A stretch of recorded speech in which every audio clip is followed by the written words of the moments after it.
Hello, it's Brooklyn Lou the Skeptic. Gonna be having another live, and I'm looking forward to talking to anybody who wants to jump in. Gonna be talking about faith. Love to hear from people who have faith in God. That's my main priority tonight. I hope to hear from people who have faith in God so we can discuss it. I'll give you a complete open platform to talk about your faith and whatever God you believe in. And you can testify and tell me and anyone else who might see this stream why you believe in God and how God has impacted your lives. So just want to welcome anyone who might stop in. I'll hang out for a while to see if anybody wants to talk. Here's a link if anyone wants to jump in.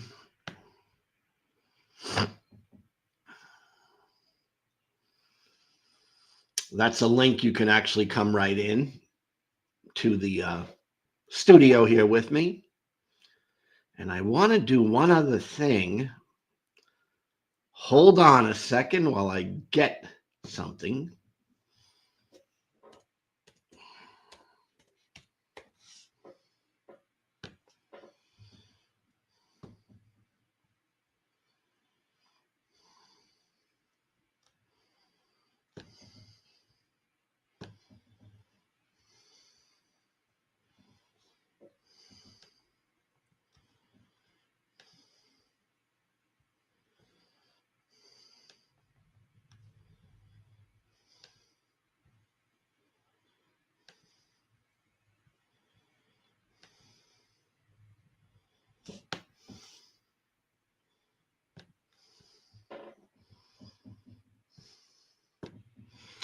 All right.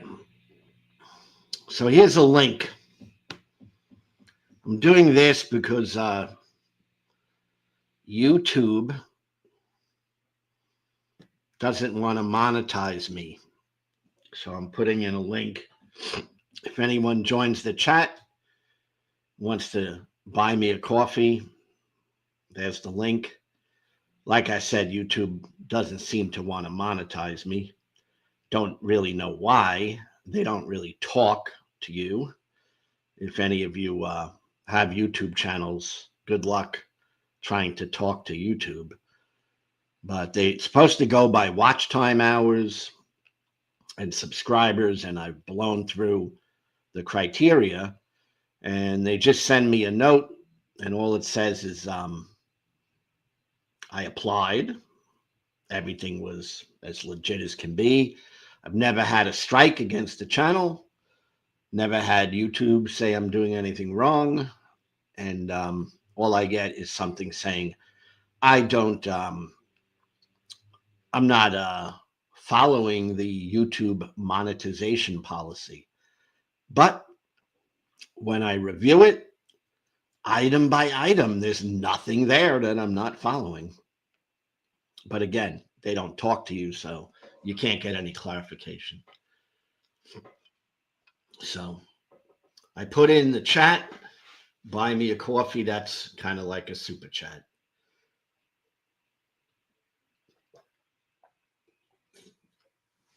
I don't see any people rushing in, and that's okay. I'll hang out for a half hour. And if anyone wants to come in, you can. If not, I'll take off. But I'm seriously interested in knowing why people believe in God. Not just that you believe in God, but why you believe in God. That would be my topic for today.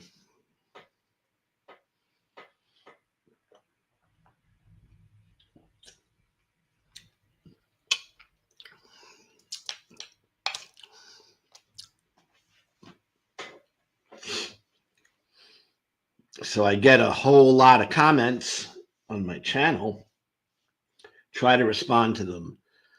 But this is one of the best ways to actually engage. So I open up my channel for anyone who wants to communicate in a more direct way. Could talk about anything, but I'm hoping to talk about why people believe in gods. Could be the Muslim God, could be the Hindu gods, the Christian gods, or as we say, the God of the Bible. But yeah, I'm sure that a lot of people out there believe in God. I know that, especially in America. But it's very strange. I haven't got any good reasons from people. So that's why I'm opening this up like that. Hey, native atheist, how you doing today? I'm happy to see you here. I'm lonely today, so far.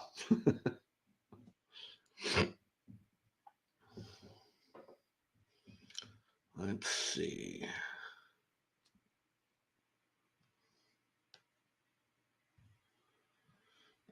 Here's copy.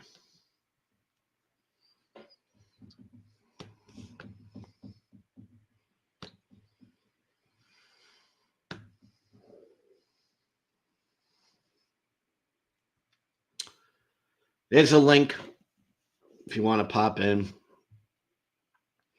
Hey, Objective, how you doing? I'm doing okay.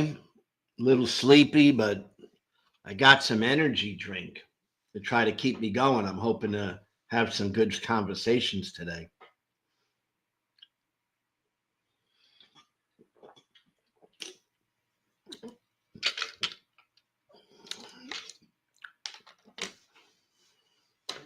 And Objective, I think we may disagree on something, which is always perfectly fine.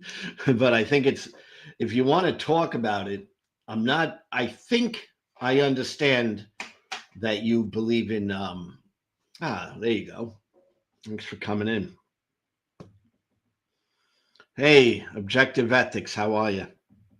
Brother, I am fantastic. I'm working on my debate for next weekend about objective ethics, objective morality. So yes, it's coming up. Yeah, it's going to be a good one, brother. It's going to be a really, really good one. Now, I'm excited about it. What's the topic? What is the question? Is morality objective or subjective? Well, boy, that's going to be fun. Yeah, it is. And the best thing about this, well, there's two things. First of all, this is something I'm actually writing a book about right now. So it's right up my alley. As you know, I've had several debates about ethics and morality against Christians, and this will be my first chance to debate an atheist on the topic. So I'm really glad because, I just have a soft spot for religious people. Even though I have a real difficult time with a lot of the stuff that we read in different religious texts, and I don't like some of the behavior of certain individuals, ultimately religion can be a very good thing for people, a necessary evil, if you will. You know what I mean? I mean, there's people like you spoke with that Eva lady last time in your show, and she obviously, her religious beliefs are getting her through a very difficult time with her daughter. And I know that there are people who've recovered from drug and alcohol addiction. When I was on the streets and going through my troubles and stuff like that, I had to go to, I was incarcerated and stuff. So I have firsthand knowledge of how a lot of people used religion to overcome some very difficult things. And there's also, I did it myself, Objective. You were a evangelical. In fact, Lou, I know you've mentioned this before, but I was so impressed with the video that you put out about Isaiah 53. You obviously know the Bible very well, and I think you would be able to hold your own in even a formal debate about something like that. You absolutely nailed that topic. You were spot on with Isaiah 53. You've got to go back to, I think it's chapter 44, where second Isaiah starts, and you did it perfectly. You follow the thread for the suffering servant all the way through to make a very clear argument as how once you get to 53 to say that's about Jesus, suddenly such a random, ridiculous apologetic. You just did a great job with that. Yeah, it's strange. That's weird because, I mean, like you just said, it's kind of like you have to be reading along and then all of a sudden just jump to something completely different. And the only reason I think anybody would do that is they've already accepted Christianity, you know. It's the cognitive dissonance. Now, I've never been a believer. I've always been an agnostic. Now, I have considered myself maybe more of a spiritual person in the past, something kind of looking for more of, things like karma and reincarnation kind of made a lot of sense to me. And they still do in a lot of ways. I mean, at the end of the day, scientifically, we are made of inorganic materials. And when we die, those inorganic materials are going to go right back into the atmosphere and make something else eventually, whether it's a star or a plant or a person, who knows. But this is not really reincarnation like Eastern religions talk about. They believe there's a soul and all this other stuff that goes with it that I don't believe in anymore these days. But ultimately, I've always been agnostic, so I've never had to really go through a deconversion. So it's my heart goes out to people who have walked that path. That's got to be extremely difficult, especially as you get older, because I have friends who are older and religious, and I have stopped talking to them about religion because I understand that it would be a crisis effect if they just had to somehow accept that their beliefs they've held for 60, 70 years are now false. So there's a lot of Yeah. reasons why I just don't try to deconvert people. Well, here's the thing. I totally understand that too. In fact, it's I look at religion, specifically Christianity, evangelical Christianity, as a belief system, but it also becomes a psychological system, you know? It's kind of how you're running your mind. And yes, if you've been a Christian a long time, starting to try to run your mind differently is quite traumatic. Well, It's there's something I wanted to do, just a couple things with you, was why I jumped on here. Two things, actually. First, I want to do some housekeeping real quick.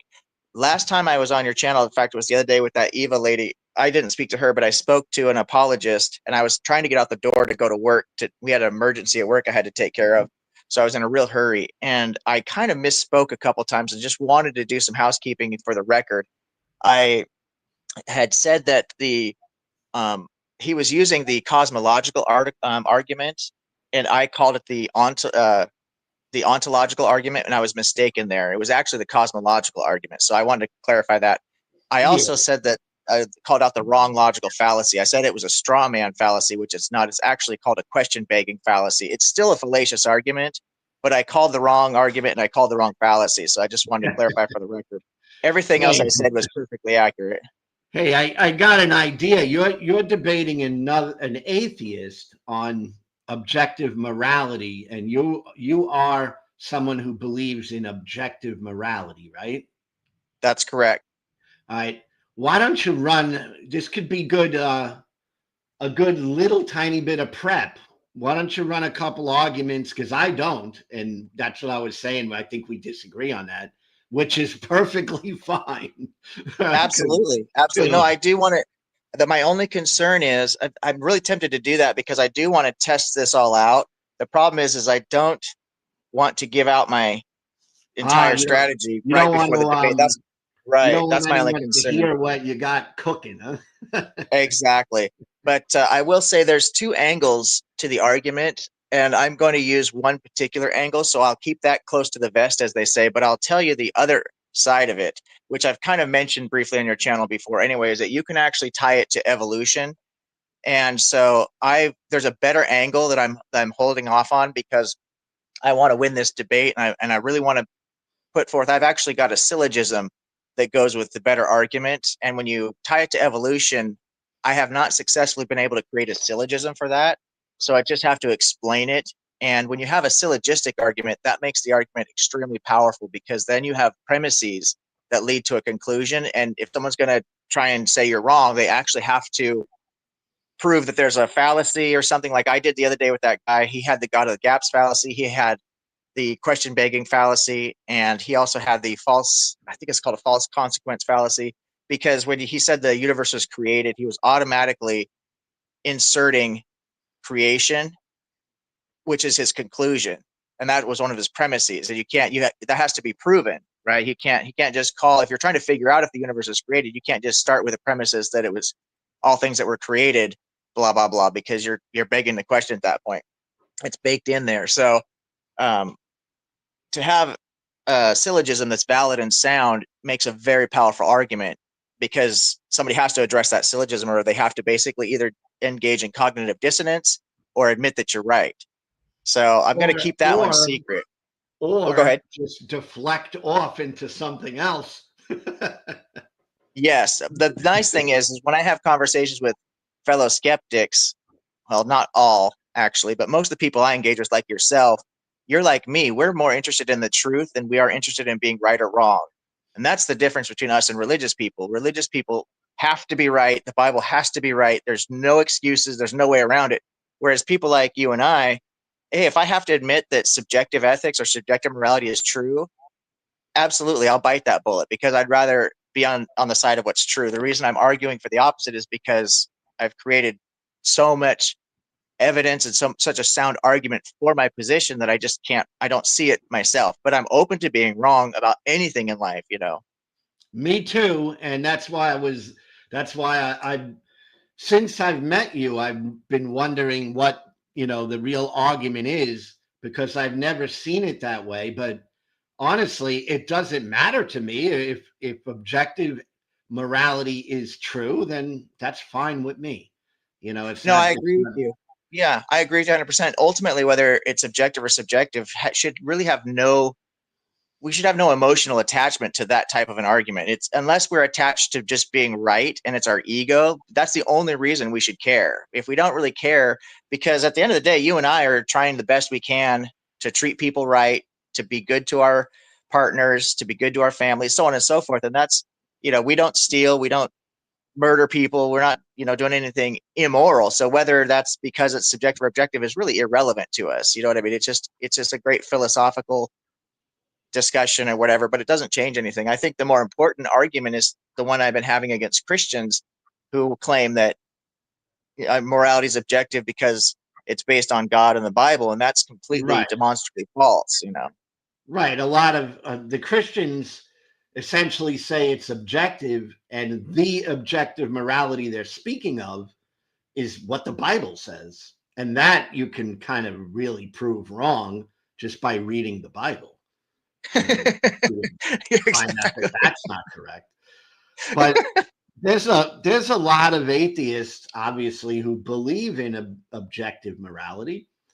I find it to be split on that amongst atheists. A lot of them do believe in it. Did you encounter that? There's atheists that believe in objective. No, I've never had a conversation with an atheist yet, or a skeptic, whether atheist or agnostic, who actually believes. Although I do believe that my partner, I'm calling him now at this point, something I also want to talk to you about is there's a gentleman and a lady who are really intelligent. I'm talking very deep thinkers. They have a channel, and it's called The Mirror Point. And I've been following him. Have you seen? Familiar? Oh, Scott. Yes, of course. You know Scott. So what am I saying? Of course you know Scott. Well, duh. I'm sorry. Yeah, you've actually been on their channel before. Yeah, well, he's been on your channel. He's been on mine too. Yeah. Yeah. You know how smart that guy is. Man, he is smart. And Sophia too. He's a very smart guy. He is. Sophia too. And I funny agree, because they argue differently. We were talking about that one day on my show. Sophia gets very aggressive. Not as much more laid back. But yeah, I've been on their show, and I've had Scott on my show, and I think they're wonderful. I agree 100%. That you could just tell about some people, especially when you can meet them in person, because I do believe that we have a certain energy that we put out in the world, and there are just some people who are really positive. But I've noticed that online, someone like yourself, I actually feel the same way about you that I do about Scott. I think you're very intelligent as well. And I think you're very humble. One of the things I really respect about you is that you downplay how smart you are, and it's not like a coy thing or a tactic you do. You're just very humble. But then you come out with these really brilliant things like that Isaiah 53 breakdown and really show people, hey, you really know your stuff, and you're also very honest. So I think very highly of you too, and I don't mind saying it. Scott and William, or Scott Williams, and then Sophia, they're great. Well, had a few great conversations on their show. I've been an official guest a couple times, and then I've just participated like I do on your show.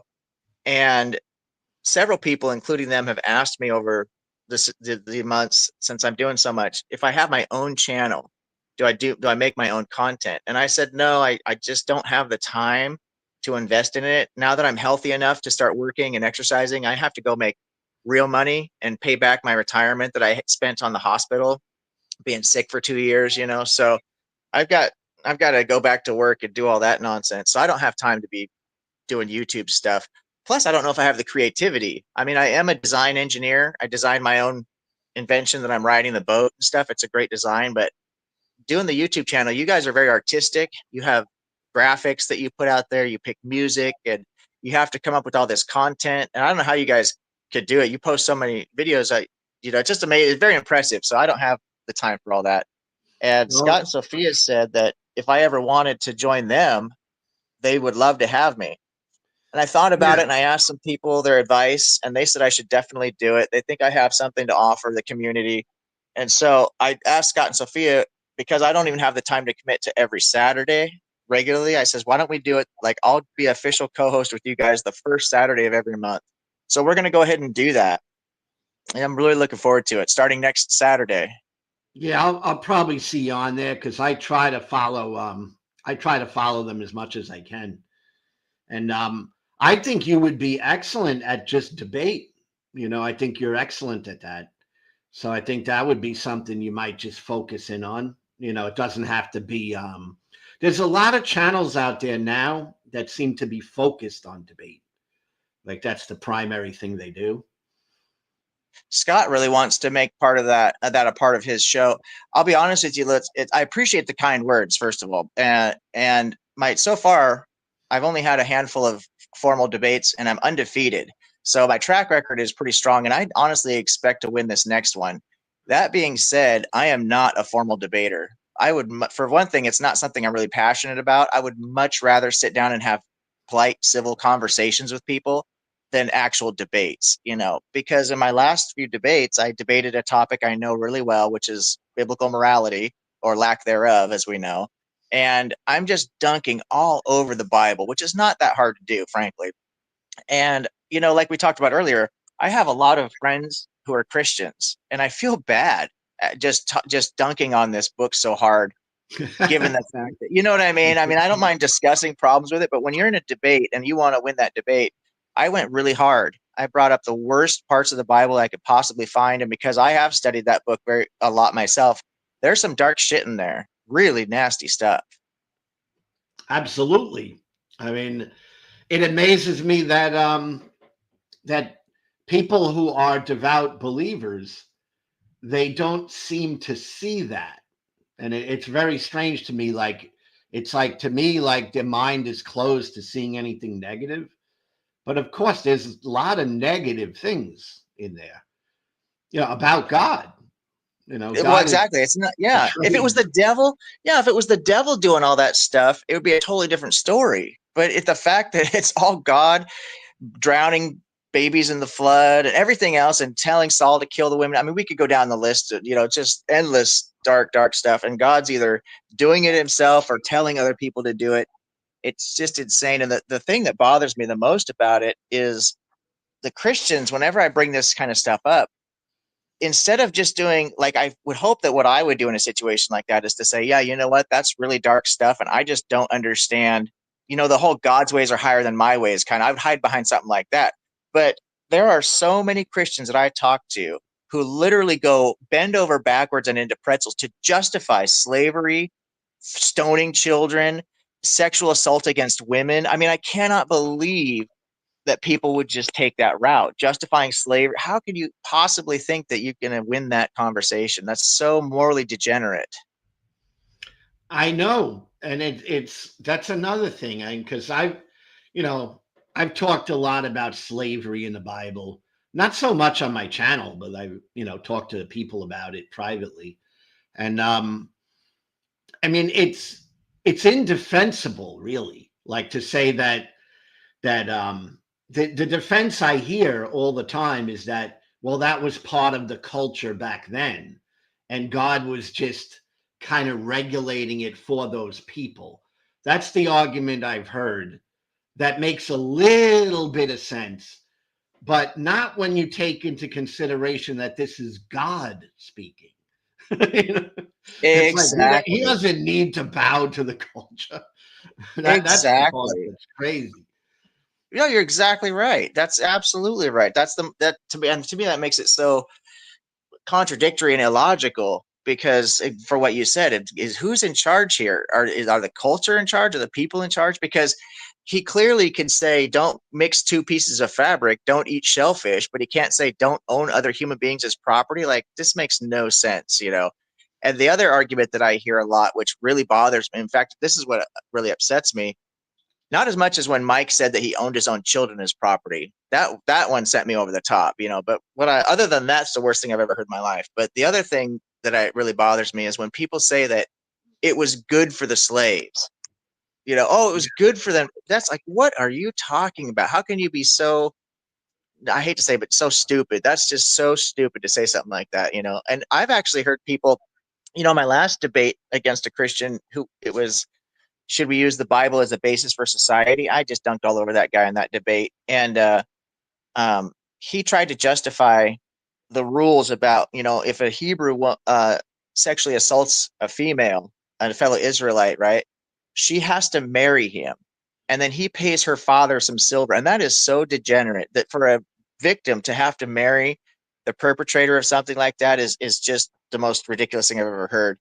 And I have had Christians, in fact, on Mike's channel, they tried to do a debate review of that, and then they decided to stop doing it because they were justifying it. They literally said the same thing. It was actually good for the woman because if she ever decided to divorce the guy, her father would have all this silver. It's like, what the hell are you saying? Crazy. I gotta laugh because I hear all the same stuff, I and just couldn't believe it. it's so crazy, and it's so, when you understand, the Bible was written by men. All right, it makes sense in that context. They were living in a certain culture. Slavery was prominent; it was part of their culture, so it makes sense that they would say, well, God wanted to regulate it, and He gave these rules of how we're to treat our slaves because He's a good God. In that way, I can understand it. They were writing something that was part of all they knew, was they knew slavery. But if you're considering that it's supposed to be God who's saying these things, then it loses its, honesty. Because if you believe God knows all things, well, God should know that slavery is wrong. you know? Absolutely. And also if you understand the history of the area and the people and the cultures that predate the Bible, you've got the Code of Hammurabi, right? And there are clear instructions about slavery, and you can see there's almost the entire Code of Hammurabi is not copy pasted, but is essentially copied or inspired into the 613 Mosaic laws. I mean, it's so many of the same things are addressed in so many of the same ways. The Code of Hammurabi is actually more merciful when it comes to slavery. You have to let the slaves go. I haven't looked at that in a long time, but I believe it's after 3 years you have to let them go. And the other thing is there's, I think, every so many years you had to let all slaves go because it was basically, historians say that it was a way to infuse the economy by releasing these people back into the workforce and stuff like that. And so there's other reasons that are not necessarily based on morality, but it was still much more humane than the biblical version of slavery when it comes to foreigners in particular. And it's the fact that God, the one who created all things, the one who is supposed to be all knowing, He is the one who says it's okay to beat your slaves. He is the one who says you can own foreigners as slaves, as property, and that's to me is like indefensible.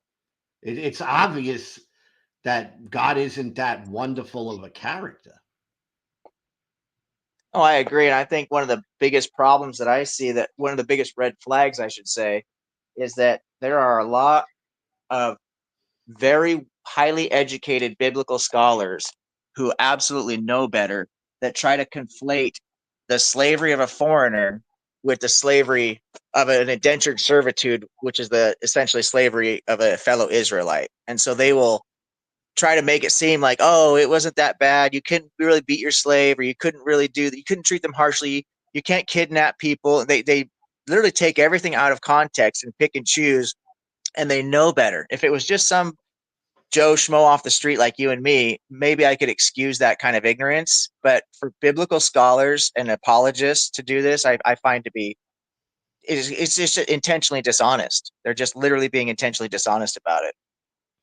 Yep. And there was a Christian influencer recently, and I don't recall his name, but there was a Christian influencer recently that just came out and said, well, slavery can be pretty good. Depends on how it's being run, and he's using that argument. It's the argument that you hear from the apologists. And it's unbelievable that in modern day America, you have an influencer who follows this type of thinking and is like, well, let's rethink slavery. Let's go back and think about it. Maybe it isn't so bad. That's wild. Well, one of the benefits, I've been studying a lot of philosophy over the last several months now, and informal logic, is I've been trying to have more debates and more intelligent conversations with people. And as you start to learn logical fallacies, it's kind of one of those things where you can't unlearn it. Like, you just start to see them everywhere. Like, they just stick out like a sore thumb, or however you would say that. And that argument is actually based on a logical fallacy called a false dichotomy. It's either the best or the worst situation for the slave, right? It has to be good for them, right? Well, no. What about actually just helping them? Because like they say, like, for example, the women and children. Well, we got to take the women and children in as slaves because we killed all the men. The women and children would die. It's like, no, you have no way of knowing that the women and children would die. First of all. Second of all, if you want to help the women and children, making them slaves is unnecessary. You don't have to, Right? You could help them in other ways.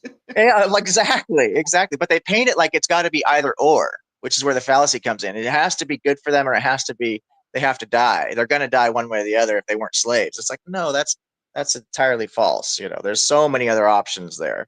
Well, But isn't it also a matter of everything in their mindset has to be a transaction? Well, if I bring that we killed the husband and the children, and now there's this woman left. I have to get something out of taking this woman. I can't just help her, right?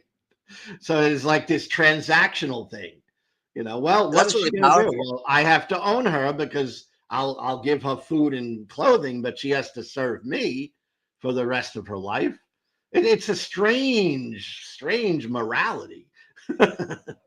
That's a very powerful statement. I've not actually heard somebody say that before, Lou, and that's fascinating, because that would be something that would be worth actually maybe doing a deeper dive into, the transactional basis, or the transactional correlation between so many of the relationships that are presented in the Bible. Because I think you're absolutely right. And I mean, like I said, I've not heard that before, so I have to think more about it. But just off the top of my head, I'm like thinking, oh my God, that could be applied to so much of what is prescribed in the Bible and through the church. It's very transactional. In fact, the whole basis of it all seems to be transactional. The whole concept of faith and heaven and the reward you get, all this stuff is, yeah, that might be a video that you could do. I bet you could probably speak very intelligently about that. You might take that into consideration. I'm Another gonna thing, now that I mean this is off the top of our heads, and I just thought of it right now, but it is.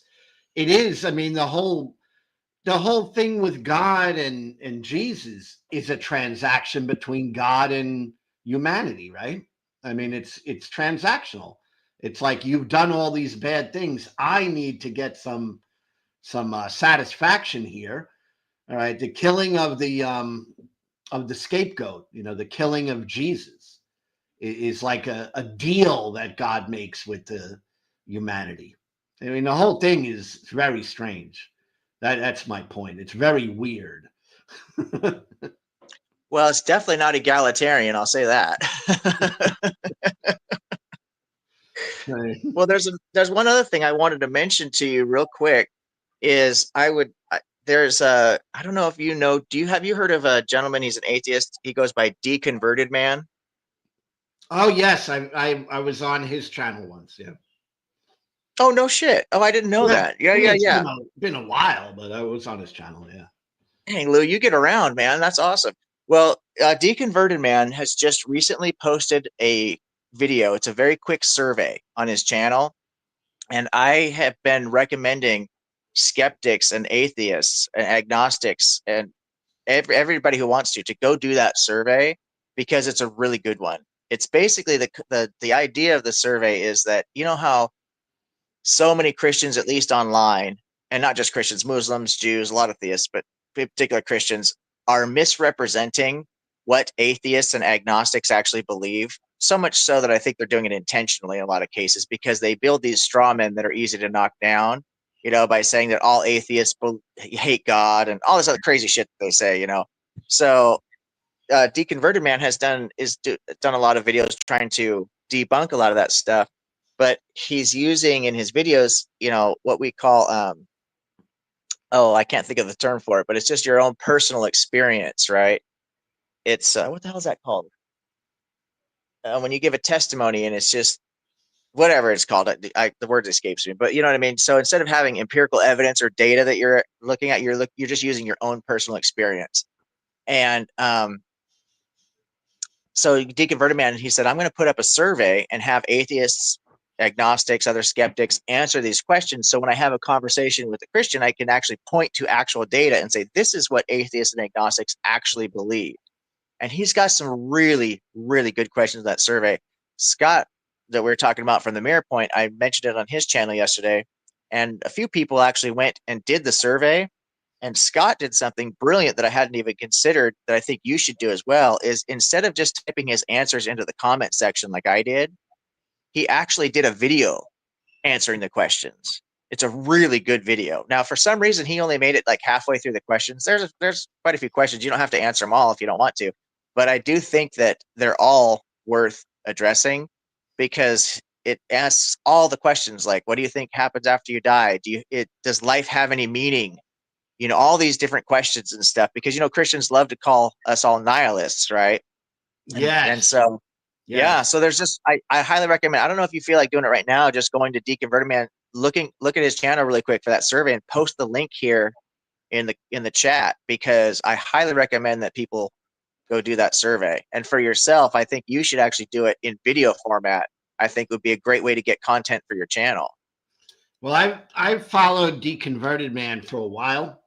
And we had one disagreement, which again is fine because I don't think nobody that I know, if you talk long enough, agree on everything, and our disagreement was really not on atheism or agnosticism or religion.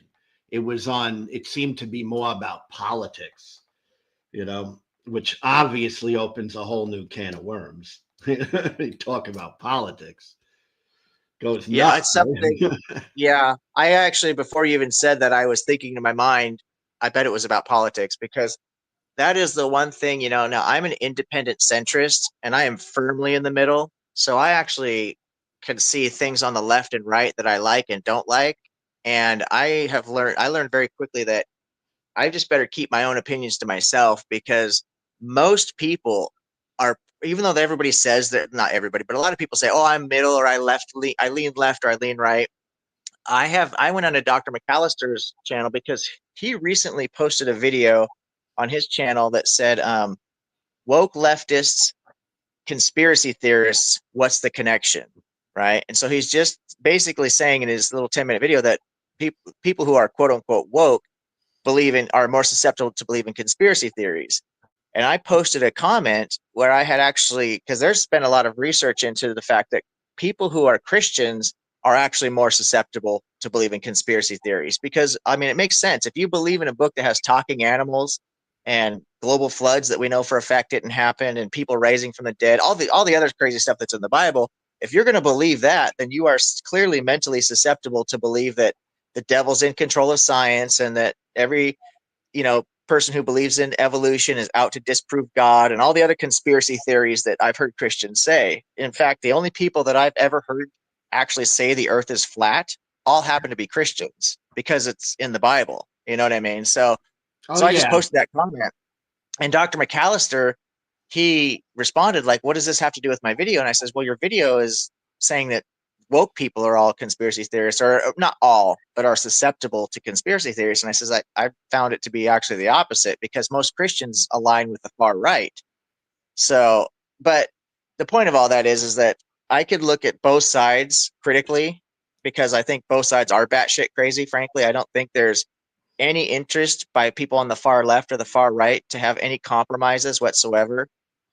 And so I have, as a skeptic, I have a lot of friends who are atheists, and everything goes just hunky dory fine right up until I say anything that goes against their political views, no matter how much I agree with them and how much I agree with things like I support gay marriage. I support women's rights. All this stuff. I think we should use pronouns out of respect for trans people. I mean, most of the stuff that they are really fighting for, I actually agree with, but there's some things I don't agree with. And as soon as I articulate anything at all, I suddenly become the enemy. And they look at me the same way they look at the MAGA people.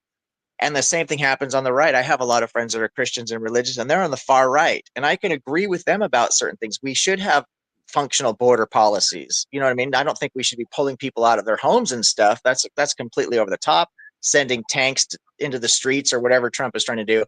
But that doesn't mean we need to have open borders. And as soon as I say that we should be, something like that, then the MAGA people want to just throw me off into the left. So I just stay out of politics. I think that's the thing, what's happened to politics to me when I'm looking through my life, that's been something over the last 15, 20 years, I think, where there's like no compromise. I mean, you look at the government shutdown right now, there is no compromise, nothing. It's like, it has to be one way or the other. I don't think it was always like that. There used to be compromise all the time.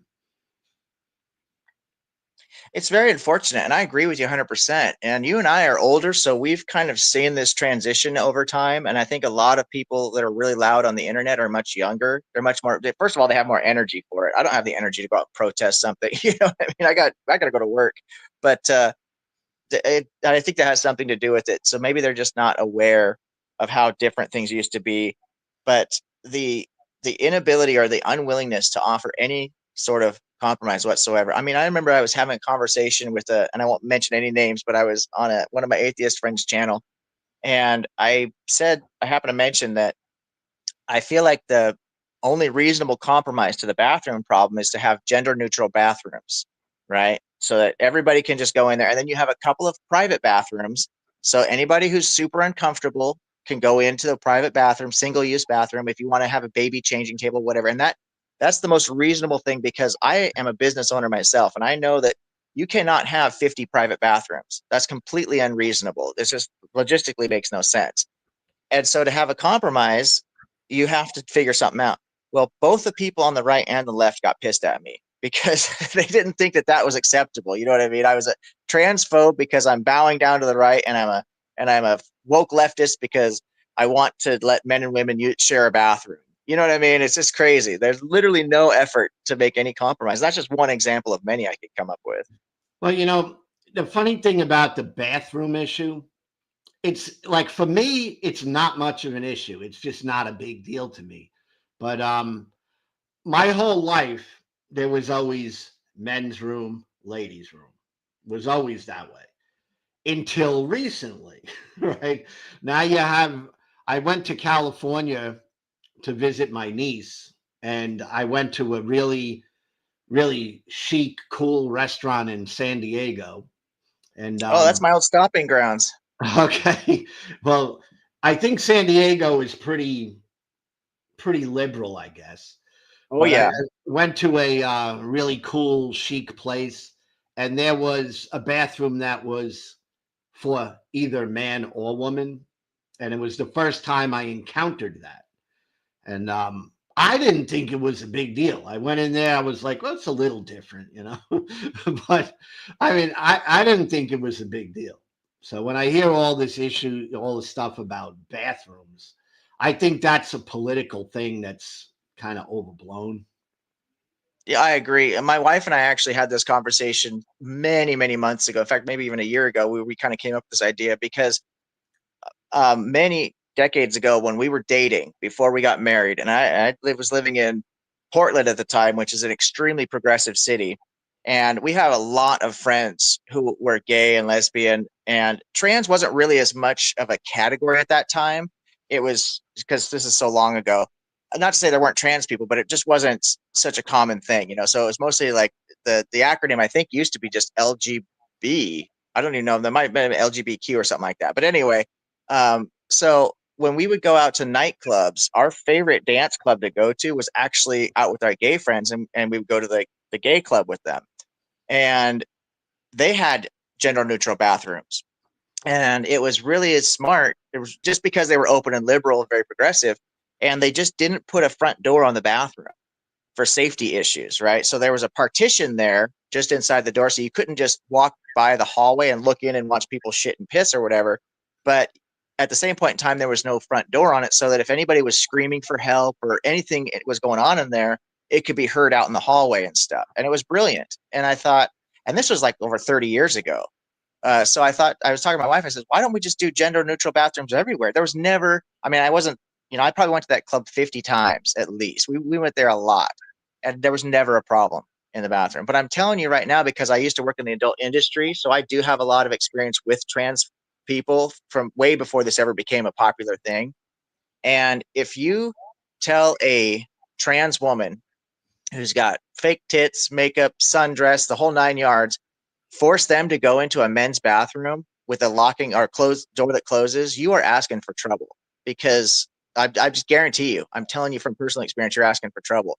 So while conservatives are concerned about, you know, these trans women going into a women's bathroom, the real danger, I'm not just saying there's not a risk there, because what would happen is men with bad intentions would pretend, just take advantage of the situation. I think there is a real danger there, but the real the danger that's for sure is sending trans women into a men's room, because men are so bigoted and so prone to violence. And so the solution, the only solution to me seems like just have it gender neutral. But you know, that's a compromise, and people don't want to make compromises.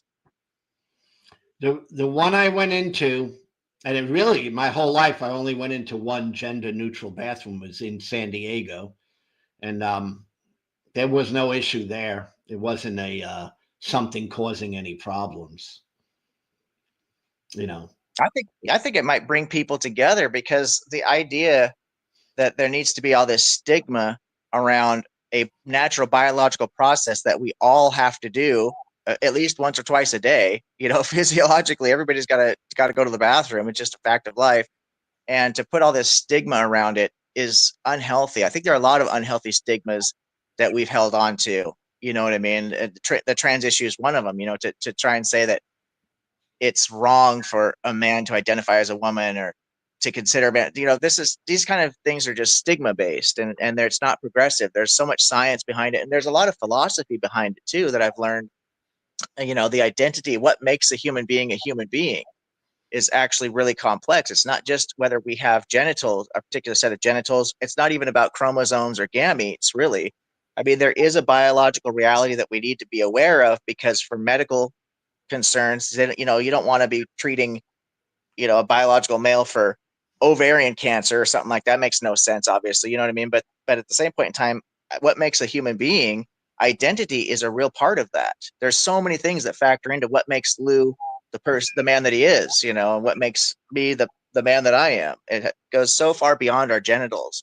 Oh yeah, yeah, and I mean I've come from the complete opposite side, was evangelical, was in that world, and I was conservative Republican at the same time.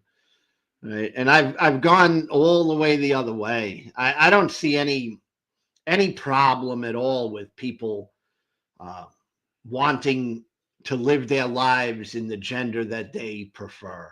I just don't see it as an issue. All right. I know who I am, and that's good enough for me.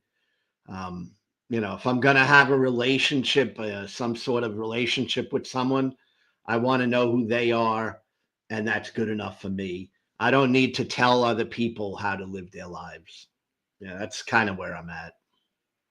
I agree with you 100% on everything you said. It's interesting because I honestly think that a lot of the bigotry comes from a lack of, how would I say this? Not just a lack of self-confidence, but shame for what people might be thinking that they don't want to admit they're thinking. You know what I mean? Like, I can openly admit that there are very attractive men that I've known as friends, and that you see movie stars, and I can say, "Oh, that guy's in great shape," or "That guy's really attractive."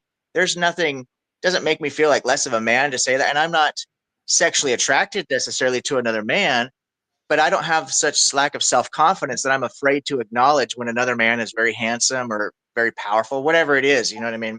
And I think that a lot of people, they feel like that they have to be bigoted in order to cover up their own, what the shame that they hold within themselves. You know what I mean? And maybe they do have an attraction to the same sex, and they don't want to admit that. I actually have a friend who is almost 70 years old, and he still refuses to acknowledge his attraction to other men, and yet he has been, the only physical sexual relationships that he's ever been in have been with other men, and yet he refuses to acknowledge it. It's but he's very religious. He thinks it's a sin, so he just pretends it's not there.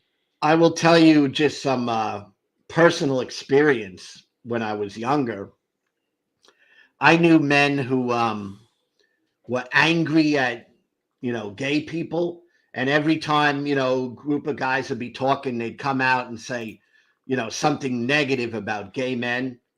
And so many times later on, it turns out they were gay.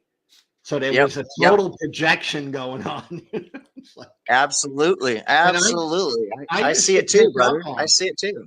Yeah, no, you're absolutely right on it, because I was like, well, why is he so, why is that a big issue with him?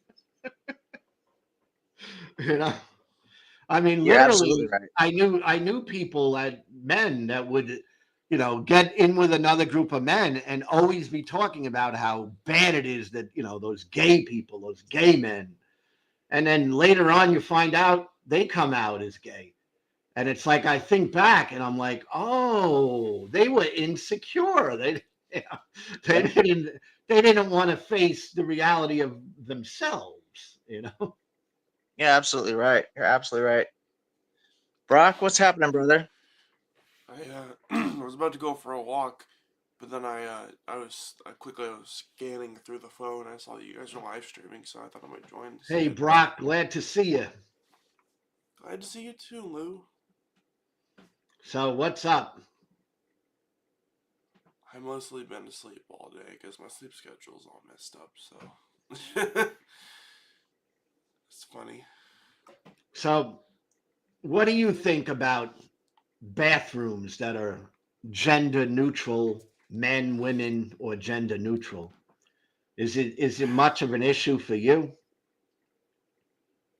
I'm not really sure what to think about bathrooms. I mean, I thought it'd be nice if people could go to a bathroom without being bothered. Just go there, use the bathroom, wash your hands, and leave. I don't know if gender neutral bathrooms will work. I don't know. Well, I personally believe that there's people who call themselves transgender, and I bet they take it seriously. They're like, I'm a woman, I'm a man, I'm this, I'm gonna live by it. But I do know there's a couple people out there who will call themselves a trans woman, but they're really just dudes who want to go in there and view stuff. So it kind of few bad eggs spoiled the bunch, or whatever the saying is, whatever you call it. Well, I know the gender neutral bathroom that I went into. And serious, I've only been in one, and it was just because I happened to be at a place that was, the bathroom that was offered there.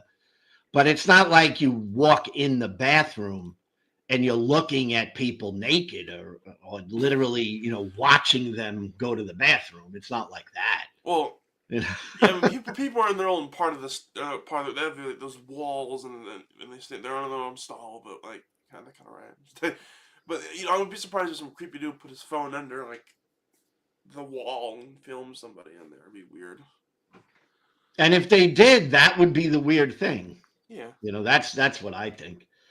You know, Well, that's why it's important not to have a front door on the bathroom itself, so that if somebody, let's say some lady or some little kid or whatever, or some guy even for that matter, some person is sitting on the toilet taking a shit, and then they see this phone slide under the stall, and they start screaming, you know, because it's freaking them out. Well, that scream is heard out in the hallway, and people, you know what I mean, that danger of somebody coming in and catching somebody doing that. That's the most important part of the process. If you're going to have gender neutral bathrooms, you don't want to have a closed door, you know, on the front of it. You want to have it open so that anybody outside that bathroom can hear.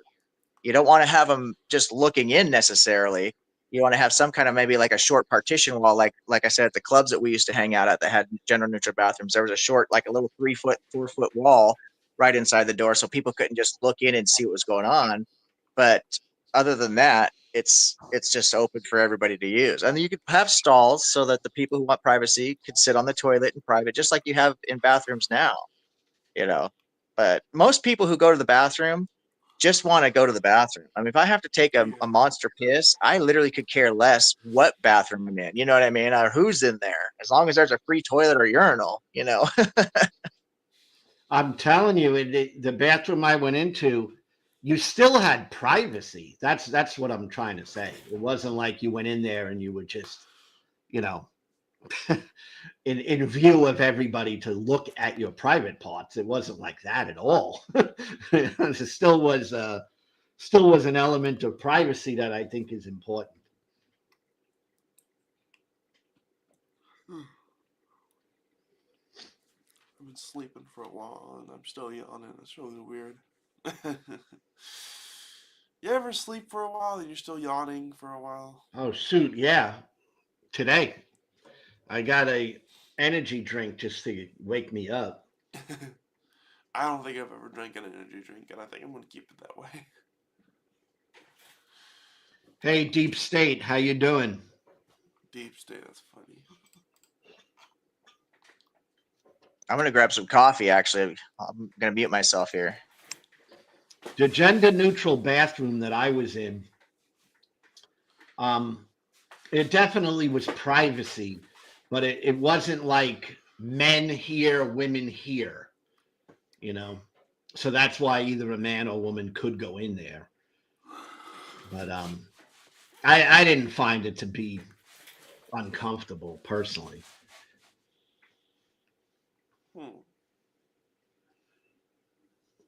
And I don't think it's much of a real issue.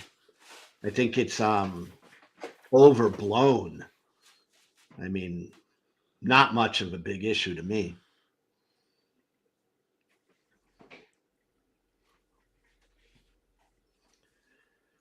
So, Brock, What's up? Today I was hoping to find some Christians who wanted to talk about why they have faith. And you're not a Christian, right? You're like Yeah, I'm an atheist. pure atheist? Agnostic atheist. Yeah, okay, like I am. I think it's possible. I mean, anything is possible, but I don't find it a reason to believe in God. But I always open this up, and once in a while we get a Christian coming in. I guess the reason I joined is just I wanted to say hi and see what y'all were doing. Oh, yeah, I am always grateful that you pop in. Thank you. Maybe we'll get a Christian in here. Maybe the Christian will just talk about cool stuff. Geo, my friend Geo, 100 atheist. Do you mean you're not agnostic whatsoever? You're totally convinced that it would be impossible for there to be a God?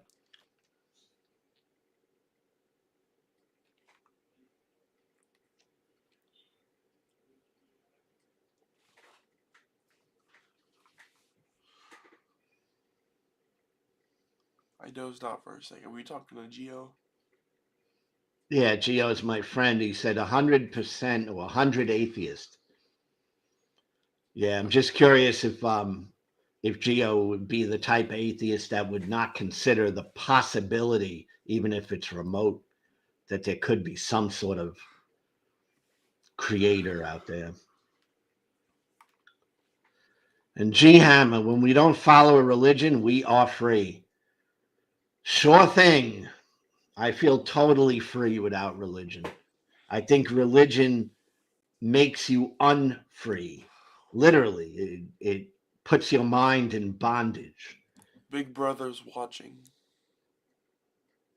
Big brother. Get it? That means the God is watching you. 1984, Big Brother's watching. Yeah. There's also that one song. Every step you take, every decision you make, I'll be watching you. Yeah. However the song went, something like that. It was pretty funny. Well, as realize that in the Christian worldview or the Christian religion, God is literally watching everything. So he's watching you when you go to the bathroom. He's in that bathroom with you. Yeah. But I don't like any of that. I like to be alone sometimes. My favorite comment, I just looked at the chat there, what Skeptic Philosophy said. That is hilarious about the bear and the moose. Did you read that? The bear or moose. Right? Yeah. But it's strange. Politics, they have to they have to divide and conquer. That's the whole political game. Divide people up, say, this is the side you need to be on. And there's a lot of things in politics and religion that are similar. You gotta divide people up, us versus them, and then rally people to be on your side. That's politics and religion. I've felt for a very long time. So I grew up very, very poor, a lot of broken homes or adoption system, orphanage, that kind of stuff. So I was really around most of my formative years. I was spent in a very diverse culture around a lot of different ethnic groups and stuff. So I never understood what racism. It just was never a thing for me because I just grew up around so many different diverse people. And so by the time I got older and started really being exposed to these different ideas, it just didn't make any sense to me whatsoever. And I've always believed that there's really basically two groups, and it has nothing to do with race or gender. It has to do with those in power and those who are not in power. The people who have and the people who have not. And I'm really convinced that that's all it's about. When I look at things like religion and politics, these have been designed to be doing exactly what you said, Lou. They're very divisive. They're intended to section people off, to convince people that there's a greater cause above and beyond themselves. And we definitely want to keep ourselves separate from the other groups. And there's always people who are going to be in charge and benefit from being in charge. And they'll go mingle with the other group leaders. All the leaders don't have a problem mingling and rubbing elbows and whatnot, but they don't want everybody else to do it. They want the subordinates to be very combative and divisive and all that type of thing. And I think it's so obvious that I just don't know how much longer they can keep that charade up. Yeah. I mean, I see it the same way. I mean, the people in power and want to keep power and they want more power.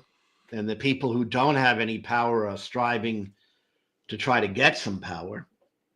And there's always that battle going on. Makes sense. It's very interesting that when they say more money, more problems, and my wife and I have, growing up poor, my wife and I have come to a modicum amount of success. We don't have to worry about the bills, that type of a thing, but we are definitely not rich.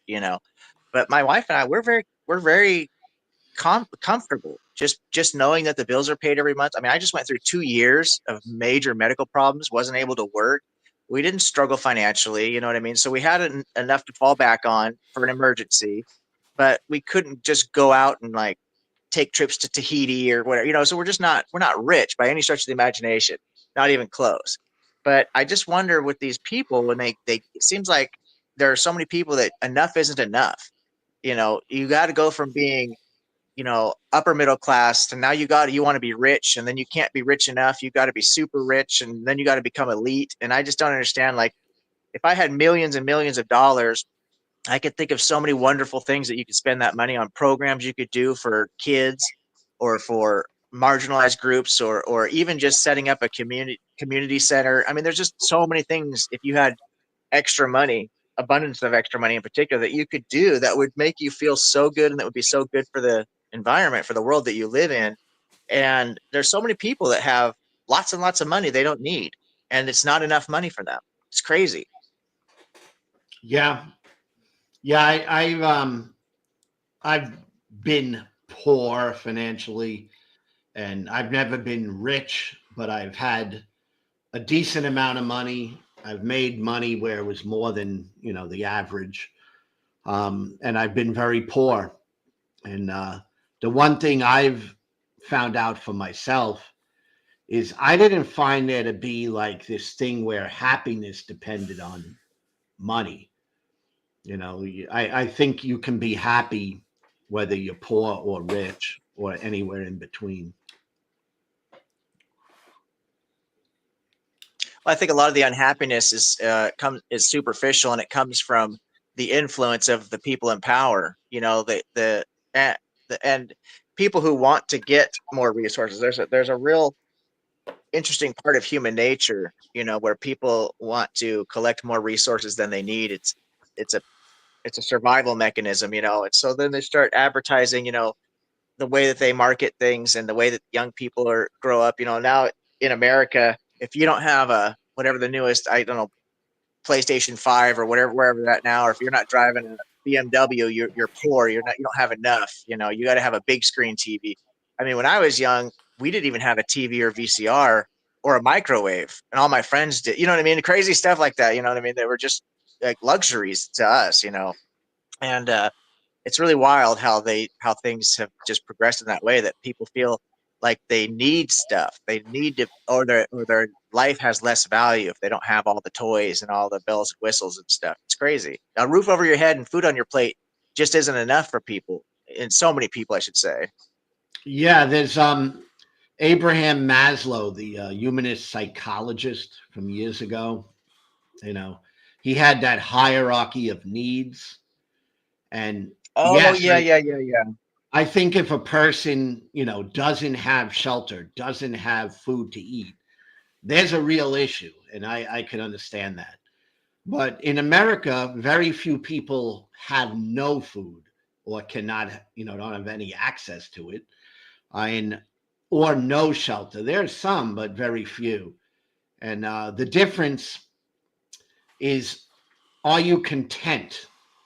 And I want to be content with what I do have.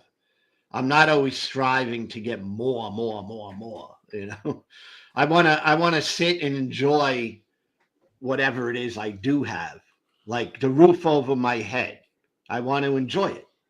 You know, it doesn't have to be the greatest house. Doesn't have to even be close. But I'm going to enjoy the fact that I have a roof over my head. And when I was really poor, I used to say my needs to be happy with what I have was I needed a bed to sleep on, a mattress, air conditioning, and some internet. And that was it. If I had that, I was doing okay. And Now, aren't you up on in New York area? no, I live in Florida. I Oh, come from New York. oh, no, I didn't know that because of Brooklyn, Lou. I thought, okay, so you used to live in you live down. Y'all, no wonder you need air conditioning. I was confused. I was like, do you need air conditioning up in New Oh, York? That's, I mean, I could no, see maybe during the summer, no. but No, I live in Florida, and the real heat really gets to me. It's physical. It's not like, you know, But I would say I need air conditioning, internet because I'm totally into the internet, and a place to sleep. And if I have that and food, I'm content. I'm okay. I've been to Texas 3 times and Florida once. It was pretty cool. Each time we went to a beach. It was pretty cool. Yeah, I mean Florida. I mean it has a lot to offer in some ways. I don't like the politics in Florida, but that's because I'm more on the left, and the governor is pretty right wing.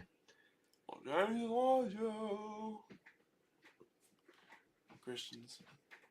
You know, I don't like when the governors are working with ICE. I don't like that. So that's just like one thing I'm not for.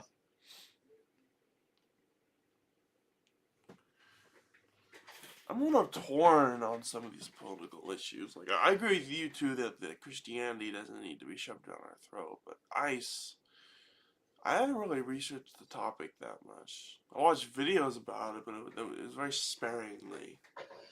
And ICE, as far as I could tell, ICE is I mean it's not new, but it's been blown up now, where it's become a big part of the regime.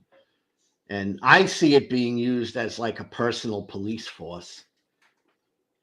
But that's my political view. I'm I'm kind of nervous because like I am kind of scared of illegal immigration, but I'm also kind of scared of Trump and what he might do to everybody, if that makes sense. No, I it mean, does. I think there's always two sides to a coin, Brock. You're absolutely right about that. Because like there's people who will come over the border. So I'm not saying this is extremely common, but I've heard stories of people smuggling kids for like human trafficking. And there's drugs and other stuff, but also Trump. I think he might be trying to create a dictatorship, which is a little scary. I think that's where we're headed.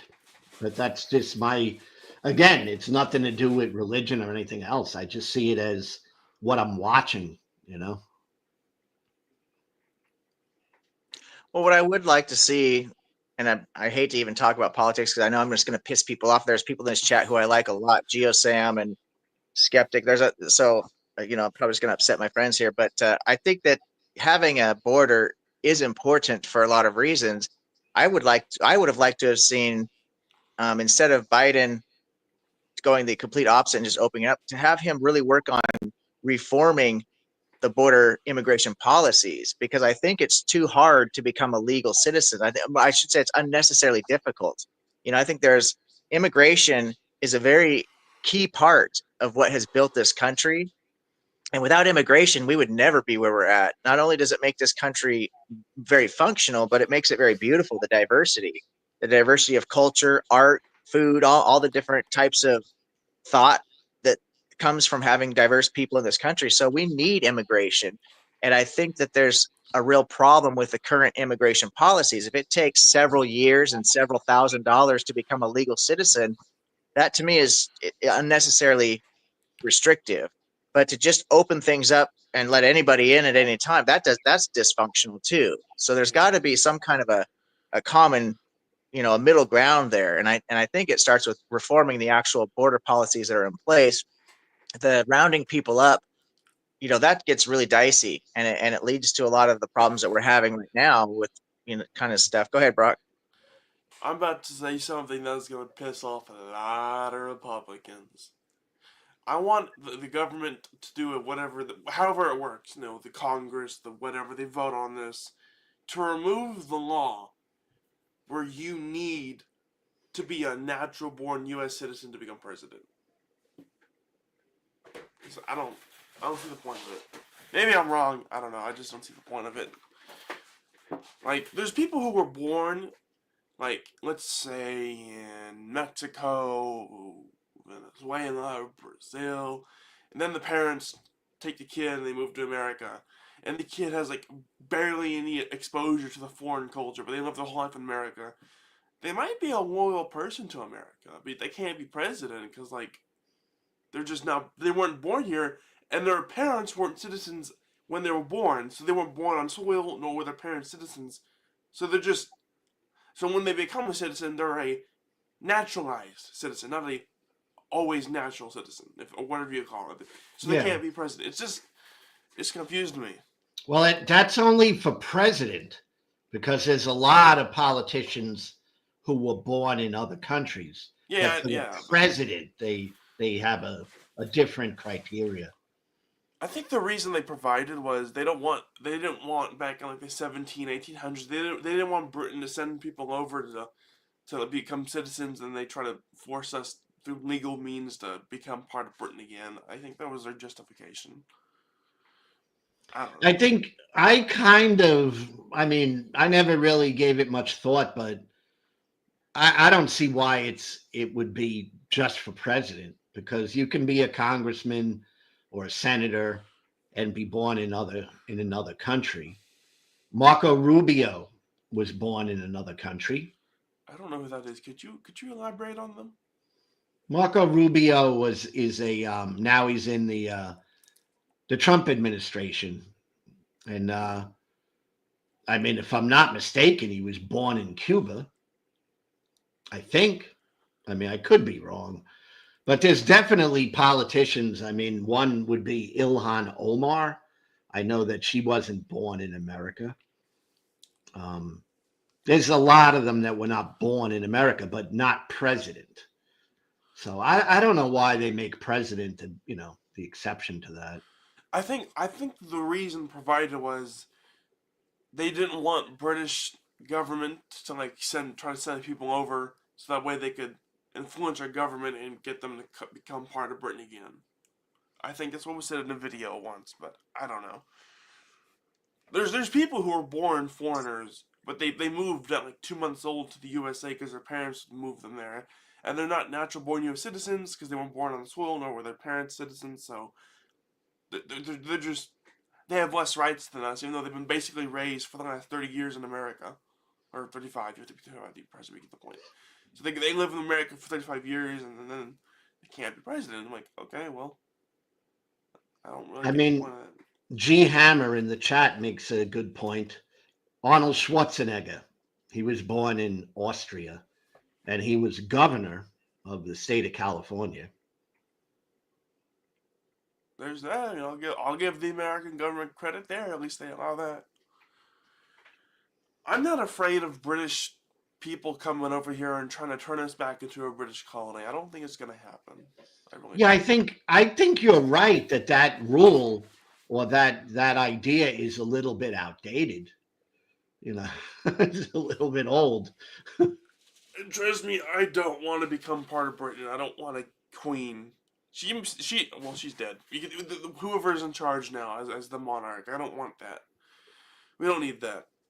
But Brock, do you know that the monarchy has no real power? Do you know that? I think they have a small voting power, but it's so limited. But really, they just sit around and get free government money when they're not helping and doing anything. Versus the immigrants who might need money in America to get started, to get on their feet, get jobs, and provide for society like we do, in America. These people in Britain, these royals, they just sit around and get free money. Trump will say, "Oh, those people who immigrate, they're well, conservatives might say, I don't know about Trump, he might have, but they're saying like, oh, they're lazy, they're stealing our money, but welfare, whatever." That's what the monarchs are doing. I think there's a theist friend of mine. I'm sorry to interrupt, Brock. I didn't mean to be rude. I think there's a friend of mine who's a theist who might be in the chat. I could be wrong, but I think that's Taurus Necros Productions, a Catholic buddy of mine. Is that TSPCI?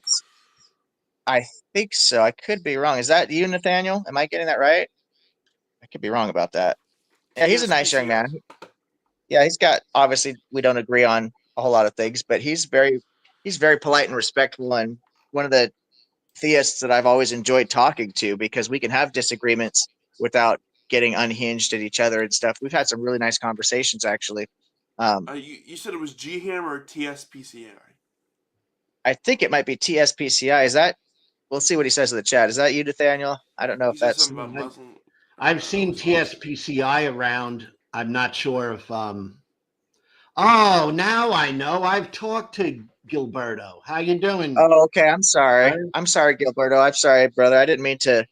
Your picture is just like another friend of mine. Sorry about that. Yes, and I have spoken with Reverend Gilberto Rosado, very nice guy. Thanks for stopping by, Gilberto. Appreciate you. Let's see here. Us G Hammer says us Brits would be going to America to escape the Muslim threat. I don't want to offend you, but I'm kind of scared of Islam. I really am. But that's just me. Like I know they're not all terrorists, but like, No, they're I bet not. they There's want. I actually know a lot of really nice Islamic people who believe in the Islamic faith. Many of them are Iranian or from the Middle East, but not all of them. I even know people who are white people who are Americans who are Islamic. Some people from Russia. So that religion, just like Christianity, is all over the world. But there are some extremist groups, and it absolutely that happens. But throughout history, that's happened. That's one of the dangers of religion. Look at what the Catholics and the Christians did. Oh I yeah, mean, they're no I better. I mean, it could I'm happen. I'm kind of scared of religion in general, but especially Islam because sure, they're not all terrorists, but like it's just that I think the Bible, maybe the Torah, but the Bible and the Quran, I could have sworn they said a couple violent things, and it got me scared about them, especially Islam. But I haven't read the whole book of Islam. I just seen a couple small passages. Here's So the maybe I'm thing, just wrong. Maybe I'm just wrong. Brock. I'm not more like concerned about Islam. I'm equally concerned about all of these religions, kind of. And some of them go off the deep end at certain points in history, at certain points they flip out and they go in a fundamentalist direction that can harm society. But I don't see much of a difference in Islamic belief versus, let's say, a fundamentalist Christian belief. I think they're kind of similar in their thoughts. Just it's a totally different religion, but it's it's becoming radicalized. That's the problem. There's no problem in being Christian or Muslim. It's if you're completely radicalized. It's just Well, that the books. I think. there's a Well, common hold on. thread because I these think. are. Hold on. It's just Go ahead. that. Sorry, I'll be quick. It's just that I could have sworn both the Bible and the Quran said that something violent in them. So again, not all of them are terrorists, but there's people who read those and they might believe them because I thought you were supposed to because if you're Christian you believe the Bible, if you're Muslim you believe the Quran. So I thought at some point they might become radicalized, and it kind of scared me. So go ahead. Well, these are both what they call Abrahamic religions. So you've got Islam, you've got Judaism, and you've got Christianity, and the core of all these religions, all three of these religions, is based on essentially the Hebrew Bible, technically, because the core is really the Old Testament, but the Christians then obviously add the New Testament to their Bible. The Muslims add the Quran to the Bible. They think that the Hebrew Bible was corrupted, but they do believe in the same prophets, right? Abraham, Moses, all that stuff. So there's a common thread there. That's why we call them the Abrahamic faiths. And the crazy thing about that is that there's 8.5 billion people on the planet. 93% of the people are religious, which is wild to think about. Which is why that when the Christians talk about conspiracy theories about scientists are all out trying to disprove God and rolled by the devil. It's like, no, 93% of 8.5 billion people are religious. Over the vast majority of scientists are religious. So that literally makes no sense whatsoever. But that's a sidetrack. But anyway, so when it comes to the common thread there, yeah, there is going to be that same origin. And you've got of the 8.5 billion people on the planet, over 4 billion people are accounted for by the Abrahamic faith alone. Those three religions count for half the population of the entire world, which is crazy to think about. If that many people are either Christians, obviously the biggest group, Islam is slowly catching up, and then you've got Jews. Just those three religions, over 4 billion people. I think Islam and Christianity are pretty close now, and maybe Christianity has a little more uh, adherents, but it's getting close. And I do talk to Christians that are not happy about that. So they want Christians to have more babies. Well, there's an inherent, it's an unavoidable cause of the reality situation, is that there's about a dozen theocracies left in the world today, and only one of them is actually a Christian-based theocracy. It's Vatican City, which is Catholic. All the other ones are Islamic traditions of one type or another. And the thing about this, the difference between Christianity and Islam, and why Islam is quickly catching up and will become the biggest religion in the world, is because in many countries that are primarily Islamic, the government and the religion are really tied hand in hand, even if they're not officially considered a theocracy, although many of them are. And whereas in countries like America, you have a lot of Christians. There's a lot of Christians in other countries too. South Korea, I think, has the most Christians per capita than any other country. But these are not, the Christianity is not tied to the government, even though I know a lot of people say it is. It's really not. We are a secular nation, and for a good reason too. Britain, UK, all that. These are all secular nations, even though there's a lot of history with Catholicism and Christianity. The other difference is there's really only a couple of variations of Islam, and there's like what 30,000-40,000 different types of Christianity.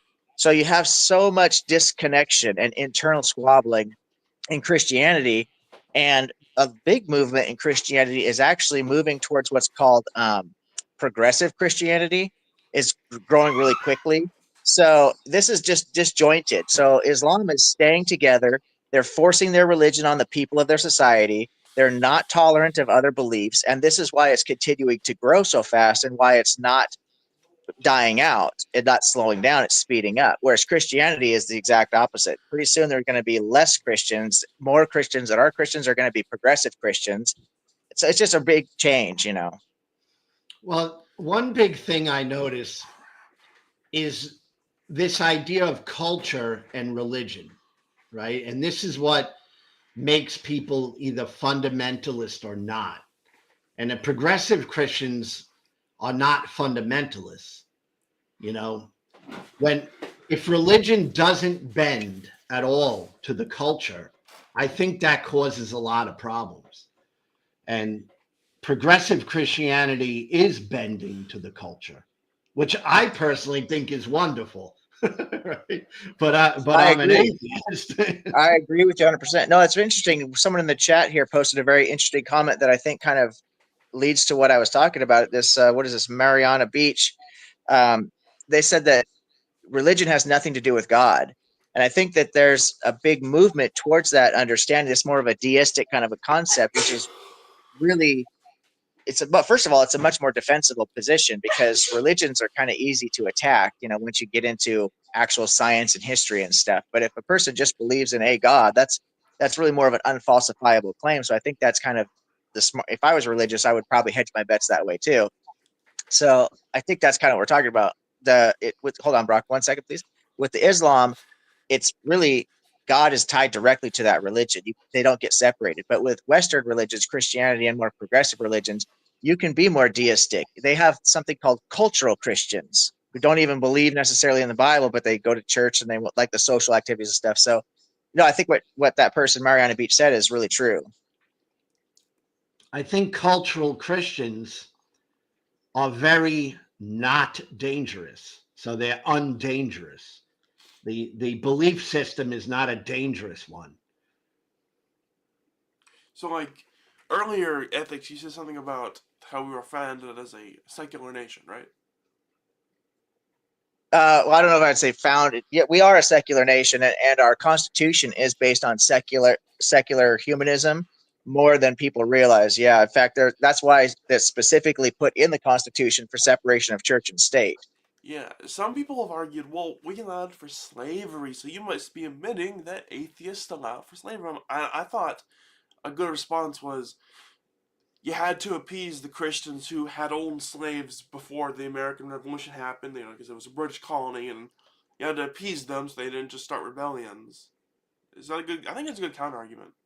Well, the best argument, and Christians don't like to hear it because Christians love to take credit for things that they really. It's a logical fallacy. It's a false equivalence. They like to say, well, most Christians were part of the abolition movement, which is true. A lot of the people in America that were fighting for the North were Christians. However, abolition of slavery was actually started becoming a big thing after what they call the Enlightenment period around the 17th, 18th century, right? And the Enlightenment period is a specific move towards secular humanism. It's a concerted effort to start looking at the scientific method and to remove a lot of dogmatisms from religion and science and culture and stuff like that. That wasn't necessarily meant to get rid of religion, but it was meant to take politics and science and a lot of social ideas like laws and stuff like that and separate into more of what we call a secular idealism. And if you look at, in fact, if you really know history and you want to look at the earliest groups of people that tried to abolish slavery, none of them were Christians. So Christians cannot take credit for this. The other thing about it is that, yeah, the Christians on the North and some Christians from Europe were trying to abolish slavery, but the Christians in the South were not trying to abolish slavery. So Christianity clearly cannot be the causal link. You know what I mean? So it has to do with something else. I've heard that argument a lot recently, that Christianity abolished slavery, and I don't see it. I mean, obviously, it just, that argument is weak to me, very weak, because Consider this, yeah. you know Consider this analogy. Over in London, right? So all the bridges that were built in London, like the infamous London Bridge and everything else, they were built by Christians, Catholics, probably technically, maybe Protestants, but they were built by Christians. And so Christians say, if it wasn't for Christianity, we wouldn't have any bridges in London. Well, that's a false equivalence, right? Because yeah, just the fact that people happen to be Christians doesn't mean that Christianity is responsible for building all the bridges. That's not a one-to-one correlation there. right. And I think what you said is my personal take, is historically it was coming out of the Enlightenment and changing the way people think that ended up being the catalyst that stopped slavery, let's say, in the Americas anyway. I don't think it was religion that stopped slavery. You know, if that No, were the case, then it certainly took them a long time, right?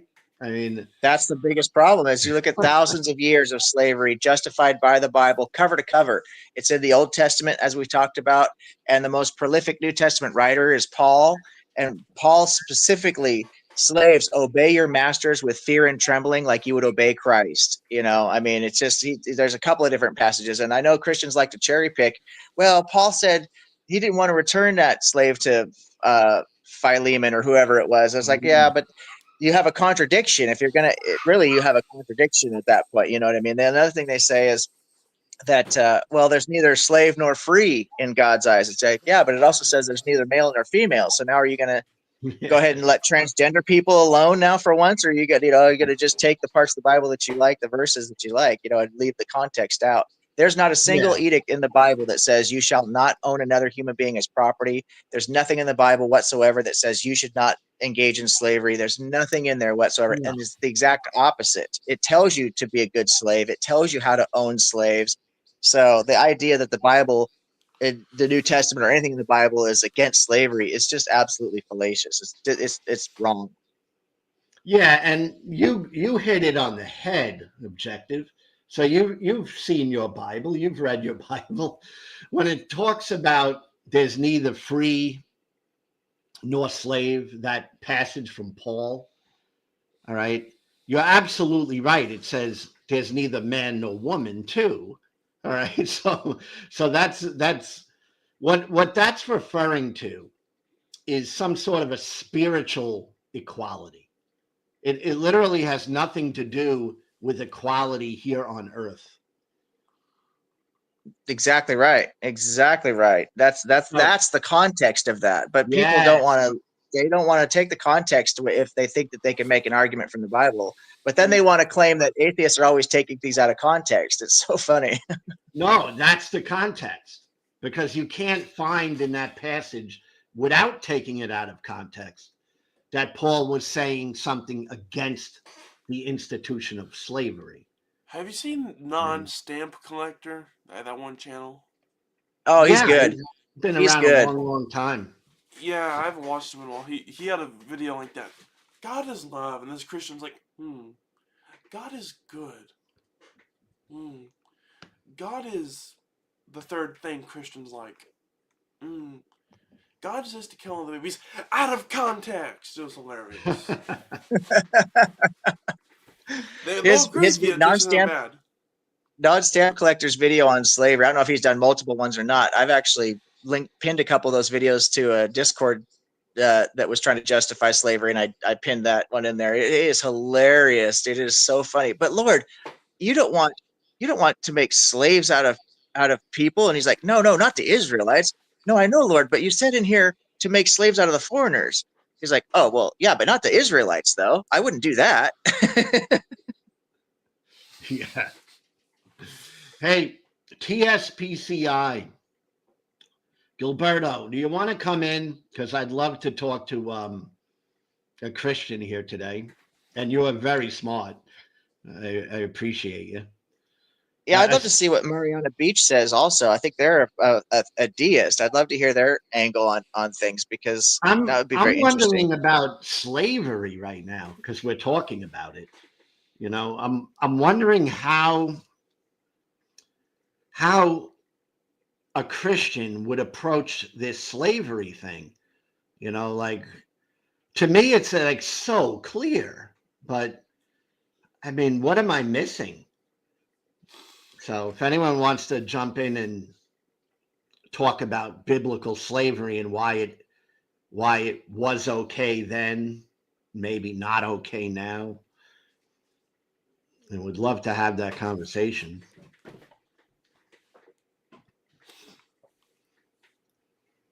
I mean, if you believe in biblical slavery, am I wrong by saying that you have to believe it was okay at one time and now is not okay?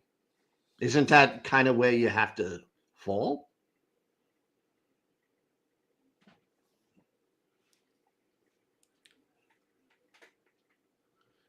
I don't think he's going to join. Oh, man, it looks like Dave is in the chat. That's outstanding, man. Dave, I checked up on your Captain Desk. Do you know, if you don't subscribe to Captain Desk channel, Brock, you should definitely do that. He puts out so much good content. He's such a nice guy too, and he's really non-combative. He puts out really funny videos. I love his Magic Zoo Boat stuff. Freaking hilarious, man. Dave, it's so good to see you on your feet, brother.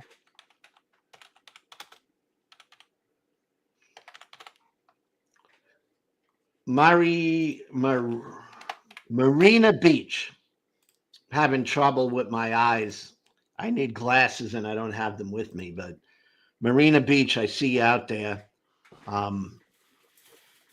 If you want to hop in, I'd love to get opinions on slavery, and is slavery ever okay? You know, if it's not okay today, why was it okay 2,000 years ago? That's a question I'd love someone to tackle. I subscribe to the guy's channel. Yeah, excellent. I gotta go to the bathroom. Also, I'm gonna go for a walk. So I'll see y'all later. All right, you have a good one, Brock. I've seen you, Lou, at NFX. I haven't seen you in like a week, like weeks or so, right? Yep. Yeah, it's been a minute. All right. Captain Desk Dave, always good to see you. I hope you're doing well.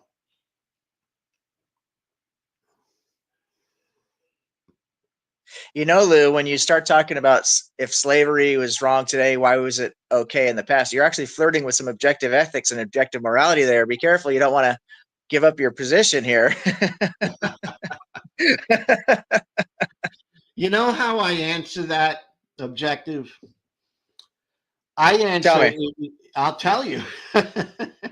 I answer that it was that that it's subjectively wrong today and was subjectively wrong back then. I think attaching objective to it doesn't really make much of a difference. Oh, that's fair. Yeah, I would love to comment about that. But like I said, I don't want to give up my tactics for my debate since it's only a week away. But you know what I'd really like to do, Lou, is after my debate, I don't know if you're going to be available to watch it or not. I'd love to see you in the chats like you were at the last one. You asked so many good questions to that asshole who was trying to justify his bigotry about trans people, man. You really nailed him to the wall in the comments. That was so perfect. But if you're not able to catch the debate live, maybe you'll watch it after at some point, and I'd love to come on your channel and actually have a discussion with you about my theory about objective ethics, really flesh it out, because I do believe the argument, you'd have to pick apart one of the premises or you'd have to accept the conclusion. Well, you don't have to, obviously, but that's really where the argument I've got is so solid. I think that when you have a syllogism and the premises are solid, then the argument is solid,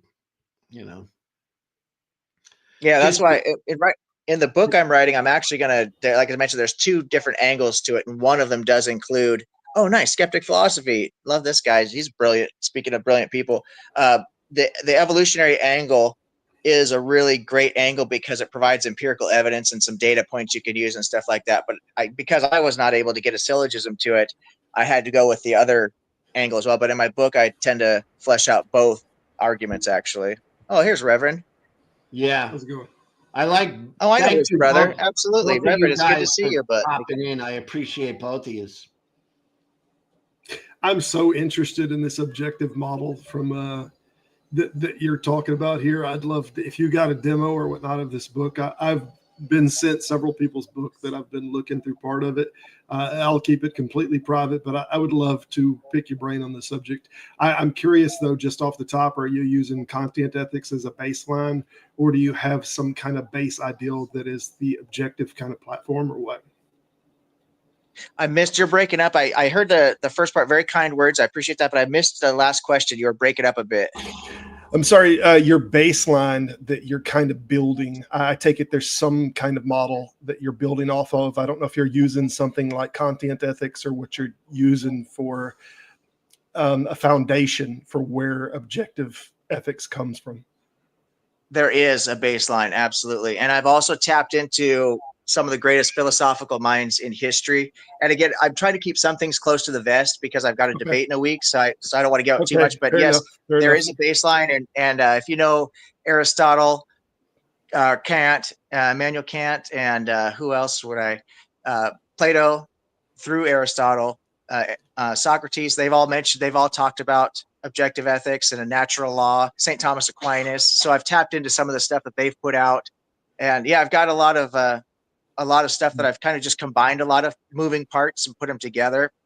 So objective ethics is not a unique idea that I've come up with. It certainly seems to be the minority view in the skeptic community, but it's not like my own invention. It's been debated. No, it's been around. It's been around, even in the secular community. Kant was probably the starchest, opponent of it. That even from a secular side, that it has a baseline, and his was compelling. But I think I don't know. I've kind of written on the subject a little bit myself, and I've played around with it a little bit. But I don't. I wrote a book called "Material: The Great Questions and Material Explanation," and I flirted with the subject a little bit myself. But I do think that the ideal of like truth. That truth claims that we want to comport with that which is closest to reality, that any species that evolves anywhere in the universe, that it will have a preference for truth because it's pragmatic to its survival, for it to get the most amount of things right about the universe, so to speak. So there is something that, and I'm not sure that we can really put truth inside of the category of ethics, but it's how it determines what reality is. So this is kind of a baseline that it doesn't, any sentience that comes about will have a preference for truth intrinsically. It doesn't matter how it comes about or how it develops, because even at a cellular level, you can have information that is wrong or right about your environment. And the more that information is correct, the more likely you are to survive if that information is correct. So there's an inherent bias for survival to get more information correct. So I even think if you're absolutely right about that. I think it provides a necessary means to a necessary ends, kind of a concept there. You're absolutely right about that. And if I don't know if something you'd be interested in, but I do intend to send the book to a few people to have them proofread it for content for me. I have an editor, somebody who'll check the grammar and stuff. But if you'd be interested in you'll be like my proofreading it for third book, and content, I'm absolutely loving it. People have been sending me some books, and I've been looking over them that they haven't really put out yet. Paul Newman sent me a book of his. I've had a few different people that sent me some books that aren't ready for print yet, and I enjoy checking them out. Hey, Skeptic, No, I'd love that's to. Yeah, I not would love Paul that. Newman who passed away, right? No. It's a guy that's on a debate channel that is over there all the time. I'm trying to think of the name of it. Breakfast Tacos. I think he goes by Kurt. I say Paul is. I don't know if it's. I'm not sure. It's Paul Allen. I'm sorry, Paul Allen. I think is his name. I probably shouldn't be throwing that out. I think he just goes by an alias. My bad. But anyway, Reverend, how's it going? I'm okay, and all y'all. Good evening. Good. Reverend Rosado, I'm happy to see you tonight. Oh, okay. I'm glad I made your night. I was asking for Christians to come in, so you are Well, I'm guilty. more than welcome. Yeah. So you wanted to talk about slavery. Yeah. I like to begin at the beginning for some odd reason. A Bible thumper would begin at the beginning, right? But I find that most people that deal with this topic of slavery, they don't deal with the origin. How did slavery begin in the first place? Because obviously, I guess it's not that obvious. Slavery had decent beginnings. It had a purpose for it. And I think people need to be, and they're not educated in this fashion in college. I saw it when this type of education was being twisted a bit, colored in the university. And they started leaving out, certain details like the beginning.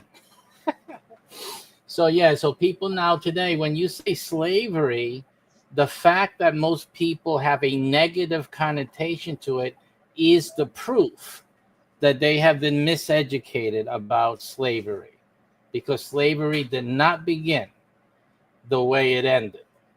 And it was a necessity.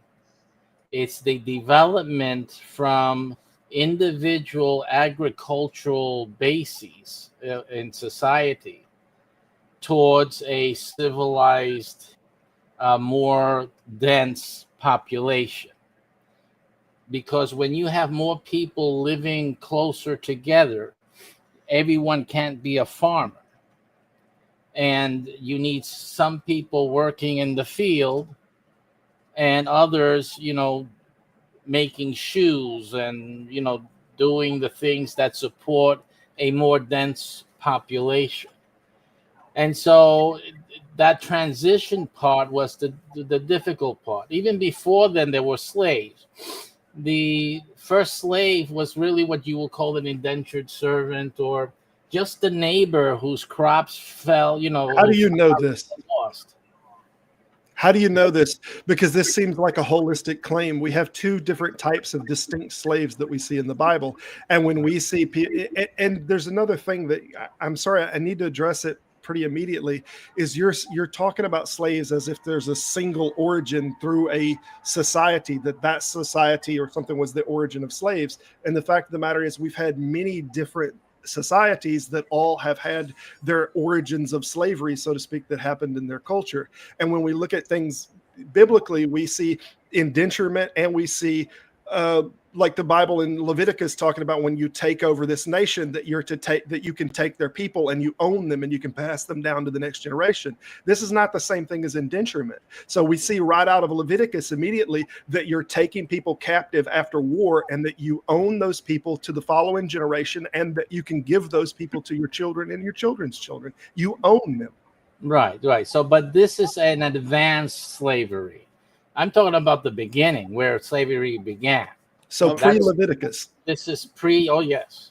Reverend Rosado, We're Can I talking ask about we're talking Can I about ask early you, civilization. Reverend, Go ahead. Reverend, can I ask you to flesh out for us and myself, like, give me when slavery did start. Give me, since you're talking about the beginning. Well, the So- slavery, it's not a pinpoint. It's a situational moment. The moment that I lost my crops to a fire or to a storm, whatnot, that my crops were totally lost, then I had to become a slave to my neighbor so that I can recoup the losses and help my family to survive. That Well, is the totally origin. economic, That's right? the first time where a farmer would have to leave his own field to work on another farmer's field. So that's the first instance. So it is a development that came about through situations.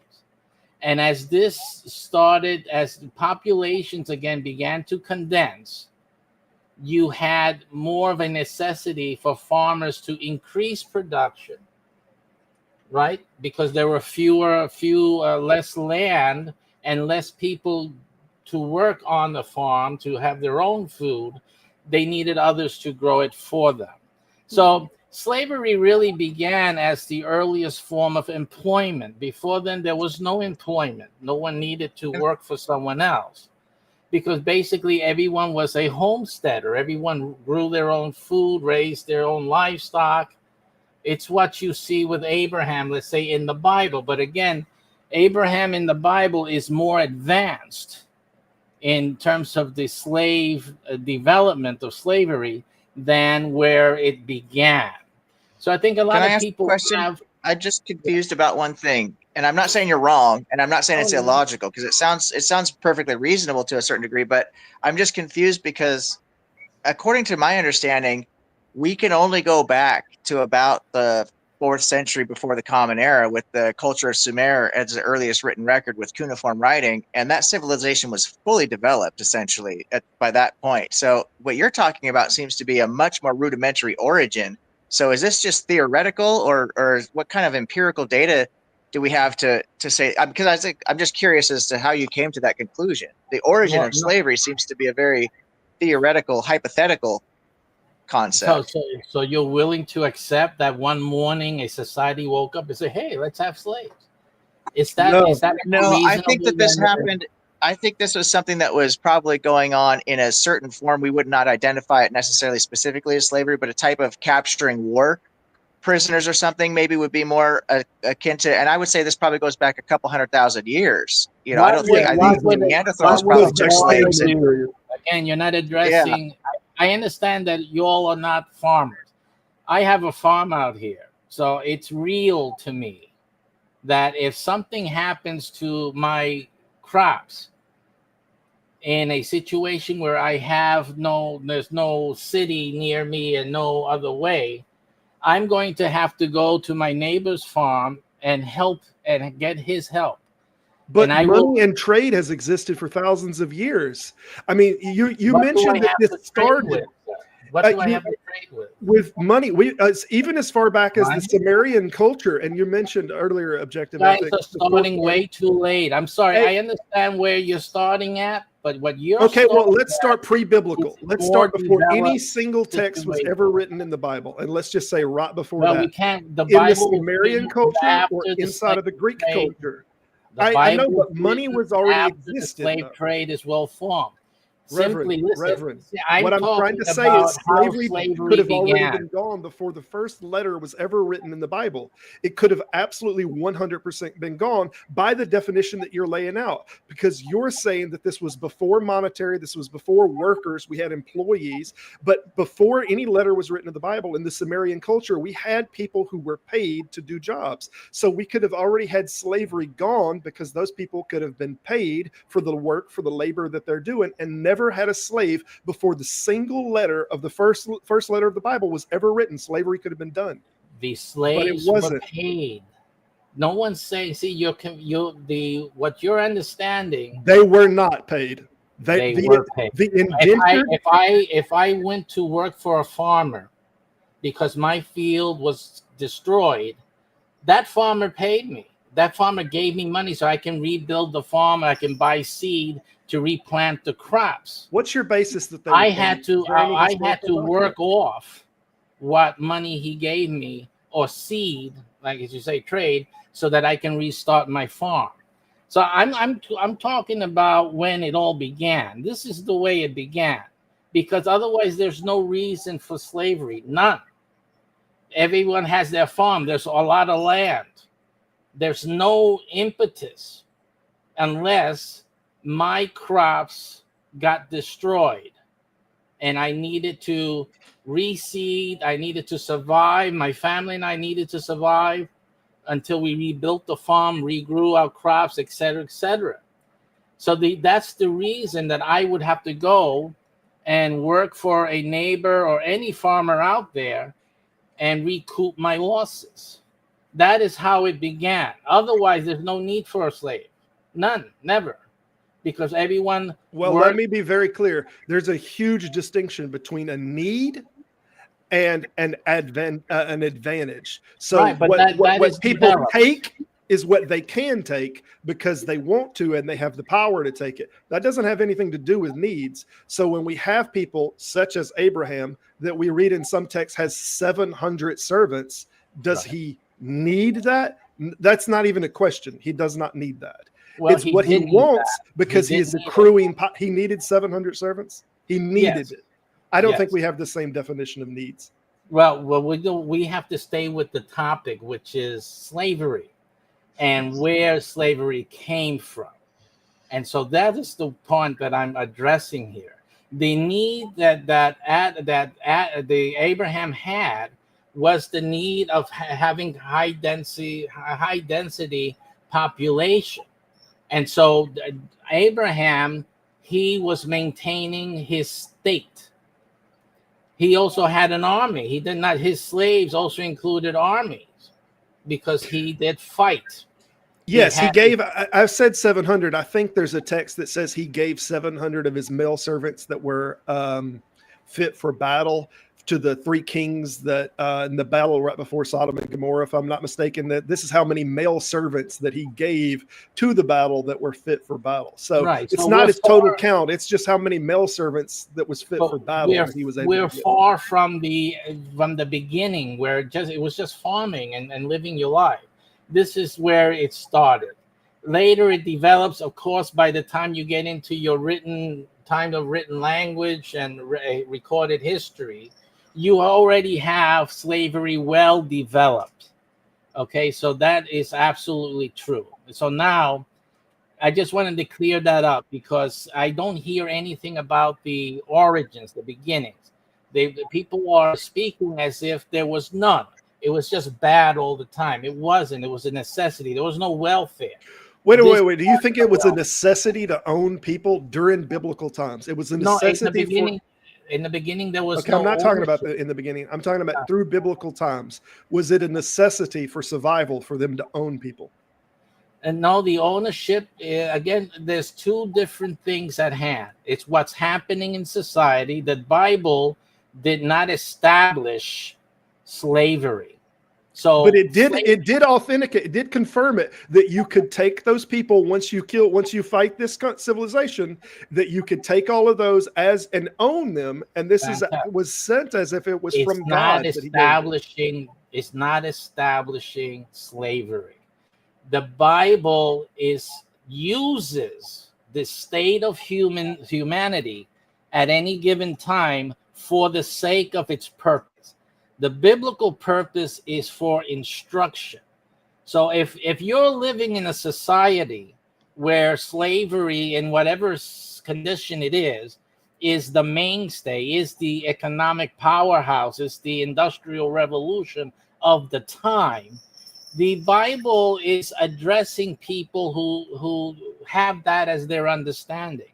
And simply the Bible advances from wherever a person is or society. The Bible tends to advance them through it. Doesn't just outright condemn things. it uses, I was to say, God is using what's written to instruct people forward from where they're at. So you can say, if I am trying to help somebody as a counselor that I am to stop a certain bad habit, I'm not necessarily going to have them stop cold turkey. So I'm going to help them through their situation. Right, but here's my little hiccup with this else problem. would say that I'm encouraging them to continue. This Well, is what you guys are doing. The instruction of the Bible is to help the society move forward, through their situation, through their level of understanding. Right. And Reverend Rosado, promoting. Reverend Rosado, let me ask you a couple things, because I know it can get, we got 4 people up here. Yeah, my bad. No, it's okay, but it's hard when everyone's talking, right? So I am curious about this. By the way, I don't think that slavery started in the Bible. So I agree with you. It predates the Bible. So we're not in disagreement on that. All right. The thing is that what you're describing is situational ethics. And I thought that Christians don't really go with that. I mean, you're describing that it was okay at a certain time, and now it's not okay. That is totally situational ethics.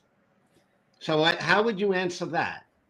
Well, bad slavery was always bad, even in the Bible. And it all depends on how you're understanding what the scripture is speaking to. Now, as I said, it did start good, but you don't have that allowance. No one's making that allowance typically when they're speaking of slavery. And most people, when you say the word slavery, have a negative connotation. That's already tinges the conversation. So if you're going to look at it, you have to look at it without this negative only perspective with slavery. Let us go into basically what the Bible is doing. In the Old Testament, Torah. Torah means instruction, and it's for instruction. So that all the things that are in the Torah are to instruct man, specifically or directly Israel, but it was for the teaching of all of mankind. As God says in Torah, he says, for all the eretz, the earth is mine. So God is obviously making an appeal through Israel to all the world. Now, the issue here is that most of the teachings about slavery, about anything, women in the Bible, all of these issues that a lot of people point to that are negatives. They're negatives. How can God do this? How can God say this? But they're all contextually an instruction that God is giving about a certain matter, even to the issue of ownership, because in God's eyes, he owns us all. It's all about ownership. Yeah. He owns the universe. Here's my largest problem that I don't understand how you can fix or get past. Because there seems to be this divine command theory, the idea that something is wrong specifically because God has ordained or said it to be wrong. So when we say something like murder is wrong because God said thou shalt not kill, it is the reason that it is wrong. But if we don't have the God character say that slavery is wrong, then how is it wrong? Is the problem. Like if God can simply make a thing wrong by declaration and say, thou shalt not steal, thou shalt not murder, what is the enormous problem that he seems to have with thou shalt not own people? Why can't that simply be said? Because what it looks like from out here is because that people are the product of their times, and that those people just didn't think that was immoral. So that this doesn't look like divine anything. This looks just a very human construct that they wanted to own people, so they never made it a rule. in the same way that they wanted to have sex with women and then declare them their wives, so they never made a rule, thou shalt not rape. These are rules that are not made, but if divine command theory is true, it could have simply been said in a single line, just like on the 10 Commandments, thou shalt not own people. And it would be done if this is divine command. But if it's not divine command, then why are y'all backing the divine command theory as a moral horse? It's just incorrect. I don't personally. I teach how the Bible teaches, and the Bible teaches, that it is a teaching book. So it is not just divine command for the sake of divine commanding. If there is a divine command, there is a teaching to it, and that's what I'm saying. It's a divine command because there's something that God is trying to transmit to humanity that must be comprehended, understood. But I'll give you an example. Like you said, thou shalt not, you said murder. Yet he told Israel to go kill everybody, their enemies. Every Jew knows that they can't steal. Thou shalt not steal. But yet King David, well, he wasn't king yet, but he went in with his men into the tabernacle and took the shewbread, which is stealing, taking what he wasn't supposed to have. And God did not punish him for that. So again, the reason God said, don't do this, gave the divine command, is because of teaching, not because it could never be done. Right? So then it's not intrinsically moral because God said it was immoral, or what's determined it that it's immoral? This goes back to the urethro dilemma. I mean, is it wrong, but do the gods not want, or does God not want it to happen because it is intrinsically wrong by something that is superseding God, or is it wrong because God doesn't want it done? And if God doesn't want it done, and that's what makes it wrong, why is it so difficult? It seems like you're saying that he has to lead them to this, and this is so slow process that he can't just say it, but he does with everything else, and it just seems like such an enormous cop-out. There's nothing Why couldn't he just say it? There's nothing wrong. That's what you have to understand. There is nothing wrong. There is just lack of understanding. That is what's wrong. So what is wrong is people not understanding. And so, so that is why you have God saying, "Don't do this." It's the same thing they told you, like when you were in the elementary school. They told you a lot of things. Don't go up this stairs. That's the downstairs. You have to go up the upstairs on the other side, right? It's ridiculous, right? As adults, we understand why they do it. There was a reason for it, but there is actually no up or downstairs. You can use both sides to go up and down. So again, that's the way the Bible is. The Bible and God would say, you do not do this, right?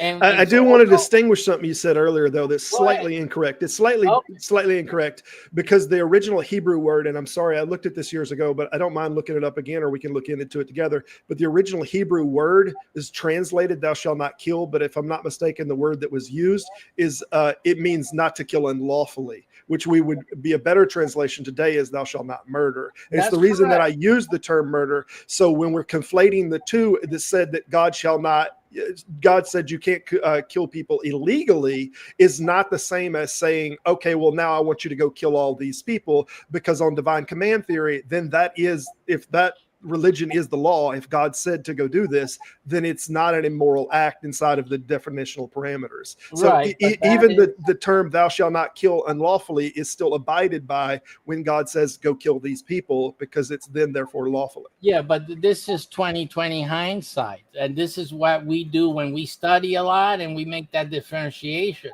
But you have to understand, a lot of things were not understood that way at the beginning or when things were said. So we're making the assumption that people understood this at the time. The thing with that is that obviously the Hebrew word does say "thou shalt not murder." In today's day, people don't distinguish between the two, and then they come out with these questions on atheistic or skeptic shows. Here, why did God have them kill if they can't kill? Right? again, you know what the Hebrew actually says, but it all depends on people's understanding, right? So that's what it is. The case with, but where is God's heart in all this? And that's really where you have to look at in Scripture. Where is the heart of God throughout His instructions? Dr. How would we know if we won't say it? Let me have a word with you a minute, okay? Because we went off track. Because I asked you a specific question, I never got an answer. Maybe you can give me a specific answer. Go ahead. We'll get us back on the track. when you said, you know, and well, just outright, do you think that God gave a situational morality where at one time he thought that it was okay for human beings to own others as property, or not? Do you believe that is situational? Yes or no? I don't believe that it is to be looked at in the way you're doing. I know that you are. No, just because you're looking at it as if God is instituting this or that. What I'm trying to tell you is that God is teaching through. But I'm really not asking that. I'm asking you. All right. I'm not asking about anything but your answer to my question. That's what I'm asking. Do you feel that when God said it was okay to take the foreigners as slaves, right? Because we all know he said that, right? All right. So are you saying, do you believe that was situational ethics as given by God? In a way it is. In a way it is. Well, at least now you're giving me an answer. The reason for that is because he is teaching. He is not giving you an ethics, an instruction for ethics. He is making a spiritual teaching. So would you say then, I mean, just want to clarify, because this is what I struggle with when I talk to people. They dart all over the place and I lose it. All right. Yeah, but I'm not darting with you now. Well, you answered now that it is situational. All right. So God is for situational ethics, at least. No. See, that's where I disagree with you. So you're not listening. God is teaching. For example, if I'm teaching a class, okay, what I use to teach in the class to get my point through doesn't make me establish anything with whatever I'm using, because that's not my point. So is God okay? God is not trying to establish ethics. God is trying to teach. Is God okay with owning slaves in certain circumstances? Yes or no? Only when he is teaching something. And I'm going to take that as a yes, right? Only when, but that means in a certain circumstance. And tell me if I'm missing this, Dr. Rosado. In a certain circumstance, whether that's teaching or another circumstance, economic, whatever circumstance you want to put on it, God is okay with owning slaves in certain circumstances. Correct or no? That is what was taught at the time, yes. Okay, so now we have that God himself changes his teaching according to the culture of a particular time period. Now, the Bible has not been updated, correct? It's been 2,000 years. I don't agree with what you said. His teaching still exists today. It still goes on today, right? It's never been updated. Why is his method of teaching change? If you don't mind me, because if he doesn't want people to kill, he just says, "Thou shalt not kill." So what's the distinction between owning a person and not killing a person as far as the method of teaching? Because it seems like one of them, his method of teaching is really this simple: don't kill people. Whereas the other one, you're saying it's not as simple as saying don't own people, but that it's got to be some complex, multi-thousand-year adventure of getting him away. I mean, this is what it sounds like to me from the layman. Okay, it sounds like that there's that we could. I don't understand how you differentiate the two different tactics of teaching, because one tactic is just a command. It's just a don't do this, and everybody seems to be okay. We won't do that. But the other one, like, why couldn't it be in the same camp of not to kill, not to steal, not to covet, not to, why couldn't it just be in here? Why do we have a whole different method of teaching on that subject? Well, there are many multi-layers even in the Ten Commandments as to their purposes, the end purpose of each of the commandments. Simply to say that there are certain things that impact or that teach about God himself.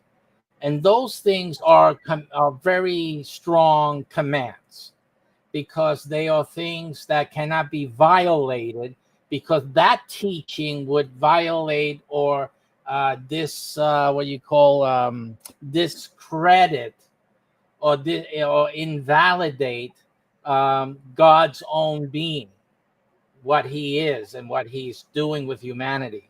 So that is where he puts the line in terms of murdering, right? Because the murdering that's done, it's done and stealing. I don't want there to be a big chasm of moral difference, because we're talking about even theft. As far as people at the time, there were written laws in Leviticus about stealing things as small as fruit or whatnot. Right. These were very serious crimes, and that there were going to be very serious punishments. Because God made providence. Yeah, you see, this is something against God, because God made providence for everyone. Every person had something to eat. He even instituted the sabbatical law so that the farmers would let the land rest. And during that year, anyone could come and eat off the farmer's field. So there was no need. But not every culture was the same. We're talking about one culture, but we're making a generalization of rules. Well, and God is not talking to every culture there. He was talking to Israel specifically. Okay.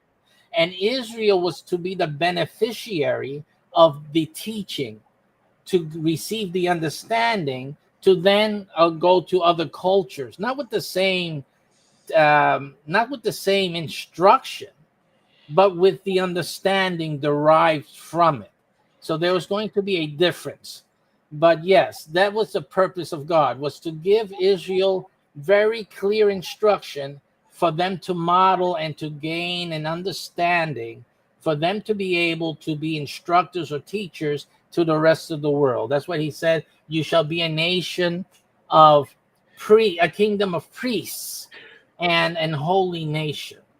I think it's called the Talmud. I'm sorry, I'd have to look it up, but I think the Sumerian cultures had a 42 rule set, if I'm not mistaken, that they had before we see the 10 Commandments come into play. There were 42 rules that when they were before Hades, or when they were going into the underworld, they were to put their heart somewhere, and they would say, I have not dealt unkindly with, I have not killed, I have not, and they would make a testimony of the things that they have not. But there were like these 42 rules.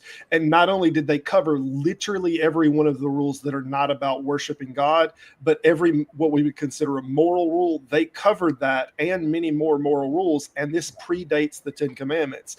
Now, if the Sumerian culture already had all this rule set from their religious ideals before the 10 Commandments ever come down the pipe, I think Hitchens, I believe it was, made the great point that no society would have succeeded if they would have thought that it was totally okay to murder people. That we wouldn't have made it to the 10 Commandments if cultures thought, yeah, it's okay that we can just kill everybody and do this and that.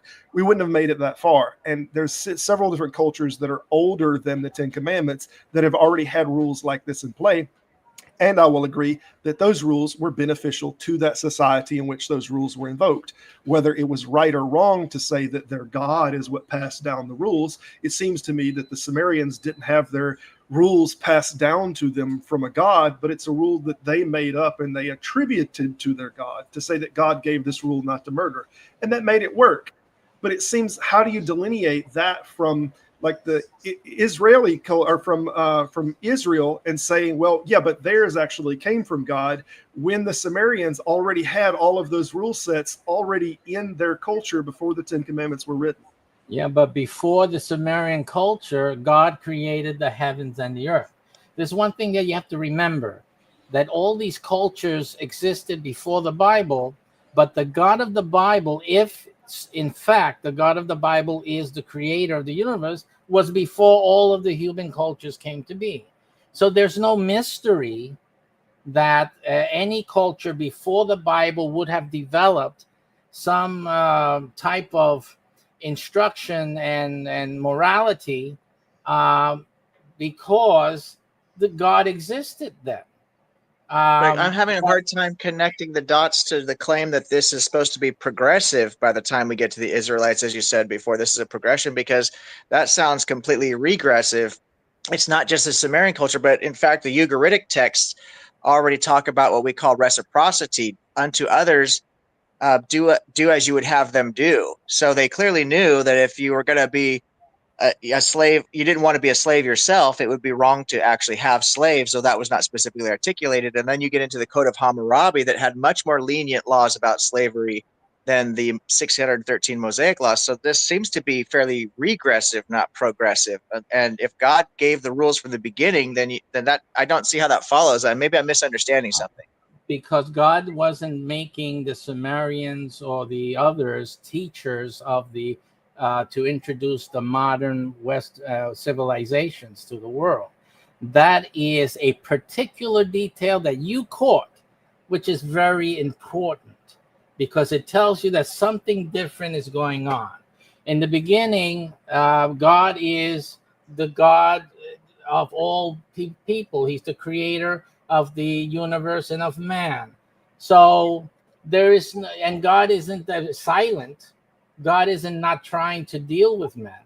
So they all God made these little, put his 2 cents worth here and there and there. The fact that you see it later in the Bible, you can look at it 2 ways, right? You can look at it where the Bible's taken from these sources, or that God has been said to Moses, as he said and stated, write what I tell you. He's putting in the corrective order for the sake of teaching, of preparing Israel to be the main teachers of the world that's developing and that would develop now under Christianity, under the Abrahamic religions in a total, obviously, because Israel did not keep faithful. Now we get back to faith. Faithful to there you go. Dr. Rosado. Yeah, I know. I help you out there. And didn't be faithful to what God had instructed. Reverend Rosado, go. When you finish, I want to clarify, and that's the part that I'm struggling with. Okay, so I'm asking you direct questions. Yeah. All right. One of the questions I have for you is, do you think it is wrong to own slaves? For me to own a slave, of course. Yeah, just human In the general sense, yes, because ownership. Yes. So the answer simply is we agree. I agree with you. Yeah. Okay. Now, is there a time, or was there a time, when it was acceptable to God to own slaves? I don't think it's ever acceptable for God that people own slaves. But then why did he? Let's take the commandments, right? The 10 Commandments. Right. We see thou shalt not covet, and it mentions slaves. So he made it clear that you shouldn't covet slaves, but at the same time, he certainly didn't prohibit it. He said, well, just don't covet your neighbor's slaves. Right. So is there a time, this is another question that's very important, all right? Is there a time from the Bible days till today that God made it clear about what we today in the year 2025 should do about slavery? Did he ever clarify this? I think that that question is a good question. And it goes to the point that God does not just use the Bible to speak. Well, So how did he again, speak? through the science he created. If God is the God who created all things, then all things speak his truth. Right, but this is a little bit begging the question. This is a little bit of a circular thing, because what we're trying to figure out, whether there is or there isn't this invisible deity, and we're trying to decide what would predictive models look like if there was this arbitrator of morality, and what would things look like if there wasn't an arbitrator of morality. And it seems to me that what things would look like if there wasn't an arbitrator of morality is exactly like they look. That we would not have someone that says slavery is wrong. What we would have is a progressive internetworking society that would slowly but surely push against this and say, we don't think this is right anymore, just because of their interrelationships with different people, and their compassions would build to the point that there is a societarian outcry that says this is not right. But as far as if there is an organization of power structure that knows that the powerful will never be slaves themselves, but they could be murdered, then it would make sense to that power structure to say, okay, don't kill people illegally. We can kill people as long as it's legal. But don't kill people illegally, but they wouldn't say anything about owning people, because them in a position of power knew that they couldn't be owned, if that makes sense. So from the perspective of saying that there isn't an artificer of morality, seems like this is exactly what we would see. Whereas we would think if there was an artificer of morality that was saying this is wrong and this is wrong, and then that therefore makes it wrong, that what we would at least get was this artificer saying at some point, this is wrong. But we don't get that. So it looks more to us like we don't have an artificer. We have to do the work of a society making a determination and saying, we won't put up with these things. We don't think it's right. But you said yourself before that people would rationalize that killing each other wouldn't produce survivability, right? Right. There's a danger to anyone if we're allowing the environment of that to happen.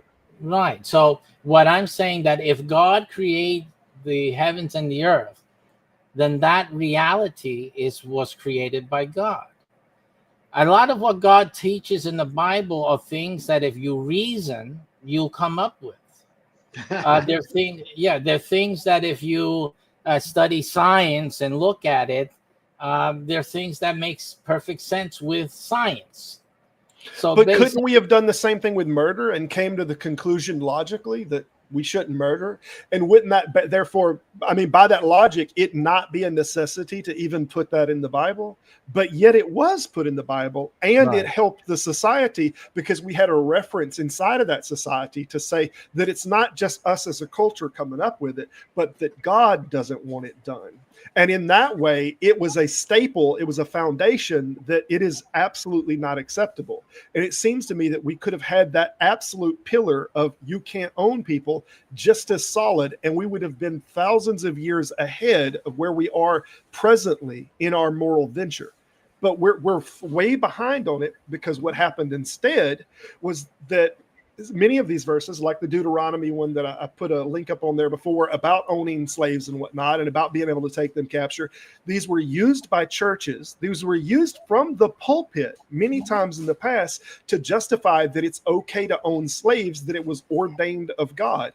And all of that could have been cleared up with a simple line item, thou shalt not own people. But it wasn't done. Yes, but then let's assume, because I won't get into all the full detail, but just assume that there's a great amount of teaching in this ownership topic, So what you're saying, that God would do away with that teaching completely for the sake of just ruling it out to begin with. Oh no, How just say about if he thought upgrading? it was bad to, for humans to own other people because the way in which that they treat things that they own like they are objects, if he thought that was bad, then it seems at least there would be a consistency through that if God thought it was bad presently, that he would have always thought it was bad. In the same way that if he thinks murder or killing someone is wrong, he would have always thought that. So it would seem we would at very least have a consistency inside of that idea. But then you don't have teaching. You see, How about you're how not about including the upgrading other the purpose. teaching? The main purpose is teaching. How So about if you're not upgrading it? involving teaching, you're not capturing the whole picture. But go ahead, Lou. What was that? How about upgrading the teaching? Why didn't God upgrade the teaching? The Why didn't upgrading. he why didn't he change the teaching? If he thought it was okay to own slaves 2,000 years ago for whatever his glorious reason was, and now he doesn't think it's okay to own slaves, why didn't he change and upgrade the teaching? The teaching is what it is. The issue. No, the issue of ownership. Listen to this, Lou. The teaching of ownership has to do with God Himself and sin. If there is a God, right? The story about Lucifer and the devil, then that's also quite possibly valid. So the question is that if God doesn't own us, if we are not loyal to God, if we're not attached to God, then who are we attached to? The Bible says something very interesting. It tells us that we were created in the form of a slave. It says that. So we were created in a form of a slave. Now, that means that, Sorry to press you on this. I'm quite biblically read. I'm curious in the Go verse. ahead, brother. Go ahead. What are Correct you, me what on verse? that. What verse are you referring to? That is, well, you said you were biblically well versed. You'll have to. Well, I don't remember that. I know that there was a Hebrew word that was translated as picture sometimes, or image, that we were created in God's image, and I believe that. But as far as being created as a serf, I think we've gotten in the New Testament in some areas that we are a servant to God, but I don't know that we ever get anything in the context that we were created as a servant unto God, or created as in an image or in the form of a servant. In the form of a servant. I'll get that for you and put it in later. Yeah. Okay. So, but just take it that it says that. Now the thing is this: so that we're a slave either to God, or you can say servant. It doesn't have to be slave and all the negative connotation, but we're either serving God or we're serving something else. So in either case, what the Bible is trying to say is that we're serving something or someone. The question is whom. So that teaching of ownership is vital. It's very important in the scripture, even still today. So I understand, but also, and then there's this other issue. Why would God leave it untouched, Lou, right? Yes, I want to know that. Because you have this discussion today and you have doubt. There's doubt. This doesn't look like there's a God because of what skeptics said and what you're thinking, right? So there's basis for not believing. So we have to understand as well that one of the things that the Bible says is that there has to be doubt, because that's why, in talking about faith, it says without faith it is impossible to please God. And not that he's trying to help out either with the faith. He's not trying to help us, right? We have to come to it through a lot of doubtful messaging and doubtful histories and myths, and a lot of noise out there that would tell you, this is not something we should be believing in. How can we? Not easy, right? Not easy to believe this stuff. Exactly. So there is a lot of foundation in the scripture that defends why that is and why that's important. And this wasn't put in later on. This is still caveman time, okay? Okay, so you're still darting around Reverend. About on what now? All right. Specifically, a question for you. How Yes. do you know that slavery today is wrong? Do you know that? What slavery are you talking about? The bad one? Taking someone from a foreign country and owning them as your property and passing them on to your children. Okay. You, I think, said that was wrong. Now, Okay, how do you know that's wrong? Okay, first of all, let us talk about what the ownership issue, what slavery. Today, you know, you have contracts today, right? You didn't have contracts back then. You have contracts today, and contracts can take a lot of forms. Okay, so a person can commit their time and their money, their property, a lot of things, and make an agreement and put it in black and white and sign that, and it's legally enforceable, right? So, you know, when you talk about can a person be a slave, can someone conscript to give their life to another entity? You know, that's the question, right? When you become when you become a soldier, Lou, who owns you? You still own yourself. Yes. All right. Now But again, can we mess with definitions here? Hold Because on. I think what's important to distinguish here is when we get this definition talking about in the Bible, we get laws that are written in Leviticus that a man can beat his slave as long as he does not die. And he could, if he beats that slave so harshly that he dies a week later, he wouldn't be charged for that. But if he beats that man to death that he dies during his beating, that there is a penalty for that to the family of the slave. So I want to say this is the level of ownership that we're talking about, being able to beat a man till he dies the next week and that you're totally free and clear of anything. This level of ownership compared to the level of ownership that you're talking about being a soldier in the army, these things are so unbelievably miles apart. I hate to see them be falsely equivocated. No, they're not. I'm not trying to equivocate, but I'm trying to show that there are different degrees. And in culture today, that's obviously the slave degree to that extreme is not acceptable, right? But there's lesser degrees of that employment.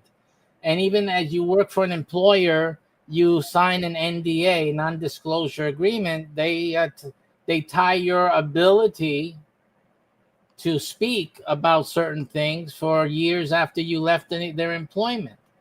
So that's even something that endures afterwards. So again, it's not slavery. It's not the same as slavery, but Reverend Rosado, go ahead. To be clear, I want to understand your answer. Okay. Right. How do you know that owning another person from a foreign country and passing them on to your children is wrong today? How do you know that? Because God created each person in his likeness and image, and God is not a slave. So it's not the simple answer. You don't know that from the scripture, right? You don't know that because we're talking about the God of the Bible, right? Yes, and the scriptures are clear that at certain times it is okay to take foreign slaves and to own them as property. Yes, it's commanded in some places. If you don't think that is good, where and how are you making that determination? Are you going against what God said? No, I already explained that. Let's talk about the purpose of God making those statements, which was to teach that those who are outside of God's people, right? They are owned, and they are someone else's property. Simple as that. In other words, it degrades those who are not recognizing their own creator. So this is the premise of the scripture. How do you teach this, Yeah. Reverend? Do you get You that did- out hold of on. the scripture? No, hold on, Yeah, Brooklyn. I I wanted to ask something though, because when we're talking about methods of teaching, like we all, I think, have children. Or I don't know about you, Lou. You don't have children, do you? Yeah, I got Oh, you do? Okay. Well, how do we teach our children that these things are wrong? All right. Because it seems to me that how I learned that this was wrong, and why I would say this was wrong, is because of my interactions with other human beings that may be very different than me. And I may at that time said, because they're different than me, it's okay to treat them like they're different. But then cracking that wall and saying, talk to these people, and you understand any different group or any different people, they're not very different from you to start with. And that when you have relationships with people, you talk to people and you realize they're just a person, and that there's nothing that can give you permission to treat that person any worse than another person. When we teach our children these kind of things, especially from a secular position, it doesn't seem that this type of tactic to say, be compassionate one to another, and that, to not treat people like they're less than you or inferior to you, that these are things that we start with as the baseline of teaching, to teach this subject. But I don't see that biblically when we talk about God teaching Israel. We don't see God saying, treat the Canaanites as if they're one of you, or something that we might equivocate to modern teaching our children morality and teaching them that we can't own people. We don't see this kind of teaching. Instead, what we see that they're not like you, that they're not the chosen, that they are not in the coveted position. So it seems that we have a counter teaching of how we teach this morality in modern time. Right. Well, it does. It teaches that, but again, remember that each one of these foreigners could become a Israelite. They could convert. And are you sure about that? I thought that Yes. was a birth thing only, that you had to be born in that. No, you have Ruth was not a Jew. Ruth was not a Jew. She came in and was accepted into the family because of marriage, and she was brought in. And she is one of the antecedents to Jesus Christ himself. Yes, but she did marry a Jew to become a Jew. She didn't convert. She married into that family. I mean, it's a conversion, brother. You have to convert to get married to the Jew. That's what's required. Are you really? Okay, listen.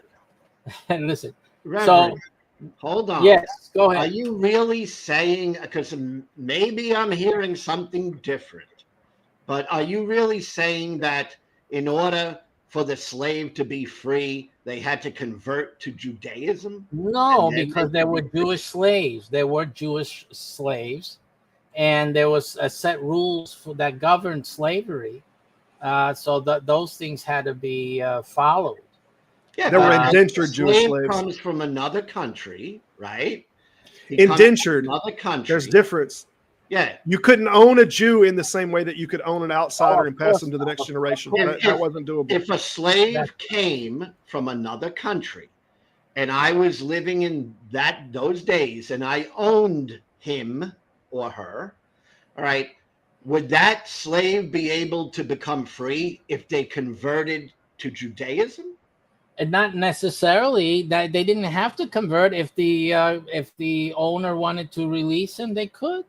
That's really nice. I'd love to be in that situation, Reverend, where someone owns me, and then if the owner decides that he wants to let me go, would you like to be in that situation? Have you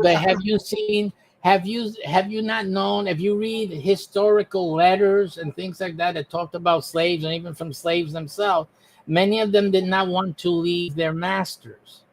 The slaves were, but that's true, Lou.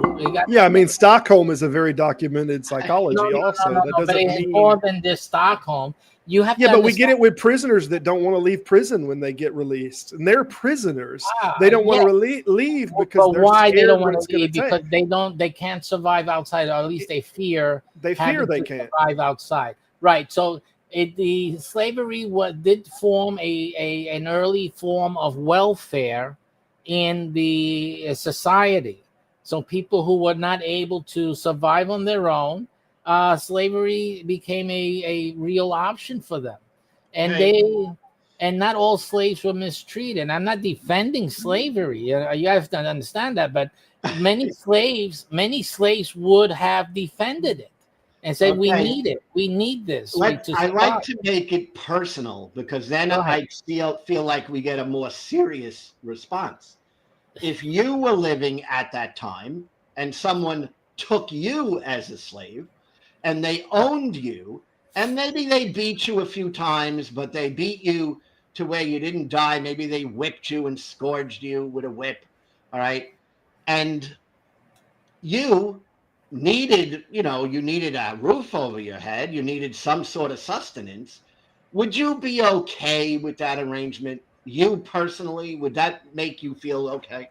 You cannot, you cannot put me into it, because I would have been one of those slaves that would have ended up running the house of Potiphar. That Yeah, would have been me, But and it's would a have been hypothetical. I would have become the but- second ruler in Egypt. But I could tell you that I would have no interest in that arrangement. All right. I wouldn't want to be scourged by a whip. And well, you're still living, dear slave. All right. No, that wouldn't be me. Now, maybe you think that's a good arrangement, but it's not. All right. And It's not. I think you But Lou, know. listen, you say know that it's not a you good say arrangement. that now, today. Yeah, But well, I if- live today. If you were back in those days where there's I'd say it nothing was else, okay for myself to be scourged, and it was Nobody does. acceptable. nobody does. So then, why in the world would you be supporting that in any context, in any culture, in any time? Oh no. Why would you be supporting that? Ever? You don't support it, but if that's what you need and that's all there is, then you would have, like others have done. So It's just as simple. God intended for certain people to be scourged by slave owners and owned for property because that was right for them. No. How do No. you get around that? That's what you're saying. But listen, Lou, if they would have left, they would have died outside. Yeah, so it's good that they were under the ownership of a person. If they survived, that's what they wanted. That's So what it they was want. good. Let's be clear, all right? In that situation that you're describing, it was good for the slave to be owned by another person who could scourge them with a whip, all right? And you think that was an acceptable thing? I mean, at least be consistent. Yes No, or no? I am consistent. If the person had no other choice, that's what they would have done. Okay, so again, I'm giving you that. If the person was poor and had no other way to survive, you think, I want honesty, you think it is acceptable that someone own that person and scourge them? Yes or no? Why are they scourging them for? He didn't like the work that they did that day. I'm sorry? The slave owner didn't like the work that they did that day. So he says, I'm going to punish you. I'm going to scourge you.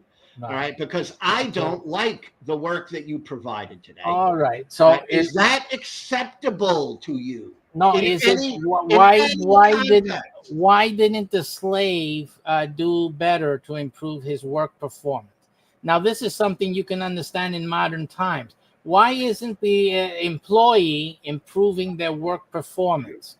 Go ahead. Oh my gosh. No, Can we be honest? Can we be honest for a second, though? I mean, wouldn't the easier and more moral step or the weight to be put on somebody, instead of putting that weight on the employer / slave, whatever dynamic we're looking at, wouldn't it have been much easier to put that weight on the employee and say, instead of owning this person, if this person doesn't have the ability to take care of themselves and you don't have the ability to do this work, that you could just pay this person and you could fix both things? You wouldn't have to beat him and you could pay him. And if you didn't think he was doing good work, you could fire him and get a different person. I mean, it's still putting all the moral burden on the employee instead of any moral burden on the slave master to say, well, the slave master has obligations here, or the the owner, whatever you want to call it, of the business that or farm, that they simply pay this person. I mean, wouldn't that be that's the moral construct that we come up with today, that it fixes both problems? You say that he couldn't survive another way. Well, how about the person that wants that work being done pay the man for the work that he's doing, and it would fix the whole problem? And why couldn't that be articulated by God? It just doesn't. We still come back to that problem, that we solved the problem without God saying, don't do this. Human beings solved the problem. Yeah. So slavery, Dr. Rosado, slavery was abolished because of human beings. It was not abolished because of God. That's the fact. It was human beings who abolished slavery, at least here in the Americas. All right. Slavery is not something that is needed. It's something that may have been in place and was in place prior to the Bible. We all agree on that. But you have an issue and a problem that you just skate over, is that included in this slavery was the ownership of another human being that you can whip and beat. All right. And that to you was acceptable to God at a certain time. And maybe today God doesn't agree with that, but God never upgraded the rule book. He never changed anything. So what's that's not your true, problem. Louis. That's It's not your true. issue. It's not true. The Bible, as well as it's what it states, for teaching purposes, it does establish a better outcome, and it teaches a better outcome. The model that's given to the Jews themselves was that better outcome and better slave model. So that was the model for them to develop for all people. Just simply that the teaching at the time had to involve the state of slavery as it was at the time. So let me ask you a question, all of you. I'll give you a direct answer, Dr. The Mazzano. releasing of slaves after 7 years, or at the 7th year, was that a common practice in the rest of the slave ownership world? For a type of slavery, yes. you talking about And the that was Jubilee what? year? Yeah, the Jubilee year. That was impacted- indenturement only. Yes, it by the way. impacted slaves that were more of the indentured servant type. It Right. did not impact chattel slavery, Right. which was a practice that God said was okay for the Israelites at the time of the writing. Right. But Okay. yeah. Go ahead. Dan McClellan talks about this a little bit, and there's a little bit of inconsistency on the rule set of the Jubilee year. So in some context, you see that kind of everybody all indenturement is supposed to be released. And in some context, you see those that were already slaves that were not a part of the indenturement, but let's say the husband or the wife or the child, if the indenturement came in and had a child with a non-indentured, a chattel slave, they still don't get to go free. That child doesn't get to go free, even though the indentured, servant gets to go free. So there's some slight inconsistency, I think, as far as the doctrine on that, but I don't think it's much important. I think what's more important is, like, I had books that taught me every little subject. If we're talking about in school, we had science books, reading books, math books, social study books. And I can't think of any book of any kind that has ever taught, as you were mentioning, God was trying to teach us, that didn't ever say the rule. It never verbalized the rule. Like if math was trying to teach me algebra or whatever, it would always, there's no book that I've ever read that tries to teach you something that doesn't at some point have to assert the rule.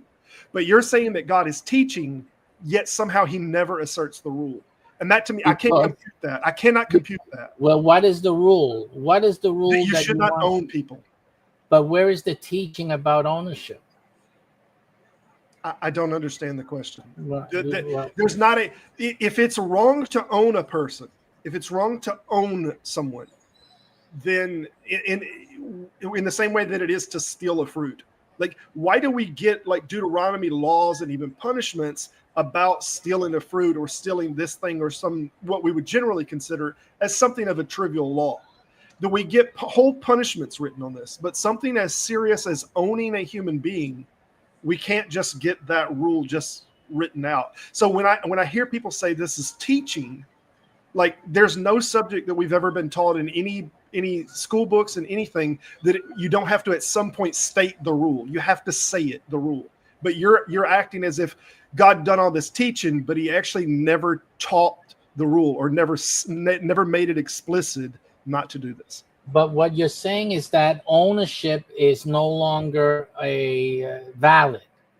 You're saying that the teaching of ownership is ended. How are you equivocating owning things with people? I mean, Because, you can own things. That's not owning people. Well, everything includes people. So People are things as well. do you think, and this is another direct question, Yeah. do you think it is okay sometimes to own people? Do I think? Yeah. Do Yeah, you think it's okay sometimes in certain situations to own other people? I think that people do own other people today. Not totally, but between 9 and 5, they own them. They're No, that's working not, from. uh, But you're- that's it's not what I'm asking. That's not what I'm asking. but that's the truth of the matter. The truth of the matter is Not. that That's it not is. what I'm asking, Reverend. I'm Now, asking you want to I'm avoid asking it. to That's own another them thing. 24 hours a day as property. That's what I'm asking you. That's Not an if you, ancient. not if, That's an not if ancient you can form. employ somebody. I'm not asking. Employment is modern day slavery. Period. No, Now it's not. that they're owned for 24/7. That's a different thing. That's a past history, etc., etc. But when you go to work every day, you are working for someone else. You are They do sweating not for them. own you. They do not They own own you. They own what you They produce. do not. You can walk away that You day. can walk away. I have had Yeah, right. jobs. I have had Skeptic, go ahead. jobs. You can walk away and not be beat to Yeah, death. I have had There's no jobs. job I've worked that I couldn't walk away Dr. and be afraid Rosado, of being beat to death. I have Right, had right. jobs I and I've understand walked that. away. I was know, not but you owned. guys are fighting or debating over an ancient reality. This is ancient. No, I agree. I agree to some degree with you, Reverend. There's something lost, but the problem is that when you're making declarations of divine or moral authority, like if you can't exercise in those texts what we would think is ordinary moral behavior, why would we grant that this Bible is somehow moral authority when it can't even meet the standards of regular moral behavior that But I we see as moral already today? told you that it's teaching many things other than morality. There are many Sure. things that the Bible is teaching. So But is it a moral authority? Is it or is it not? Is the Bible a moral authority?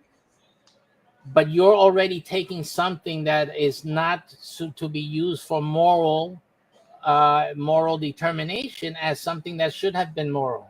So again, that's a matter. It has been used from pulpits as an explanation that it's okay to own people, that God has ordained it. And now, don't get me wrong. I know that people will use things however they want to use things. Taking it out of context, yes. But why do we know? Why do we know that it was being used then for, let's say, pastors or preachers 200 years ago, that they were the one that were using this rather than the prophets of God that was saying, God told us to go into this people, kill all these people and take them as a slave? How do we know that they were the ones that were not being immoral and just using God as an excuse to take whatever action they wanted and own whatever people they wanted? How do we delineate the two? Because to me, it seems that both people were immoral. What we had is preachers 200 or 300 years ago saying, oh yes, this scripture gives us permission to own people, is the same thing that we got when those authorities or those prophets said, oh, I spoke to God and God said that I can kill these people and own these people and pass out the women amongst the soldiers and that they could do what they want with them, that God said this. Well, which one is immoral? It seems to me that they're both immoral, and they're just hinging this or couching this in the idea that God said it was okay. No, but the problem is here is the disconnect between the teaching that God was giving to Israel at the time and then their failure to God. This, of course, brings about the rest of society and Christianity, whatever developed, to take things the wrong way, because, of course, Israel was not there to set the record straight. And so everybody's been looking at the Bible incorrectly. So this is where we have today. We But have people look at the Bible incorrectly. All right. People look at the Bible and find all different things in there and that suits their own personal belief system. Yeah. Okay. They don't look at the Bible and get an exact answer. Like the Bible does not answer whether it is wrong to own another person as property. In fact, it says it's okay, at least at certain times. But that's not what it's teaching. It's not teaching that. It's talking about ownership. God being sovereign over man. Okay. And if a man does not recognize God and does not serve God as sovereign, then he's someone else's slave. Okay. That's what it's teaching. Okay. Outside of that, you're absolutely right. So let me ask you this. Mm-hmm. Like, you think it's okay for God to own you. Is that correct? He is the creator. I'm asking, do you think it is okay for God to own you and to do whatever he wants with you? God does with me as well as what the universe does with me. You don't have to believe in God. Doesn't the universe? Lou, you have asked the most predictable question that has ever been asked. I have never heard any theist of any kind answer that to the contrary. I mean, it's a simple question. I know it is. It's a simple answer. Is that in that worldview that God owns everything? Everything is owned by God. I mean, I've never heard a theist ever represent separately. He owns Reverend Gilberto Rosado. I'm bringing it down to a person. Yeah, go ahead. Yes. So God owns you and can do whatever he wants with you. Does everything he wants with everyone. And that arrangement is okay with you? Yes. Well, it's not with me. I don't like it. Okay. Well, again, that's what you have, but it doesn't change the facts. I call it facts, but it doesn't change the reality. It's like you like the fact that we all die? You don't like that, but we all do. With God or without God, we all do. So it doesn't matter. I don't like it, but I don't live my life according to what God says. Right, you do. You do actually. No, I don't. Can I ask? You do. Everyone. Look, can I jump in? I just have one quick question for clarity. I'm just trying to follow all this. I found the conversation to be quite fascinating, but I'm confused about. I feel like we've run into a logical contradiction in the way things have been laid out, and so I just have a couple quick questions to help me. Maybe I misunderstood something, and so help if you could try to. No, brother, I'm looking for you to sort this out for me, but I just need a couple quick yes or no's to make sure that I didn't misunderstand something. So, first of all, do you think that logical contradictions can exist? So, are you familiar with the laws of logic, like the law of non-contradiction, P not P? Well, I have slight some familiarity with it, but go ahead. See where I go against it. Okay, yeah. It seems to me that, and again, maybe I missed something here, but it seems to me that you said, and correct me if I'm wrong, that during the biblical times, God was not giving a moral teaching. Do you believe that God did, in fact, give those commands to Moses for the 613 laws? You're talking about at once sitting there to Moses directly? According to the biblical narrative, that God gave the law to Moses. Narrative. He gave things to Moses. Yeah, I want to say the whole thing was there, or whatever you read today there, that the whole thing was there. Go ahead. Okay, and then if I'm understanding that correctly, did I also understand that that you thought that slavery was actually immoral, but that wasn't the point of the laws? The laws were for teaching. Did I get that right? That it was actually wrong back then, or are you saying that it was right back then, but that's not the problem, because it's not about right or wrong morally, it's about teaching. Was it immoral or moral when God said you could own people as property? That part I kind of missed. Well, the limits to human understanding at the time necessitated slavery, the ownership issue. That was the limit. No, I understood. I understood that part of the argument, but I just didn't catch the part where whether that was moral or immoral. And I understand the point isn't, it's not a moral argument, but there's a law that was made. Was the law a moral law or was it an immoral law? No, I don't think we need to look at it as a moral anything. I think we need to look at it as simply the instruction that it was. It was simply instruction. So they can't be quantified as ethical or unethical instructions? We try to do that to have some understanding about things, right? It's the way we are making our perception so that we can have understanding. But I think that when we put things in as a moral this or moral that, you're excising the teaching value that was intended in it. And that's what's being taken out. So now we're left with this battle and this conflict if this was moral or if it isn't. When reality, this is an educational issue. It's not a morality issue.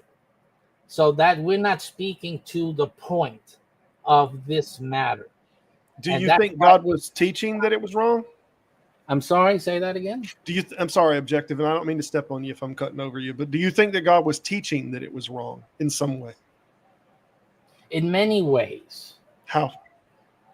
You have to consider the rest of the scripture where God is very intentional in making clear that those who are in the kingdom as Israel have a different situation simply.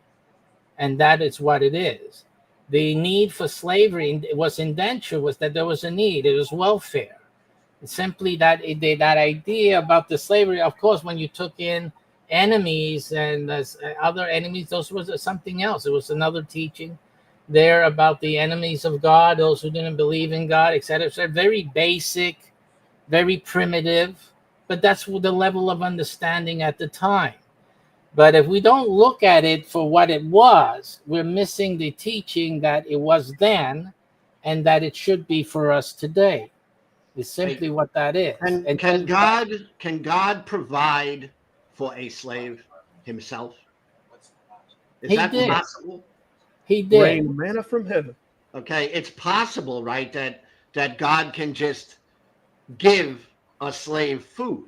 Sure, he did it with all of Israel, all of Israel was slaves. So the way that he decided to provide slaves for food was to have them be owned by men who can scourge them and whip them. And that was his provision. Lou, are you saying that every single slave was scourged and punished by men? Is that what you're saying? No, it was totally, I mean, if there's any more clear verse or verses than Leviticus 25, where it speaks to slaves, I don't know how that can be taken out of context. Right. It's exactly what it says. Yes. It is okay to own slaves, to take them from foreign lands. It is perfectly okay to own them as property and give them to your future generations and own the children as slaves for future generations. This is absolutely clear. Right. All right. It was the economy at the time, and that should be as well absolutely clear that this was the economic model of the day. That has to be absolutely clear. So it goes and if back you were to my living question. in the day, you would either be a slave or be a slave owner, period. So again, I asked you a question, and it's destroying your view, but you don't recognize it. God gave a situational morality. And again, you're talking about morality. You're making it a moral issue.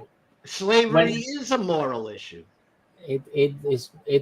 You're making it a moral issue today. It is a moral issue. It wasn't one then. It was an economic issue. So God just said, well, economically, in this time frame, I'm going to say it's okay to own slaves. All right. And later, I'm going to maybe change my mind about that because the times changed, but I'm never going to update the book. It's always going to say forever and ever and ever that it is okay to take foreigners as slaves. If you That's have the ever, reality. That's the reality of the book you're reading. Don't run away from it. That's the reality of the book you're reading. That's Hey, if an you've- interpretation you'll give in it. Go ahead. if you've ever watched Bertrand Russell or any of these older school black and white guys or radio debaters, they're so kind in the way that they finally wrap subjects up. They always say, "I think we're at an impasse." I don't believe that there. I feel like we're starting to circle around on the subject. I understand your position, Rev. It does feel to us that it has diverted away from any responsibility of holding up a moral standard, and that there was a huge missed opportunity there, and that makes us feel like this is kind of what we expected if there wasn't a God. But I understand your defense of it. I think you've defended it well. I just don't know. I don't know that we're not just. It seems like we've made two loops and we've gotten back to the same subject. Yeah, but the problem here is that the Bible is specifying that this issue has to be. So What do you mean? What issue has I to don't be? have to make the Bible prove itself, because I already know that on purpose God is making it so that it doesn't. So What that on doesn't? purpose people would find doubt in it. So I'm not going to be here trying to prove These are vague single statements, though. I don't Wow. understand what you're saying. Like that he was proving that slavery was wrong, or what were you saying that he is proving in it? Well, I have to remind you what I was saying in that context. He was proving that what the teaching that he's specifying in the scriptures is what he's proving. And then the issue is that not everything is going to be simple black and white in the scripture, because the whole point that God is doing is creating doubt as well as building faith. The two things are done in scripture. I'll So offer you an certain- olive branch then. You said he's So- creating doubt. He has succeeded enormously. Yes, Yeah. well, it's a perfect yeah. God. And it's amazing. It's amazing to me, Reverend, that you would say God wanted to create doubt. What a crazy God that is. Well, Hey, Lou, I it's was not- trying to get to a place where I was you going know, to say bye. you to know where everybody. there was no I doubt. enjoyed conversating with y'all. Reverend, it was good talking to you. Objective. Okay, I appreciate skeptic. everybody. I'm going to be This- Pell. I'd love to talk to you more on this. It's just getting kind of late. I'm going to watch a movie with my wife. Very Appreciate it as always, Lou, for having me on, man. Take Have care. a good one. Skeptic, go. it's always good to see you, brother. I will send you a copy of that book as soon as I get one available, okay? Excellent, man. Appreciate it. Have a good one. What you need to Reverend. understand is that when God is teaching in the scripture, it was one of the things. You had the devil, Satan, and the fallen angels. They were in a different situation, and yet they rebelled against God.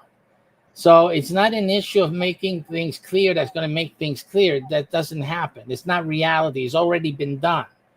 Okay, so everything was clear to the devil and clear for his fallen angels. So we have a situation that the clear declaration is not does not work. So yes, he does create the doubt, because those who had no doubt doubted. They had a falling away, a rebellion against God. And so we are standing now in the shadow, and we're told to see the light. Okay, So that is the challenge that we have. So if he created doubt and he wanted me to look at a book and I have doubt whether slavery is good or bad because the writing doesn't make it clear, all right, then he's going to hold that against me? No, it has nothing to do with it. It doesn't matter what you opine about slavery. That So doesn't I could doubt this book. Is that correct? You're doubting what? The teaching in it? Yeah, the actual words, the things that are spoken in this book. I You doubt them. You can Because doubt it them, but is- you're not understanding. What you're doubting, again, the doubt is many oftentimes of things that you're not understanding. Because it's just like now you're taking something that was meant to be a teaching, and you're taking it as it should be a morality thing. So Okay. that's the way you're taking it. Okay, if I don't understand the book, right? Because a lot of people don't, all right? If I don't understand the book, is God going to hold that against me? I already said that the last time I was on, that God judges you by your conscience. Okay, Right? I have a clean conscience. I don't have any problem with. As long as it's clean and not self-righteous, then that's okay. Well, I mean, I can only tell you that I have a clean conscience. I can't demonstrate that. Oh, God knows the heart. That's all I'm saying. God knows the heart. And for people who can't go by that or trust that fully in themselves, because you really have to know yourself very, very, very well deep inside to believe that with confidence. I have. So I'll just let you know that. I have total confidence good in the things I believe or don't believe in. Right. I'm always open to changing my understanding, but I do not live in a wondering whether I can discern right from wrong, good from bad. It's not an issue I struggle with. So you understand? Do you understand some science? Some. You understand about atoms? I don't think I would say I understand all about atoms. No. Okay. Well, atoms. If you study a little bit about atoms also have a type of ownership to them. So if you read, or anyone in the audience knows what I'm hinting at, you have to understand that nature, the intrinsities in nature itself, has a lot to do with what we're discussing here about slavery and ownership. And so the issue is that this slavery thing has a lot to do with the natural order of things and the dynamics of nature itself. Okay. So there is a basis in science for what we're discussing here. Okay. Again, I want to be clear so I understand you. For in your way of thinking, all right, it is okay for you to be owned by a god and for human beings to sometimes own another person. Today, we're talking about today, right? Any time in history. No. It wasn't about ownership. The ownership issue was just the level of comprehension and societal norms of the times. I think you're mixing things that had nothing to do. It wasn't established by the Bible. First of all, you see, that's the issue, that you're looking at something that wasn't established by the scripture at all. The Bible, right? let me be clear, Reverend. Yeah. For me, the Bible doesn't establish anything. Okay. So I mean, but then I can understand that it doesn't establish morality, because it doesn't. But it didn't establish slavery, and that's the point. It did not establish slavery. I agree. And so with therefore, it simply talks about slavery, because that was the economic engine at the time. Everyone understood it. That was the language, the economic language of the day. Simple. Just like speaking Hebrew or speaking whatever language, that was slavery. And it never clarified whether that is a good thing or a bad thing. Right. And it left that up to the interpretations of men. And again, and not really, because it left it up to the development of the teaching. The teaching did get development. Interpretations of men. What were the Jews? What was the practice in Israel? With slavery? with their own people, Well, they were taking slaves, and there was an adjustment and a regulation, and that occurs in, I think it's Deuteronomy or Exodus, where it talks about having people who come from Israel, the Israelites, that you could take them as a servant for a period of time, but then they would be released. But for the foreigner, that distinction was never made. So for the foreigner, you could own them as permanent property. That's the teaching of the scriptures. right? And again, it has nothing to do. It has more to do with the fact that they were foreigners in relation to the Israel which were the children of God. That's really what the teaching is focusing on. Why would God have a certain people that were his children and other people that are not his children? Why would that be? It's an issue of teaching. It's not true that the rest of the world wasn't God's, because God himself says it in Exodus 19, for all the earth is mine. So God is saying everyone belongs to God. So but he didn't reveal himself to, let's say, people in ancient China, right? no, he did. Then that's the argument that How? somebody mentioned about the laws of Hammurabi and the How did he reveal himself to pre-Christian ancient China? How did he do that? Through his nature, through science. God created the heavens and earth through his word, by his word. Okay, So how did he reveal himself to indigenous Indians in ancient America? How did he do that? same thing. So they just looked and they said, "Oh, look, a tree must be a Christian god out there. No, not a Christian God. Must Just be a God or Jewish a god God. out there. Yeah, Must be any a god. Must be a god who chose certain people in a particular region." Right. Right? They thought all that because they looked and they saw an ocean and they saw some trees, and then they determined, "Oh, now I know there's a God in Israel." No. See, that's the problem. All these nations had gods. They were pagan gods, so to speak, right? If you look at the story of the Tower of Babel, these people that were building the tower, they were building to their own pagan gods. They were worshiping their gods, and they were building this tower to reach the heavens to their gods. But who is the God that came down to confuse the tongues? Just one, the only one. So it's interesting. It's interesting that all these folks and primitive cultures had their gods and their imaginations. Yeah. Yet the God of the Bible is saying that he's the only God ever that there ever was. That he is the only God, the creator of the heavens and the earth. And then you see him later call himself what?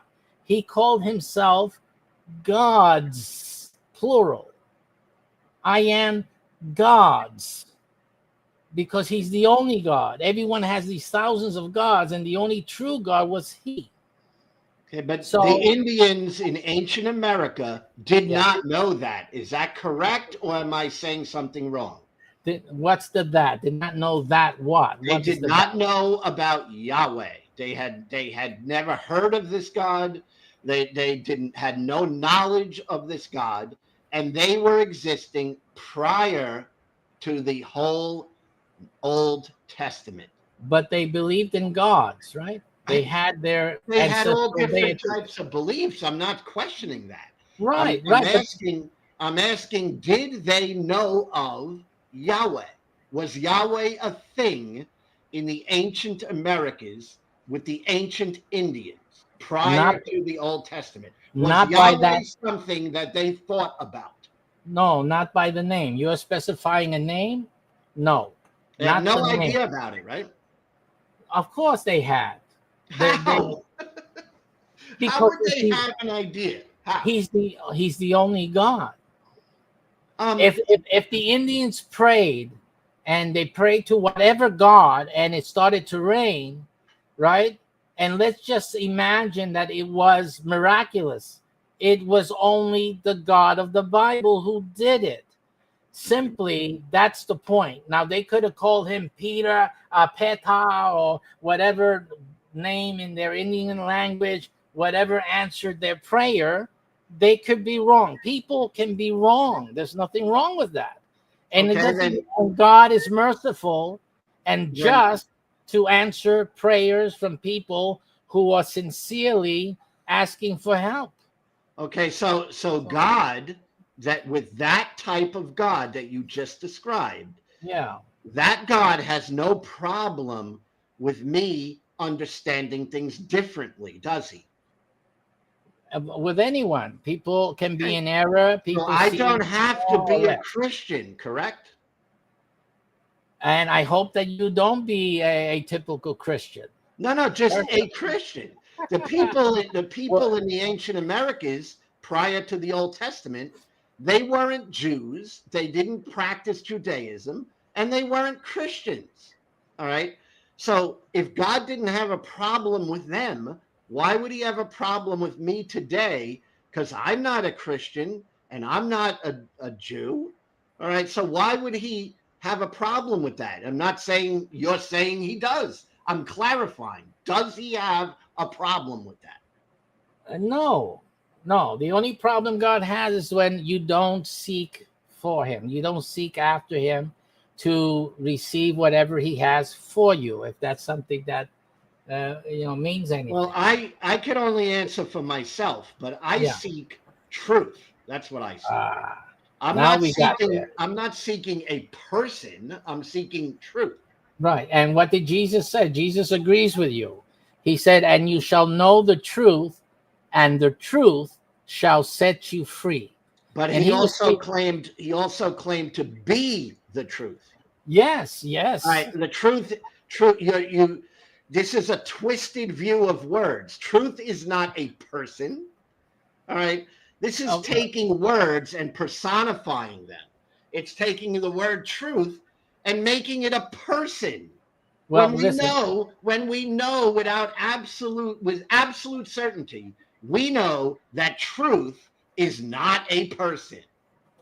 Yeah, you do know that. You understand that and that's good. But you have to remember that if God created everything, right? Then that makes him he is the God of everything. Is God a person? Huh? Is he a person? That's up for debate. I rather not say that. Have you ever heard of God? How am I going to refer to him? How am I going to refer to him? You want to talk about it? He is always referred to as a he, not a she. Yes, only because a he is the stronger of the sexes. That's all. So persons. It's a convention. Do you know of any persons that are not he or she, in the sense of in today's gender, society? In the sense of gender. Right. Go ahead. Right? People. The reason God is referred to as a he is throughout the Bible. He is referred to as a person. He has a name. Okay. He is a he and he has a name.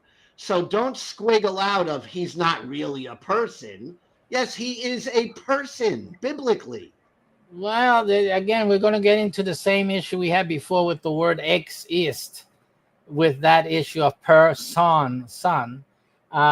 So we have to be careful with that. I just let you know, we have to be very careful. He is the supreme being. Okay, is a being a person? Again, you want to force this word person. I mean, am I saying something wrong? Not in your view, but in my view, I have to be very detailed. You have to tell me if this is not true, Reverend. No. You have to be very careful. True in your understanding. Okay, you have to be extremely careful of the word that is used because these words have meanings. That's right. And if we say he's a person, that has implications. So Right. maybe we can squiggle out and say, well, he's not really a person. Well, All no, right, it's not about squiggling out. he's How a about if we he's are a more he. truthful? He's We're a technically more truthful. okay. Because we he have more is- knowledge. Does he Maybe talk? that's right. And not Does he squiggling talk? out. I don't need to Does squiggle out. this being talk? Huh? Does Is the this being talk? Is what I said being taught? No, is this being that you Oh. call God, does he talk? Of course he does. Okay, do you know of any things that talk and are he's that are not persons? God. All right, so God doesn't go by, he doesn't even fit words. We just define him into existence.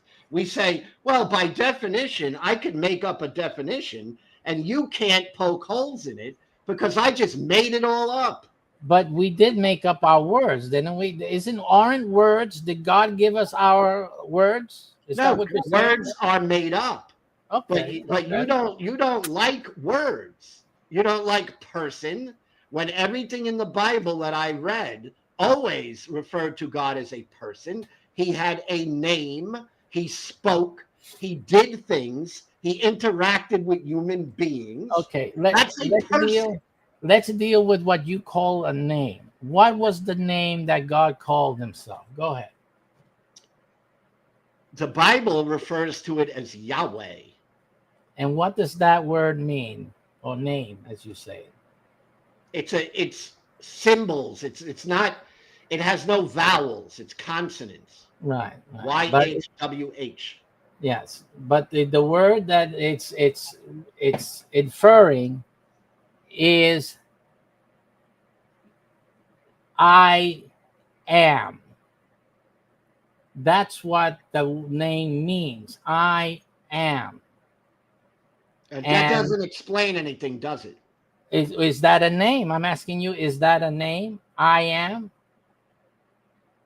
Yes, it was a name, just like there are lots of ancient names that mean certain things, and yet they're still names. So when someone would say YHWH, people consider that the name of God. But when you say, when God says it, is he using it as we do names, or is he using it maybe like a scientist would use his nomenclature, which is the name of things that he discovers, things in the universe? Well, I think he has a name. Do you disagree that God has a name? He said his name was I am. Well, and what does that mean in terms of our language? What do we say? Well, what do we say? If God is saying of himself, I am, right? Yeah. What do we say that means in our view? Can I just say goodbye really quick, politely? Well, I didn't want to just I just want to say, Lou, first, thank you. No, absolutely. You guys have been doing a great job. Lou, I wanted to say thank you so much for having me on. And Brother Rosado, I wanted to say I commend you for sitting in the hot seat surrounded by skeptics. You know, everyone did a great job of staying polite and just really appreciate the conversation. Some things that I wasn't able to quite connect the dots on some of the things you were saying, but I'll maybe catch up with you in another conversation. And I wish you both a very good evening. Okay. Okay. We need a more refined scope of discussion. That's all. Okay. But thank you. Take care. Reverend Rosado, now that I have you alone. Alone. Oh my goodness. It's just you and me. Let me ask you something. I wanted to talk about faith, like how you determined that, why you believe in God. Let's keep it as simple as possible. Oh man, now you really opened up a can of worms. No, but is it complicated? Is there a reason? I mean, is faith play a role in that or no role in that? This is things that I was going to disclose in my third document part of the series that I'm doing. I'm making a documentary, Evidence for God. So in the third part of that, I disclose the answer to your question.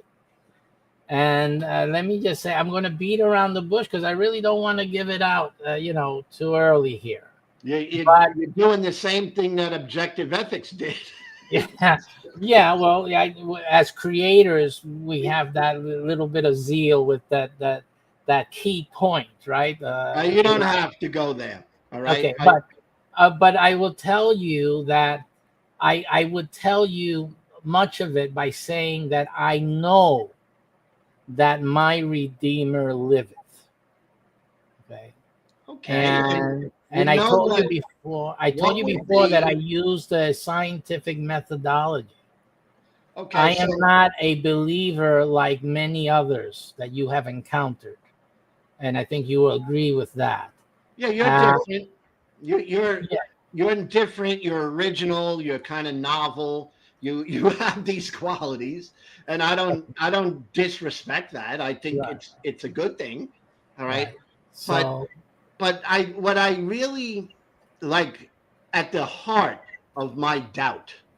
Okay, let's look at my skepticism. Go ahead. Okay? The heart of my skepticism is that I see no reason for me to believe in something that is untestable and undetectable. That's at the heart of my skepticism. Now, do you get around that? Like, you think that God is detectable and testable? Because I don't. I think that things that God does can be, but that God himself is around all things, so that he's not part of the thing. So in that sense, he is not testable or scientifically provable as a being. So we agree with that. That's the thing that's fascinating to me, is that we agree. All right. God is not detectable in any way that we would recognize being detectable as a word. Back to a word. All right. So he's not detectable. He's not testable. Now, I want you to tell me why I should believe in a being who is not detectable or, explainable in any way other than, well, you got to believe it. Because the fact is that something that is undetectable is indistinguishable from something that does not exist. Okay. It's indistinguishable. Okay, except when certain things are done in provably direct relation with people or reality. That then becomes something that is detectable, right? So no, the thing that happens can be very detectable. Yes. All right. But the causation of the thing that happened, if that is undetectable and unexplainable, then there is no reason for me to believe in it, because it's indistinguishable. Like, it's indistinguishable from any God, any concept, any thought. It's the same thing. It's not. It's not unless. But if there is a God, if something occurs because, right after the God said it would, or after his prophet said that it would, then isn't the thing that occurs a detectable event? The thing that occurs, I'm agreeing with that part of it. Okay. So I understand. I understand that something could happen and we could look at it and we can observe it.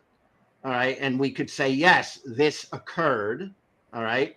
That I understand. The part I don't get is the jump to a God, and a specific God is the reason. It's the reason that this happened. That cannot be demonstrated because there is no detection of the God.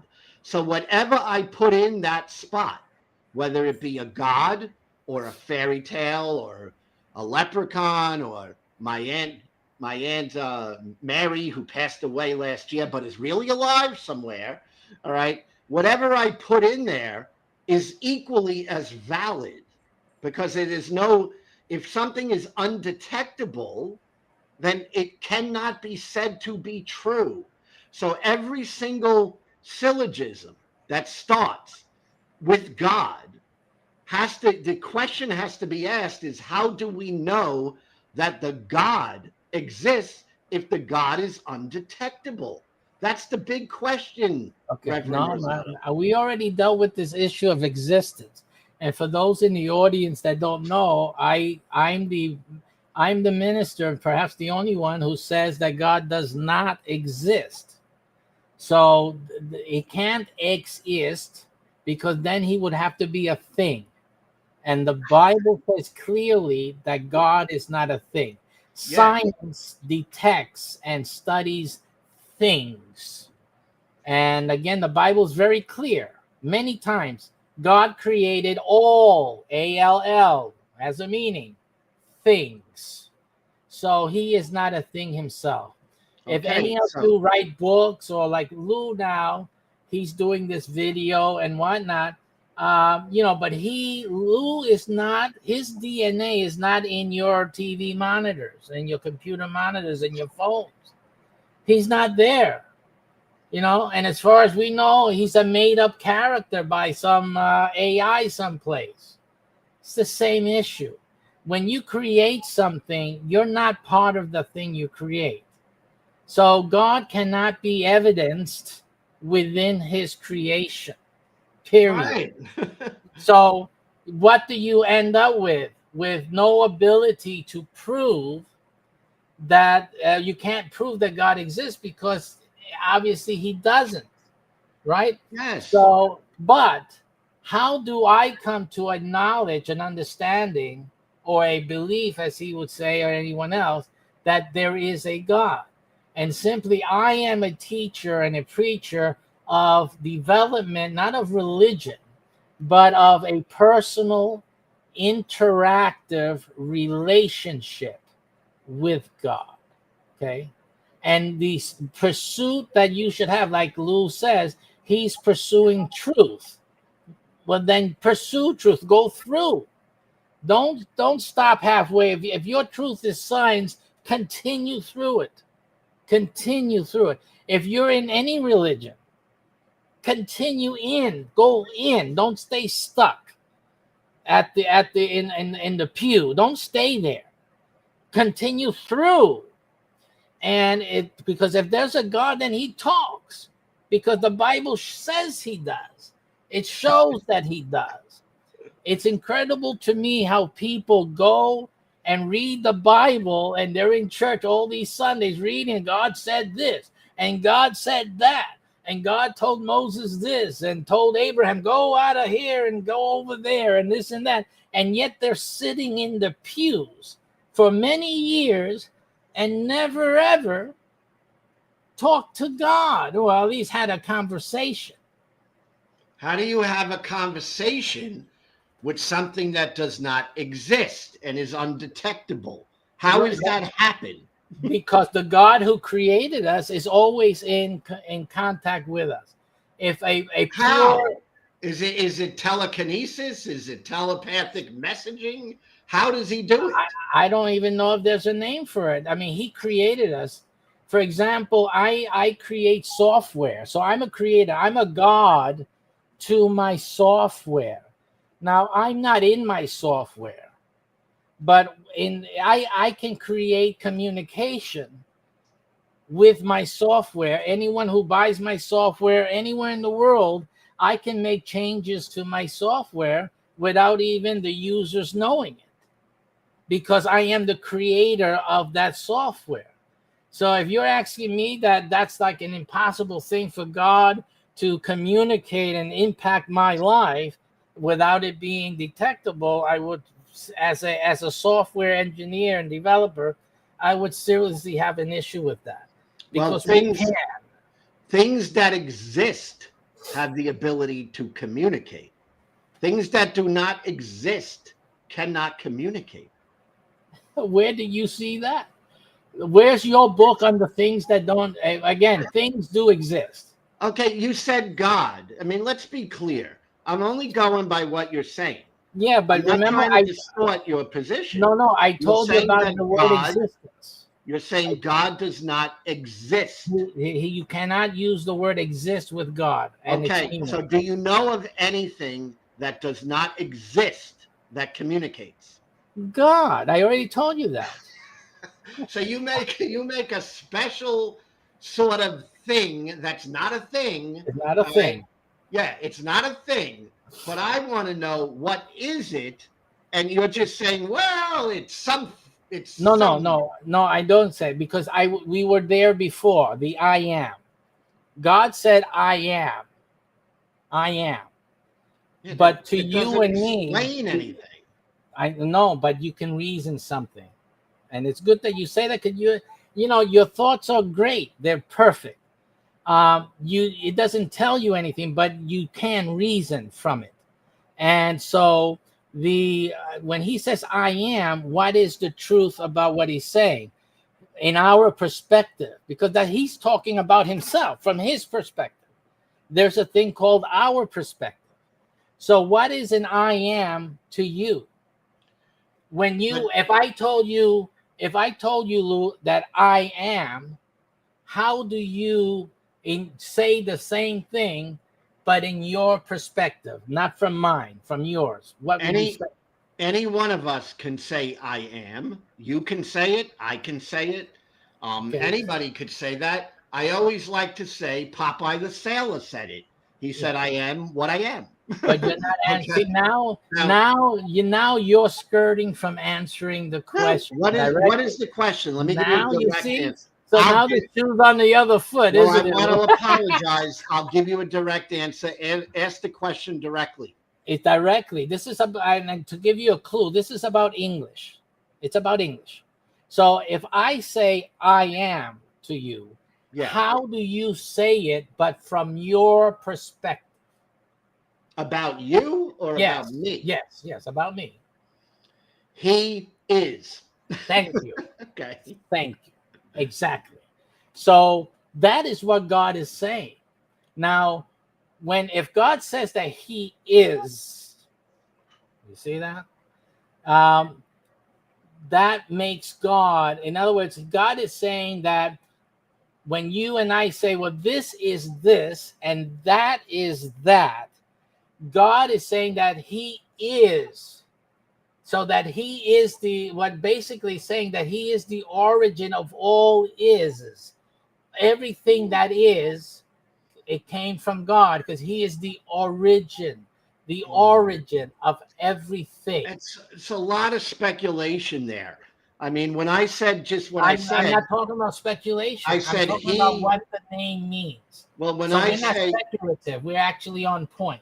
when What I his said name means. when I said he is, I was referring to you, okay? Because you said I am, and I said, well, what would be the English if I was going to say it? I'd say he is, Yes. right? And But it's the same thing that God says. But you exist.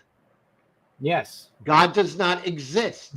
But again, I'm not saying it. I didn't say I am because that's the way I say things. I don't speak about that way about myself and leave it like that.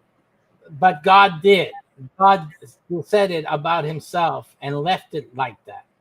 So Yeah, that which gives us nothing to explain anything about him. No, but it gives us the he is. And yes, he is. But it's a definition that has no meaning. No, it does have meaning in relation to if he is the creator of everything, then the he is being the creator of everything puts everything in perfect what do you call that, perspective. Okay. Because he is the origin of everything that is. So are you saying, because I'm using what you're saying back to you to clarify, something that does not exist can make everything? Yes, So God doesn't exist, but he made everything. of course, because And that makes sense to you.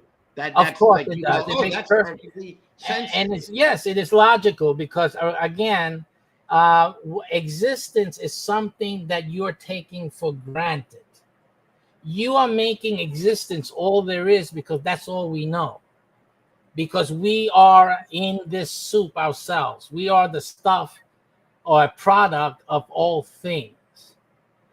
But if you're the creator of all things, then you have a different environment. You're of a different essence. Okay, You're may not I the ask- same as everyone here. So your question is spot on, because then it shows that all of our questions, well, how did God begin? Well, beginnings only belong to things. They only pertain to the universe that had a beginning. And that's why everything has a beginning. And guess what else? Everything has an end too. Why? Because the universe itself has an end. It may start all over again, it may cycle, but this shows you that we're in a loop ourselves. But that is the limits to our understanding and mostly our comprehension. There is some caveats to that, but we are stuck with a what do you call it, circular reasoning for reality. That is why the Webster Dictionary says that reality are things that exist, and then for existence it says that things that are real. That's Yes. circular reasoning, right. So we live in a circular reality, right? So again, but if the claim of the Bible is true,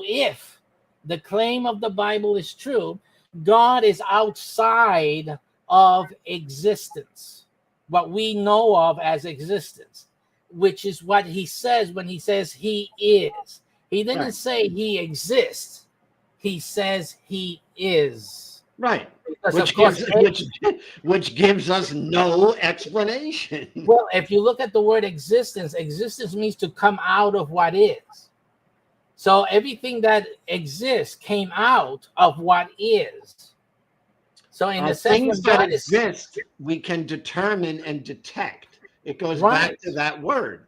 yes. If God is undetectable and we cannot find out if he exists, but we're going to accept that he made all things, this is totally illogical. It is illogical. Where do you find the illogic to it? Because if I'm a creator of a book, I'm not in the book. Where is the lack of logic, sir? Okay, in order to say God created things, right? If we're going to make that statement, we have to establish that God does exist. No. Yes, logically we do. No, it's incorrect. By the Webster Dictionary, it's incorrect. So we could just make up a God. We could say, well, no, we don't make up a God. We admit that it is conceptually valid that a creator of a work does not exist within the work itself. If God hold on, I didn't say within the world. I say the work. I said work. The work. But even the work, which is the universe. We don't know existence. We don't know, and we agree that God does not exist. I'm not talking about in this universe. I'm talking about anywhere. All right? Anywhere implies a universe, and it implies created things. If there was, think about this, there is no anywhere in God. God is everywhere, and without a there or a where. God is. That's why he says he is, or I am. Right? The constraints, you have the constraints, Lou. We're stuck to our ability to reason within our own lives and our own understanding. But you have to understand that if God creates everything that is, that exists, well, then the words that we ourselves have created ourselves, which you have to admit we have, can only speak to everything that was created, not to the creator who created it. Okay, if I say to you, I am, right? I say, I am, the same thing that you say God says, right? Yeah. He says, I am. What does that mean? I created anything? No, now again, Lou, we're not talking. I think that's where the misunderstanding is at, that you're conflating the person that says it, like as a human being, that I said it, now you're saying it. That's not the point. When God is the one speaking. So God automatically is saying, right, that he is in the context that he is the creator of everything that is, everything that exists. Reverend, you're going to have to, in your book, address this. So maybe I'm helping. I will be doing it in the documentary. Okay. I do it. Something that does not exist does not speak. You disagree with that? You think things that do not exist speak? No, you said it again. Look at, do you hear what you said? Things. Again, the Bible says that God is not a thing. Forget thing. There is. Okay, let's listen. If God created, can you say this before you start your position? Can you say if God exists or no? Don't say if there is a God. Yeah. Now continue your statement. Okay. No question. If, and that's a big word. Big if, all capital letters. Yes. If there is a God, he exists. No. He created all existence. So therefore, he is not part of existence. So you can't use the word existence with that God. Okay. But I've asked you a lot. Does the God speak? If you are speaking and you are in the universe that God created, why couldn't he speak? I didn't say whether he could. I'm saying, does he speak? He does. And we see in the Bible that people who dealt with God heard him speak and spoke with him. Okay. Have you ever spoken with God? Yes, that's correct. And he spoke to you? That's correct. Okay. Is there any way you can demonstrate that? I'll show it in the documentary, but you have an example in Moses with Pharaoh. When Moses went to Pharaoh and he asked for the people to release the people so they can go to the desert and worship God, right? So what happened? He said, if you don't let the people go, then XYZ is going to happen. These plagues are going to descend upon Egypt. Right? So you can say, well, science has shown that with the plagues that affected Egypt, there were reasons for them. There were scientifically provable reasons for these plagues to have happened. But that's not where the proof is at. Right? No. Can you see where the proof of God being involved in this, a God, would have been shown? What I'm not seeing, which would be persuasive to me, what I'm not seeing is anything that would suggest to me that something that does not exist, is undetectable, that you heard and spoke with that. I don't, that makes no sense at all. You spoke with something that does not exist, and I mean, you. Okay, listen. I mean, you have to really serious? Listen. Spoke with something that does not exist. Listen, if you that's where you're hung up on the existence issue, and that's why everything else that I'm saying doesn't make sense to you, and that's understandable. So let's just stay focused on understanding. Let's delve into this just a little bit about creatives. You're a content creator. Okay, so you have to start to understand that your DNA, your scientific evidence that you are real, right, is not shown in your video. In other words, you cannot prove with the video, especially in today's world with technological advances, that you're real. You don't even know if it's an AI figure and character and all that anymore, right? So, Yeah, but it can be even hard. then, even without that, there is still no blood, no way to show human cells in anyone's device right now. So you don't have proof. You don't have evidence. You are creating content, and that's it.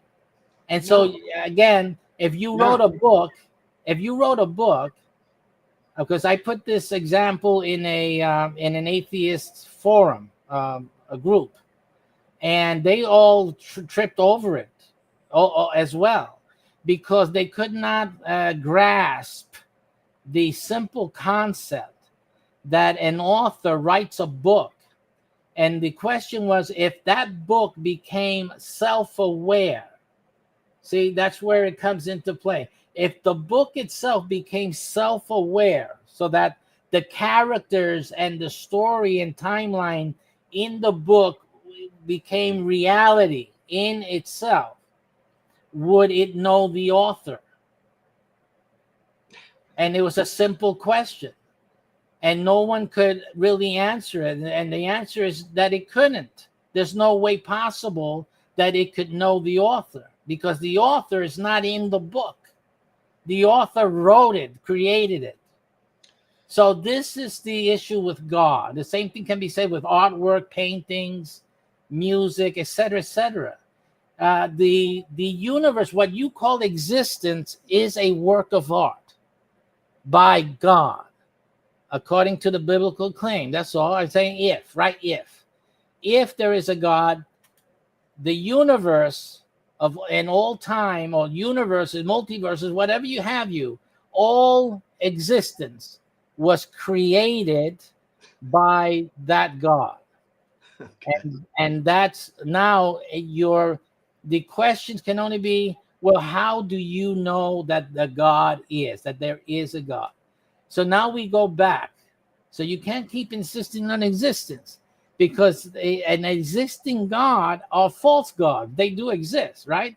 False gods exist. They exist as statues on the wall, paintings on the wall, temples built for these false gods. So obviously, as false gods, they do exist, not as gods, not as powers, but as false deities. But if we're talking about the God who created all things, you cannot say or use the word existence. It is incorrect. Okay. Incorrect to use the word exist with the Okay. God who creates the book of existence. That's the part where I think you're being honest. God does not exist. We agree on that. Yeah, but you're not looking at the validity of the concept that he is the author. And that's I where believe that God is a concept. So I have, I'm not going to disagree with you there. right. I mean, No, but if as the concept, then you have to understand that there would be no evidence and no proof yeah, because of that, right? yeah. So you understand it. If there is an imaginary conceptual God, there would be no way that he would be detectable outside of people's minds. And That if is there exactly. was a God who was a God, not imaginary, the same thing would be true. Well, you're saying that the God cannot exist. He must be conceptual. And I'm not going to I didn't say disagree that with he that. was conceptual. We can only speak. We can only reason conceptually. That's all you got. Right Yeah. now, who are you talking about? You're talking about a concept, aren't you? Yeah. That's what we're discussing. Yes. Right. So even the Webster Dictionary tells you that you can only have a discussion of God conceptually. Yes. right? Because that is valid because he is not part of existence. Yes. So Right. there we agree. Yes. But then you but go we're- on, you go But what further we're not than agreeing that. on is that if there is that the God being he is, that's what you're not agreeing on, or you're not accepting the concept that if there is a God, this same situation would be had. Simply, it's just a simple thing. If there is a God and he created all things, okay, this is the reality that would be here. Simply that he's not part of existence, period. Yet there is a God. That's all. Yes. It's a simple thing to accept as a concept as being valid. If there was a God who created all existence, then he would not be part of it. He can't be part of something he creates.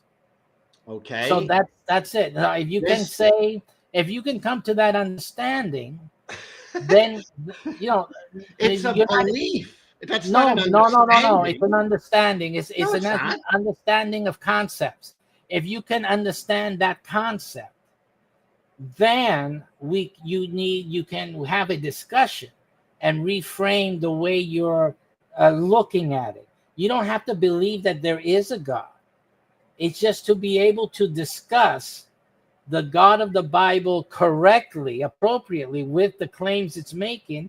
You have to at least be able to, have the concept down correct. And that is that he is the creator of all things. He cannot be in a created thing himself to exist. Only created things exist. Listen, So you have to separate that.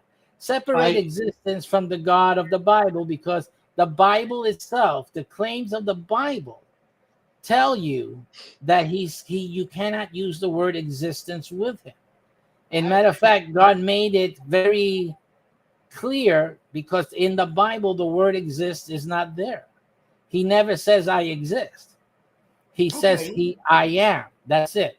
He does not say he exists. And so I'm God is accepting careful. that. God I'm is accepting careful. that. All right. Right. And But you're not understanding the implications of it. No, the right? implication is that if there's a concept that we call God and he has no existence, but he created all things and he talks, that does not make sense. That just doesn't make sense. How doesn't it? Speak to me. How doesn't it make sense? Okay, let's take one simple thing. Go ahead. All right, how does something, whatever that thing is, that does not have existence, speak to you? How? Well, you're using the wrong words again. Simply, no, because you're saying something and he's not a thing. Okay. So, and automatically you are then limiting the scope of communication. Okay, does a concept speak? No, of course not. Okay, so God is a concept. He does not exist. No, I didn't. No one says that. Well, what is it? The Webster Define Dictionary the says God. clearly. Listen, the Webster Dictionary says clearly, talking about the discussion about God can only be done conceptually. Mhm. It doesn't say that God is a concept. Okay. It says the discussion has to be within the realm of conceptual validity. That's it. We cannot go beyond that because we don't have the feasibility to do so. Okay, this should be an easy question and should be included in your book if it's going to be a good book. A documentary. Okay. All right, let me say this. How does God speak to you? Okay, it's not an issue of speaking to me. It's an issue of how does God communicate with his creation. And that, there are diverse manners. It's just like it's the stuff of science. The way God communicates with man is through everything that is created. Everything that's created speaks to man to one way or another, not audibly, but intellectually, emotionally, and by senses, and all of those things. We are all constantly in learning about God and through nature itself. Anyone So he who doesn't. Let's be clear. He I'm doesn't. talking about speak- different people, different times, different cultures, Okay, and but- different instances. But you the would question agree. that you want to ask is, can God speak directly to a person? And I tell you, yes. Okay, So that's what and you really want to and know. I'm asking you. Yes. I mean, it's a very important question. Yes. All right, it's an important one. All right, if God does not exist, and you say He speaks with you, because you have said that, I want to know how He is speaking with you. You want to know the nature of the communication. How is He doing it? Well, He does it different ways. Now, the particular way I discuss in the documentary was the way of how it began with me. And that was when I was 8 years old, and I sought for the truth. So God would speak to me inside.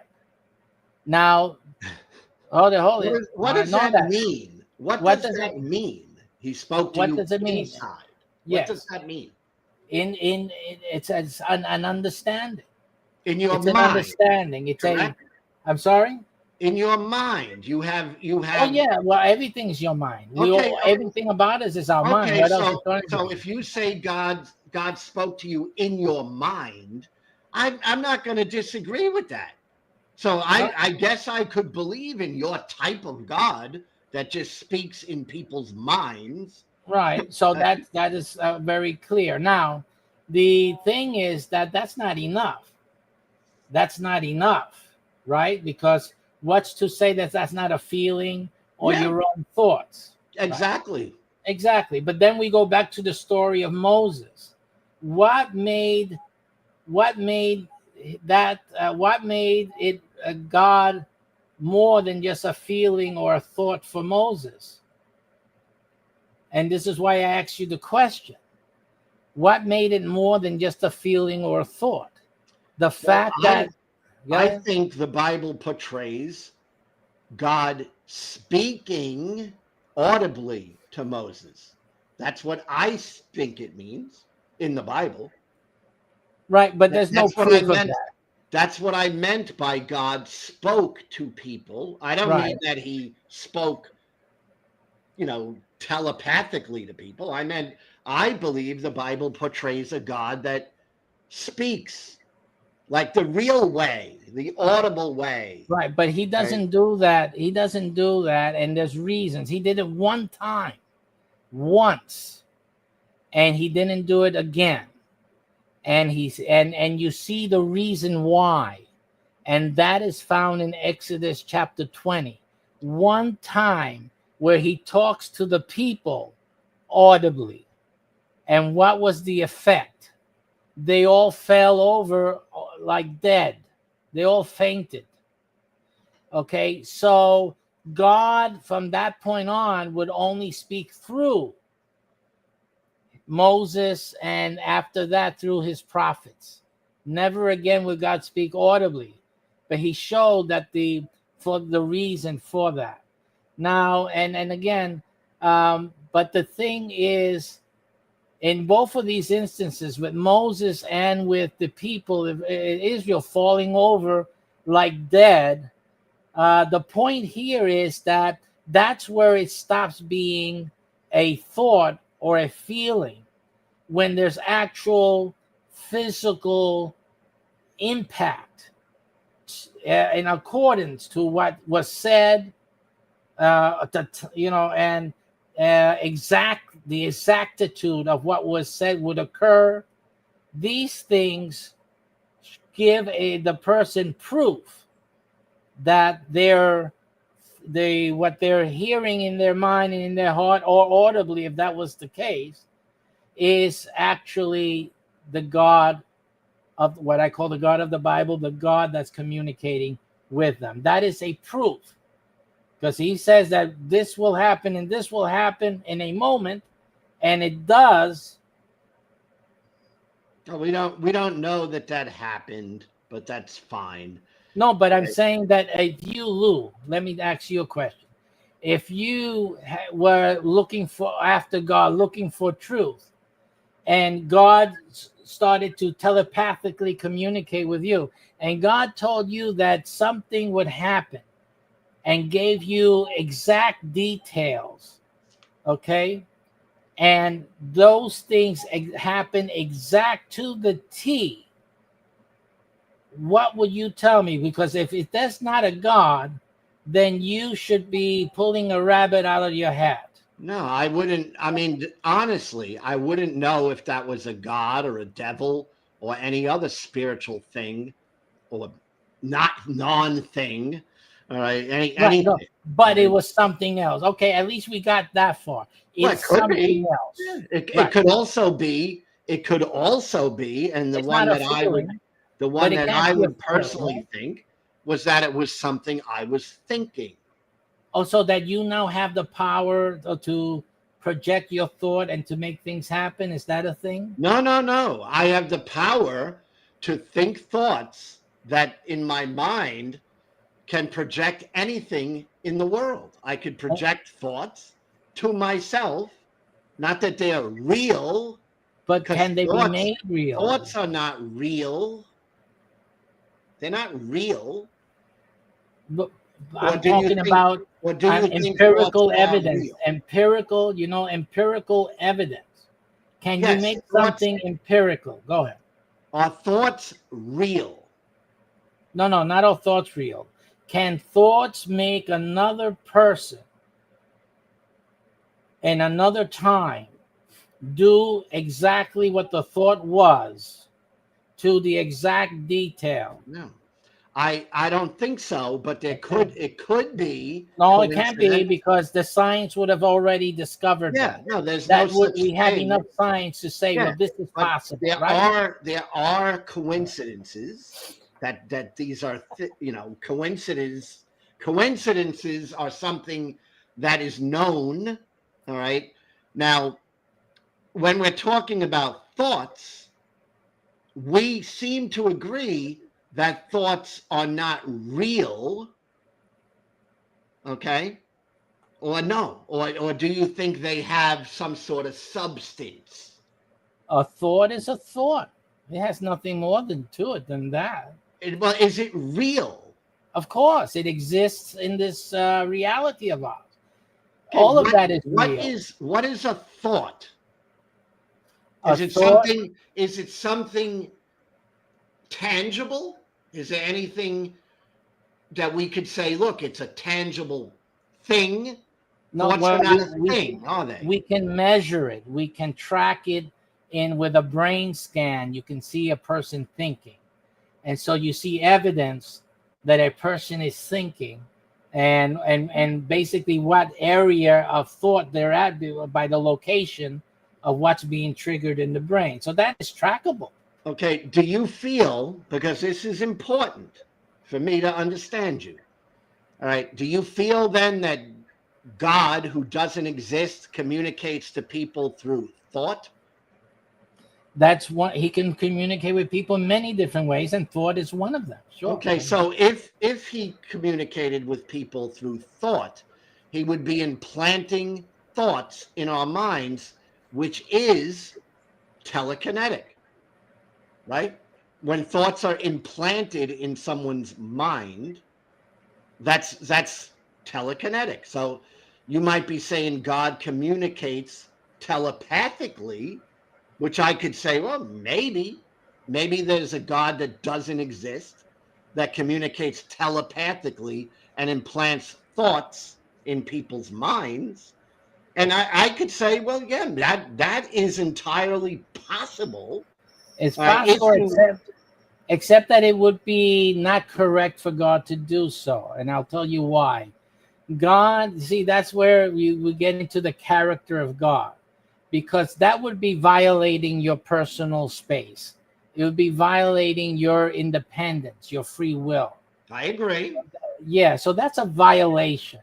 So that answers the question. Well, why doesn't God talk to everyone? Why doesn't God? Because to do so would be violating your persona. And what he does is speaks to us separately, outside, externally, through nature. Now, when we invite him with conversation, with actually pursuing and seeking him, then that becomes a different matter. Then, of course, we're inviting the interaction. So yes, so then that can occur at that time.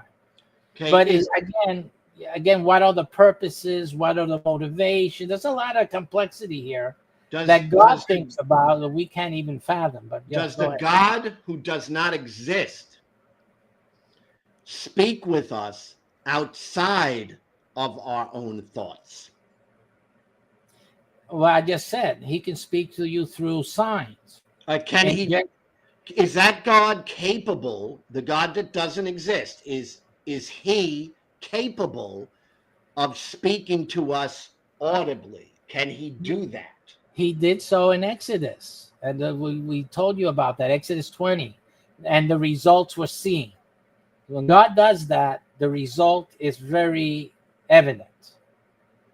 Okay, And so he doesn't do that with you, right? He doesn't speak audibly to you. Well, audibly means that other people will hear it too, right? No, it means it's coming through our eardrums and our ear functionality.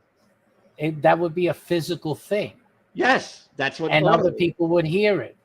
Other people audible, would hear it. It would be detectable. There's that word again. Right, yeah. Okay? If that was the case. But as I told you. So God speaks in ways that are undetectable. But he could speak detectably. But he chooses to speak in ways that are undetectable. Yes, because the audible manner will make people fall to the ground. It will be disruptive. It will cause earthquakes. I don't know. It says so in Exodus. In other words, if a God, Exodus 20 already shows you the result. I think most of the stuff in the Bible, a lot of it is not even true. Okay, so yeah, but that makes you throw out the baby with the bathwater. Basically, what you're saying. You realize this, isn't that an interesting thing? Wouldn't the creator of all things, when he speaks audibly, wouldn't that shake reality itself? Think about it. If a God who did not exist spoke audibly to me, and not just in my own mind and thoughts, I wouldn't fall down and pass out. That's what you think. You're just making an opinion. Yes. Well, I mean, that's all I can do is picture myself. No, you can't. You can do something else, which is read Exodus 20 when God did speak audibly. You can do that. Yeah, and you can see, and you can see, that's what you say. You say what is it? Somebody told you it was a story. But in what that do you story, think it is? Well, but you're believing it because somebody told you. I'm not believing the Exodus. Yes, I don't even think the Exodus happened. It's a story. It is a story. That's what because somebody told you that. But listen, it shows you that story tells you that when God speaks audibly, everybody falls down as if dead. The earth quakes, the mountains shake. Why would that happen? Because he's the creator of all things. And why would I fall down if the creator of all things spoke audibly to me? Why would I fall down? Who can stand it? We're physical things in relation to an all-powerful God. Again, you're looking at, we're tiny and he is gigantic. Listen, do you think God is bigger than the earth? Let me just ask a question. If God was a physical thing, would he be larger than the earth? It's a silly question because we're talking about something that does not exist. So to ask how big he would be. If God existed, would he be bigger than the earth? I don't know. I have no idea. He created the universe. Would he not be bigger than the earth? He could be tiny. I mean, I wouldn't. It's literally a question with no answer. Okay, Would no, God- let's have an answer. Would God- God, who does It's not a- exist, be large? Okay, well, I mean, let's how put can it this somebody way. answer that question? No, it's fine. But would his voice encompass all the universe? Let's put it that way. No, he could whisper in my ear. Why would you say that? He could. On he what couldn't. basis? On what basis? Because you've already determined that he could do things. So if he could do things, then he could whisper in my ear. But he also created the universe with the sound of his voice. So was that a whisper? He could make his voice loud or soft. Okay. Drink some water, Lou. All right. So listen, this is a basic conceptual thing, and I understand why you. I'm not trying to patronize you, and I won't do that out of respect. But the simplicity of it is this: a great God who creates the whole universe by the sound of his voice. If he spoke audibly, what you're talking about is a physical, real thing, that will be heard, not just by the person, but by others, everyone around them. There will be physical ramifications for an audible speaking of God, and it is shown in the scripture. Even if it's a story teaching something. And so what it's teaching is that if God would speak audibly, there would be great earthquakes and great shaking of the earth. Simple as that. And that doesn't even speak to what else may have happened in the universe. We're not there. All we know is that all the Israel started falling like dead flies. Now, and they talked about shaking. Everything was shaking. Everything was trembling. And there was fire from the volcano. It was like a volcano. The volcano blew up, trembling, thunder, everything going off. Now, that's what it says. So does that make sense that a God who creates the universe can have so much impact by speaking, simply speaking? And I would say yes. I said, of course, he's a God that can do anything. There's no limits to his power. And certainly speaking kinetically or audibly, physically, would be devastating for anything. Okay. The elements themselves would melt. The God who doesn't exist speaks and does all this stuff without existing. And that, to you actually think, oh, that makes a lot of sense. Because Something you're still using the wrong definition for existence. That's why this is happening. It's very clear. There has to be other people to notice this. If you are not noticing, you're still not. And you need to look. I told you to do this last time, to read the Webster Dictionary and look for the word existence, and get the unabridged version, the thick dictionary like this. You only need it for one word. Just go to the library. It's for free. Check it out. Check it out. Look for the word. Look for the word. Rosado. Because of our conversation, I did look it up. Okay, go ahead. Now, so I have it over there somewhere in my notes. All right. So I appreciate the word exist, right, has a meaning. Yeah, I could go find it. Hold on. It's all right. I wrote it down. Can do it. Everyone should. And again, we're looking for the original meaning. We're not looking for the way Lou is using it today. And most of you have used it since your childhood, because we've all used it like Lou is using it. I no longer use it. I used it before like that too. And meaning that if it's a thing, it's real, it has to exist. Okay, so that's the way we all used it. Yes, but when you take a careful look at the Bible is careful not to say exists. And, there's a reason for that, simply. It is simply because that's the truth. The truth is what the Bible has said, that he created all things. and thinking with reason, you will conclude that therefore God is not a thing. He doesn't exist. It's simple. Okay. But for here's me, it's a simple concept, because I understand about book writing. I understand about painting. I'm not a painter, but as a book writer, as a software creator, I understand you are not part of the things you create. I get it. I understand. right. You know? Here's the meaning. Here's the definition of the word exist. Having objective reality. So we agree God does not exist. Okay. So he doesn't have objective reality. Now, what is object? I wrote this down too. Objective truth. And that's facts that are independent of personal feelings, verified through observation, measurement, and empirical evidence. So we have God does not exist in reality, and he's not objectively true. So if you have a God that does not exist in reality and is not objectively true, you have nothing. No, yeah, that's right, and you're correct. He's no thing, because Yeah. that's what nothing means. No thing. Yes. But that's what but my point is that that's what the Bible says.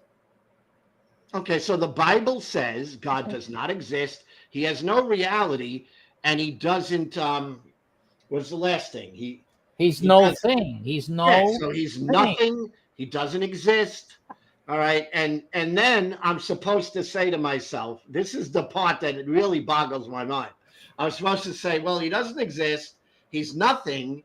All right, but I'm going to put my whole life on this concept of a God. And thank you. I have no interest in that. No one is asking you to do that. You Well, can the Bible says that I have to believe. It does say that. But remember, did Abraham believe? Yeah, he did. He did? That's all he did? What do you mean? He believed. He showed that he believed when he was going to cut his own son to pieces. Oh, who? Why was he cutting his own son? Because this non-thing, this something that does not exist, apparently was said to have been speaking to him. Ah, okay. Well, now it makes sense. He might have been speaking to him through his thoughts, telepathically, right? But he certainly wasn't speaking to him audibly, because for something to speak audibly, it has to be a thing. It has to exist. No, it doesn't have to. But when he does, if he did, it would be very impactful in nature. That's all, and that's what the Bible says. Okay. It doesn't exist in nature. There is nothing supernatural that has ever been proven to be real. Yeah, Nothing. but don't you understand that that's the limit of science? Yes, I do. That. I do understand that. Yeah, but that doesn't mean that there isn't anything. You see, that doesn't mean if there is something, or if there's a concept that is true that we cannot demonstrate to be true, it is just the same as it non-existing, and it doesn't exist. You admit it doesn't exist. That's so right. If something doesn't exist, why in the world would I put my faith in something that does not exist? But if what doesn't exist is speaking with you and proving that he is the God of the Bible, then where do you stand with that? Proof is not something we have when something doesn't exist. We have it. I can tell you we do. I do. Outside of your thoughts? My thoughts cannot change actions and things in the real world. This is what I told you before. Once you have the empirical evidence of things being impacted in the real world by my whim, that I suggest, well, why don't we do this? And it occurs. And then the God's telling me, well, this is going to be tomorrow. You're going to see this and that. Then the real world has been impacted by no thing. And as you say, by my thoughts, that either makes me a superhuman or there is God, simply. Because the science can document that I have superpowers. They can do it. No, right? There's no nothing. human with superpowers. Here's the problem you have. Yeah, and go ahead. you don't think it's a problem.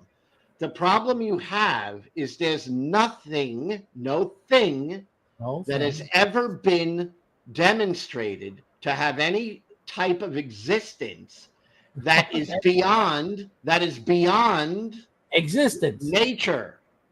That is beyond nature. That's beyond existence. Beyond this is where you're nature. stuck. We know that things that are in nature exist.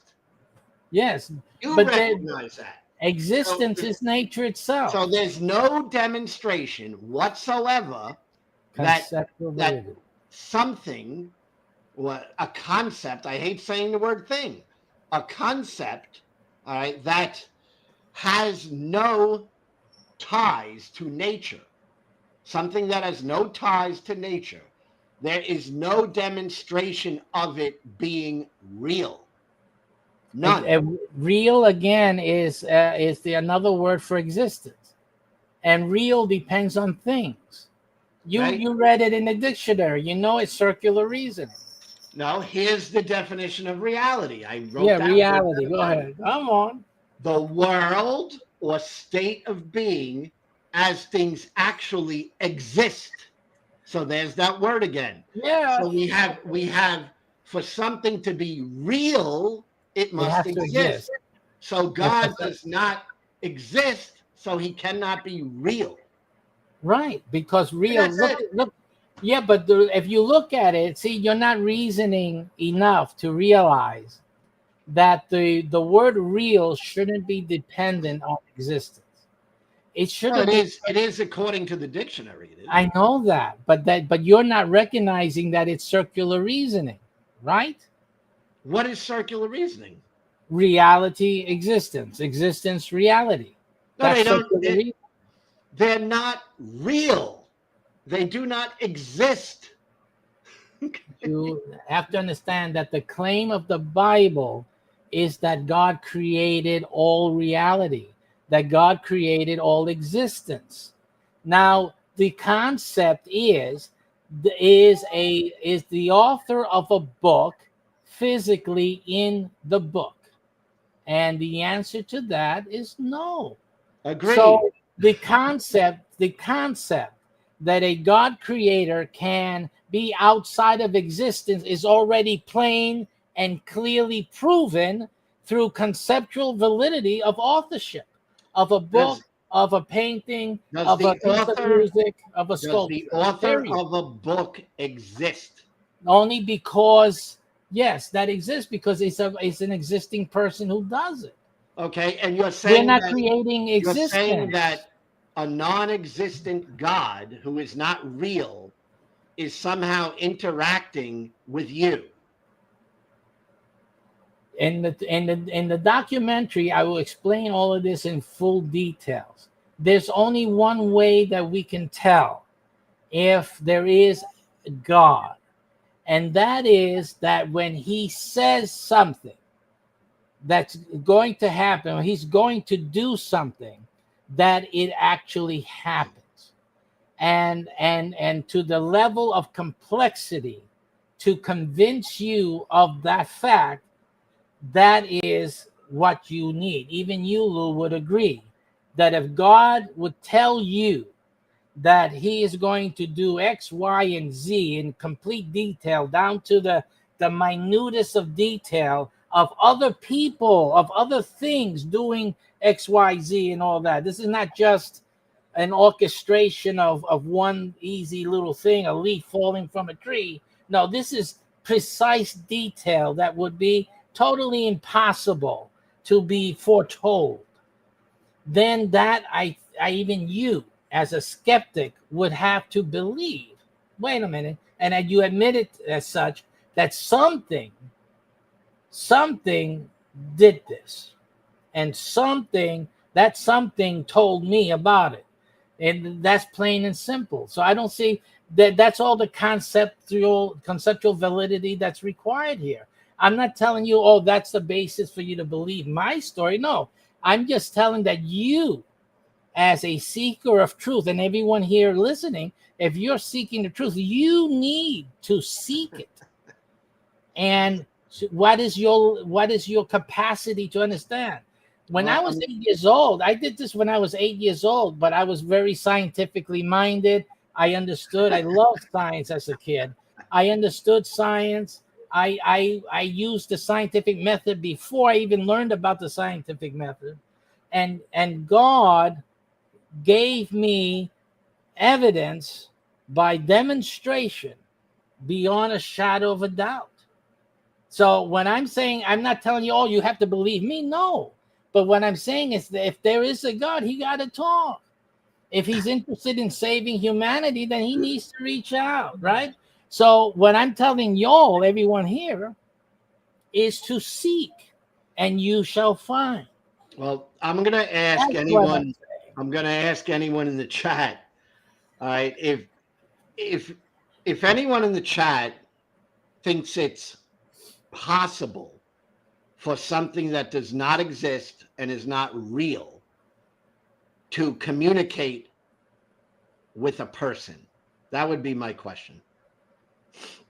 Because I don't think so. But yeah, but if you're not understanding that existence is a creation of God, then that's the problem. Because you're thinking that if it doesn't exist, then it isn't. It isn't, right? No, I use the definition of these words. That's what I'm using. Yes, but exist would tell you that it can't possibly be God related to God. I don't think it is, because God doesn't exist, and because God didn't come out from anything that does. You see, so we totally agree that God does not exist. Is it possible, Lou? Let me ask you a question. Is it possible that we are existing in a box?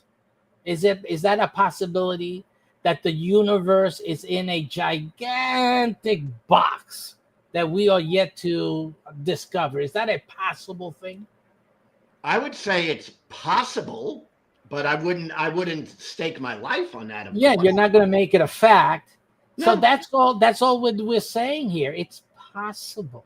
Well, because we cannot eliminate the possibility. Well, you got to understand something, Reverend. I'm an agnostic atheist. Yeah, I don't believe in God, but I mean, if someone were to say, is it possible? I mean, I would say, well, yeah, I guess it is. It's possible, but it's incredibly unlikely. All right. It is very unlikely that something that does not exist and has no reality is speaking to you. That is very unlikely. I like the Geo Sam, who says there are pills you can take for that. Yeah, I'm a psychotherapist. I'm aware of those pills, but I don't need them, I assure you. Let me tell you something. You got a great crowd here, Leo. I love it. But Reverend, if you're a psychotherapist, because I got to ask this, if someone came to you and told you, I believe in something that doesn't exist and is not real, but it's speaking with me, would you take that at face value? No, I wouldn't. Would you say that makes a lot of sense? No, but remember, you're talking about me. I know what it is. I know what that, but I don't expect someone who's never had that to understand that or even deal with that. Okay, so that's why I said that it's imperative that each person seek the truth.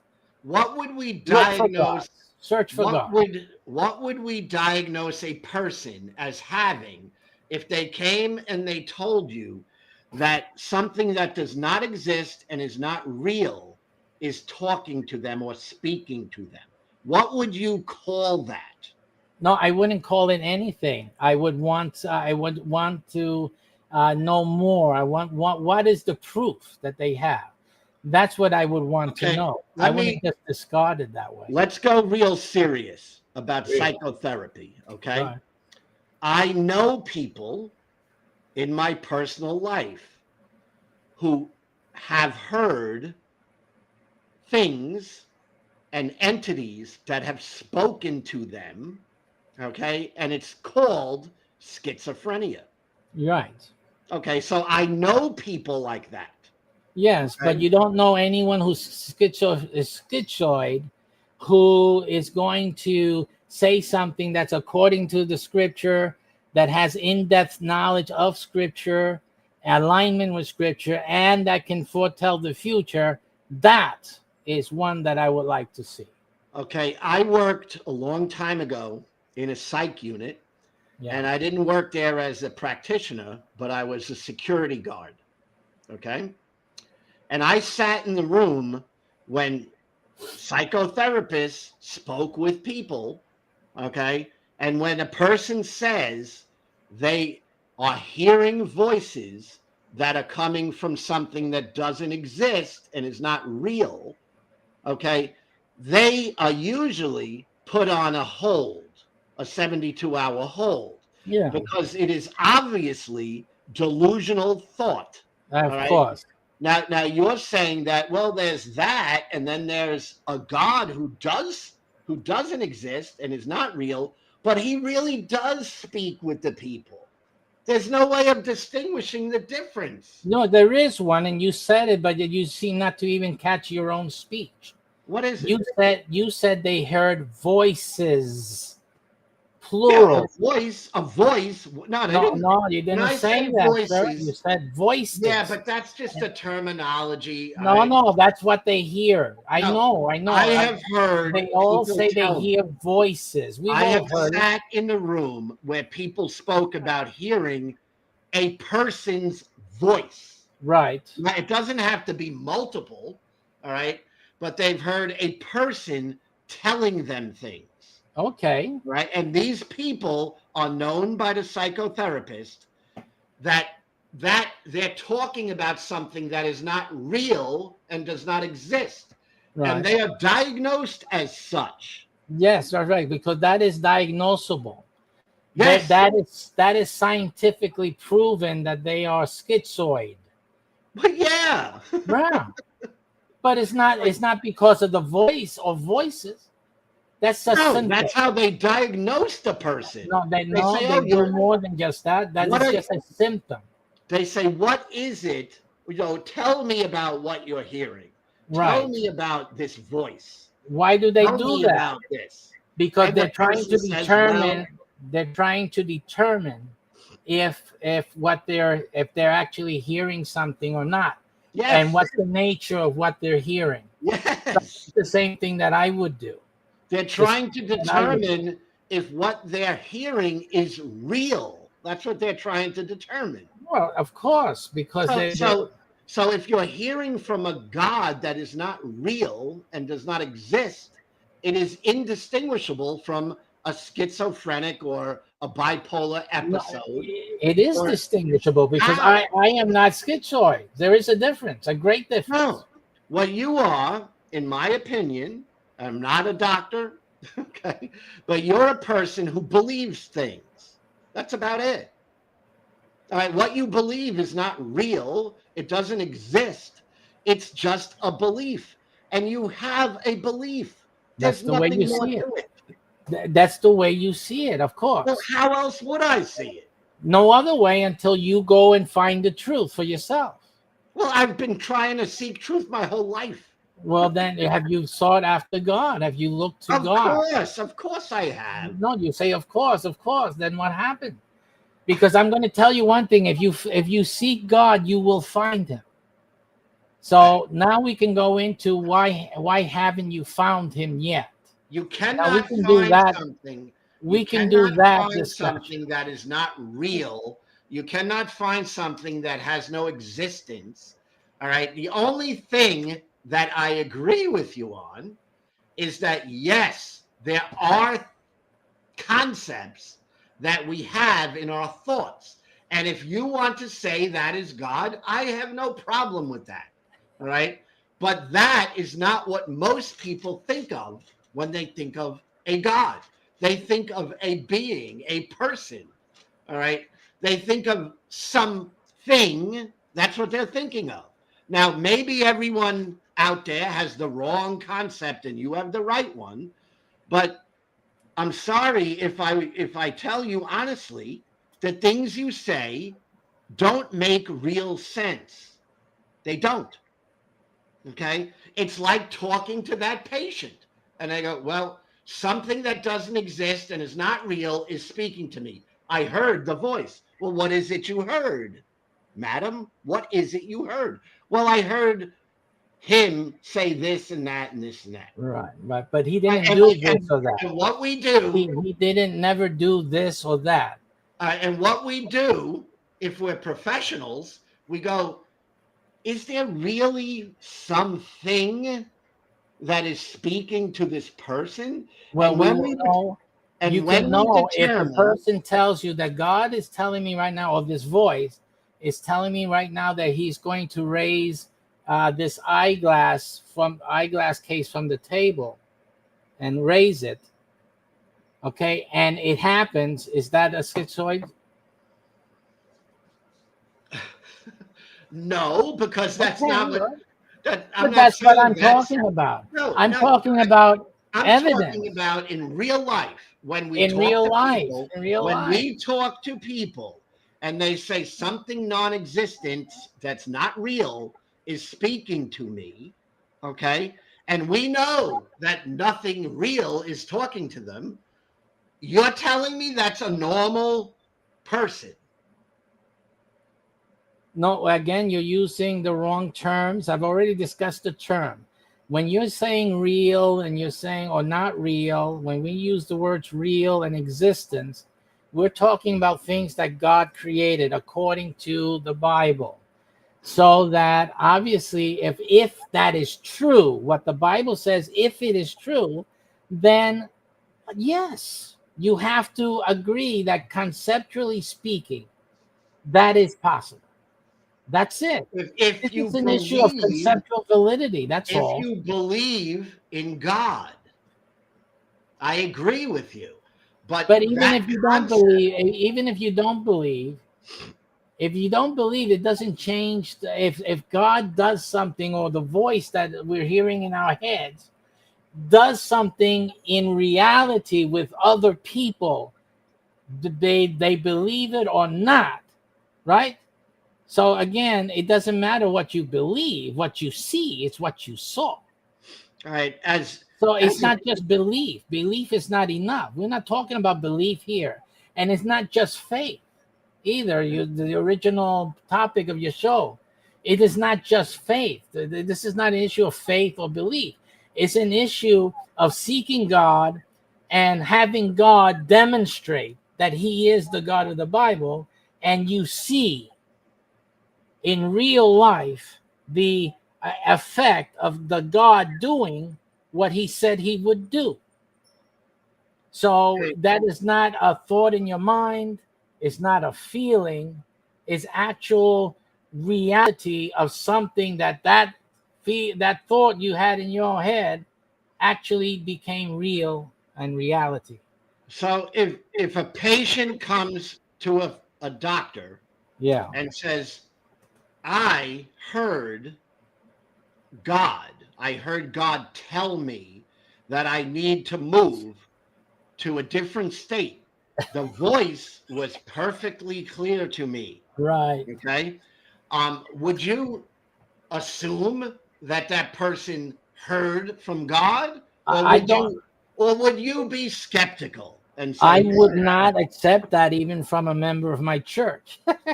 because so you wouldn't accept somebody coming to tell you that the God spoke to them and told them to move to another state. Right. If I didn't know the person more or have evidence, because of course, as their pastor, I would see them and know their capacity and knowledge of God and their relationship with God to qualify them with their statements. So I would have, for a lot of people, a need to question if they're actually really hearing God's voice or not. And Well, there's ways yes, that Yes, But and there's that's the things point. that I know because I know for a fact. There's Okay. things that I know that most people don't, and that's the giveaway. But when they're hearing a voice or they're hearing saying, God told me this or that, I know because I know when God is speaking to a person. I know what things are said and how things are presented. There's very presented in a very careful and delineated fashion, so that there is no doubt that it is the God of the Bible speaking. And so again, I don't expect you guys to understand this. Of course, it takes years of understanding the Bible and being in depth with God to really understand the minutia. But there is veracity and the way that God validates that it's from Him. And you even see it in the Bible. Even in the Bible, He said, "Don't listen to any prophet." Just because a prophet says he's from God, that God told him, don't listen to all the prophets. And He says one thing: if what they said comes true, then they are a true prophet of God. If what they said doesn't come out true, then they are false. Don't fear them. So that's what the Bible says very clearly.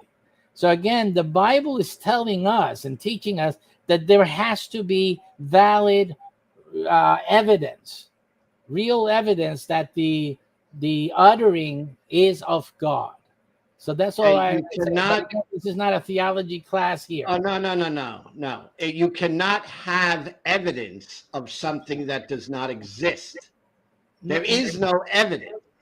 Of when they do something in real life, yes, the things that are done. So yes, you can have not of the being, but if the being says that tomorrow you're going to get hit in the face with a pie, and that happens the next day, that's a little bit of an inkling that, hey, maybe that voice knows something that I obviously couldn't foretell or see. If somebody What is that came called? to What do you me, call that? if somebody came to me and told me that they were speaking to God, okay, and God told them that they'd be hit in the face with a pie tomorrow, and they got hit in the face with a pie, the last thing I would think is that they spoke with a God. Yeah, but that's a different topic, Lou. We're not talking about what you would think. I'm talking about you, Lou.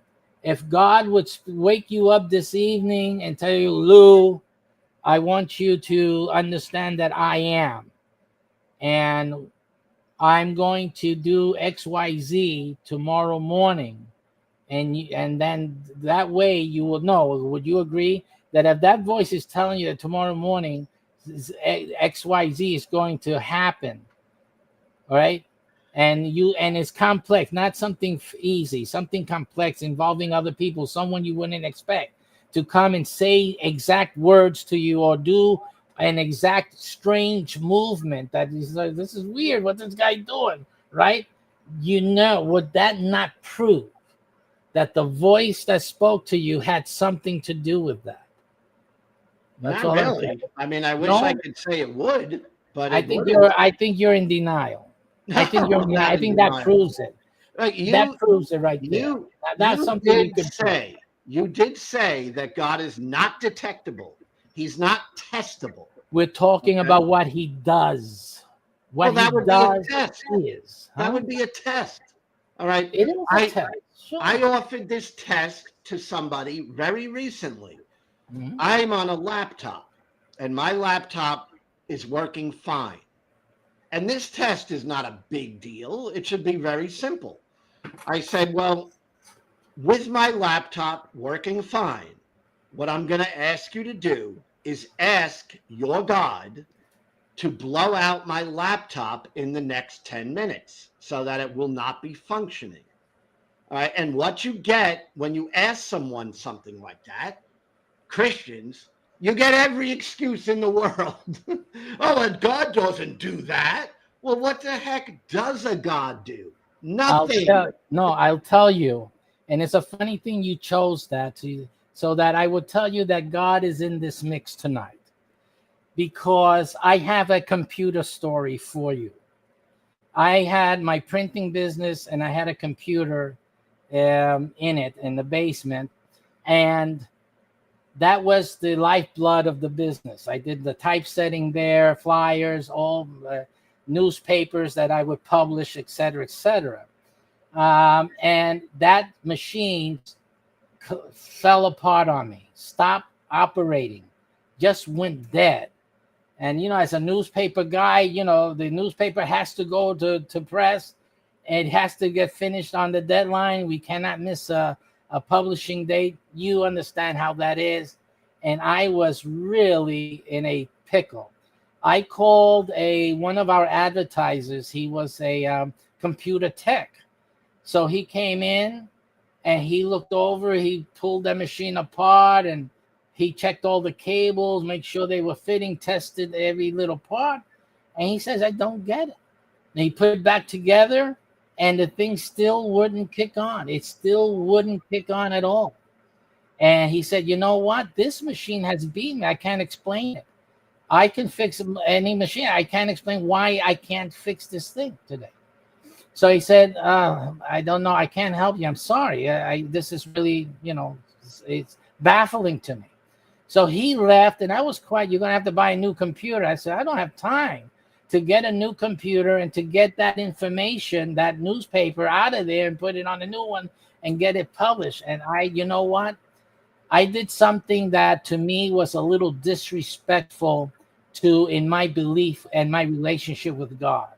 Because, as Christians, we all believe that God heals. God can heal the sick and the blind to see and all of that. I said, God, I don't mean to be disrespectful to you, but that this is important. This machine here is important for me to get it back up and running. And I just had the technician here, and this is dead. He says, this is done. And Lord, I'm going to ask you with all respect, with all due respect, because that's the thing, when I speak to God, I speak with very humility, with deep respect. I said, I know you can heal people, and forgive me for asking you for this. But I really, and I really truly need this computer to turn on. And Lou, that computer turned on.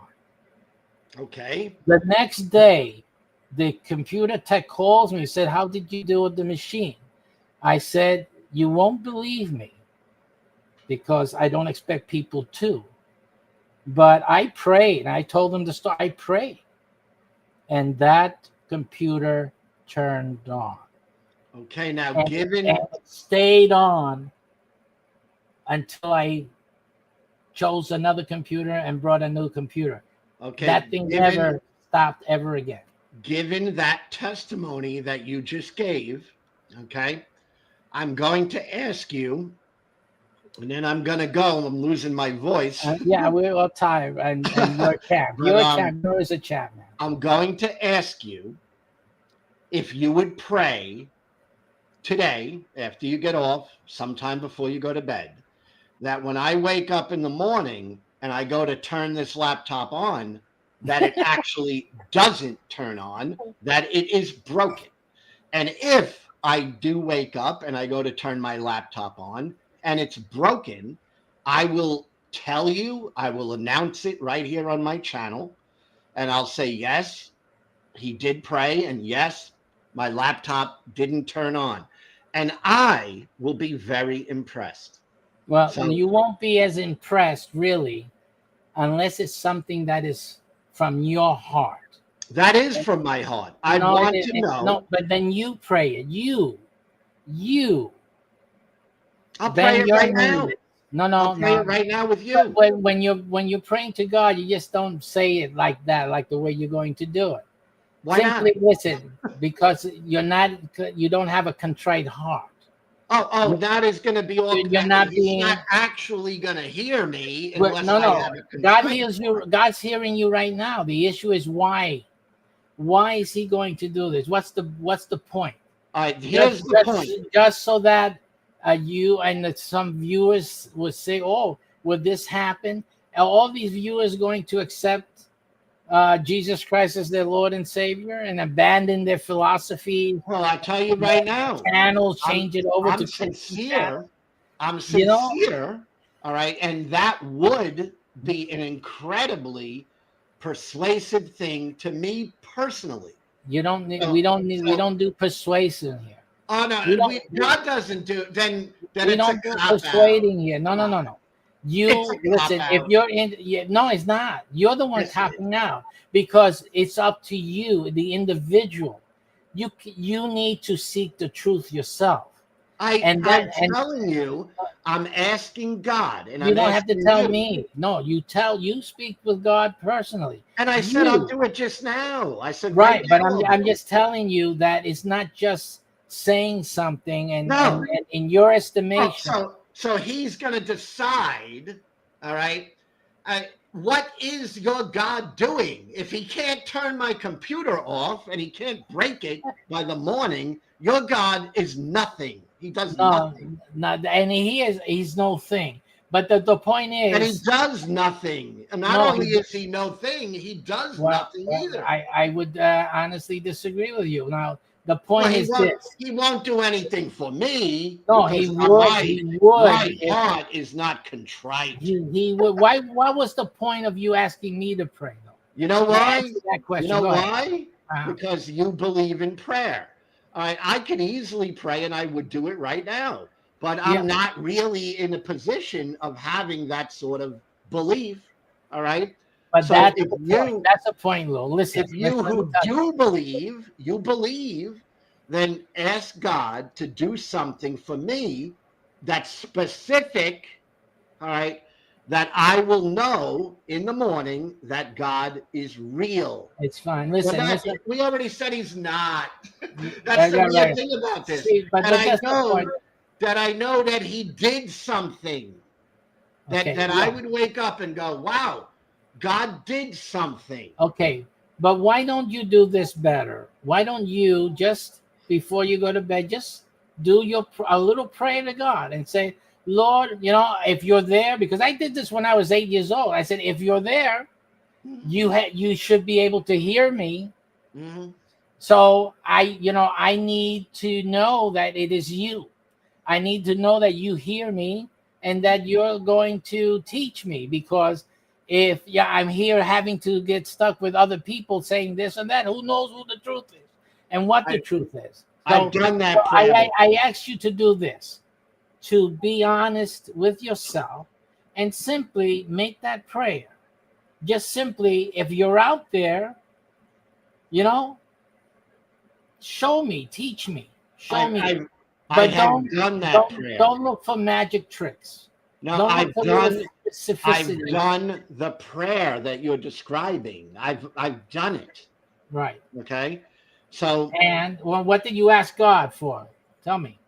when I originally became a Christian, all right, I asked God to reveal himself to me, exactly what you're speaking about. And I had a feeling and a thought that he did. Okay.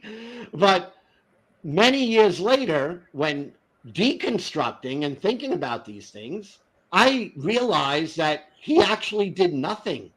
All right. So if I'm going to ask God to do something, I want it to be something real. Okay. So even if he's not real, all right, and he doesn't exist, well, maybe he could do something real. And So I will tell you this. I'm choosing blowing up my computer tonight, that when I turn it on tomorrow, it doesn't go off, because that would be real. Yes, That's but why. listen to me. I'm going to tell you this. God will do something real for you. Okay? But you're going to have to look for it. You will but when it happens, you will know. You will know that God has answered your prayer. Okay? How will I know if it's not specific? How you will know If because tomorrow I went out and I found a $20 bill on the ground and it said, Jesus loves you, right? if I went out and that happened to me, how would I know when I didn't ask for that and it wasn't specific? Okay. Because that's how you'll know. You'll know because you did not say it. And only God would So know. if I go out and find a $20 bill in an envelope that says Jesus loves you, I'm automatically going to say, oh, that was from God. No, that's why I say that you will know it. That's why I said that, because inside of you there is something that you will know that it's from God, but it's something that you are not saying it now, but you will realize it when it happens. You will say, because there's no other way for it to have occurred unless somebody that knows you on the inside. Okay, I can't relate to that being a way that But I'm you going to will. discover truth. All You right, will. if I'm going to discover we'll truth, hear about it. if I'm going to discover truth by something unusual happened, and I'm going to go boing, that means there was a God that did this. All right, and specifically the Christian God. That's unreasonable. That's not how I figure out what is true. What I'm asking for is an actual test, something real. Again, right? So, but the testing issue, you see, there's things. I was able to do the test because I understood the scientific method.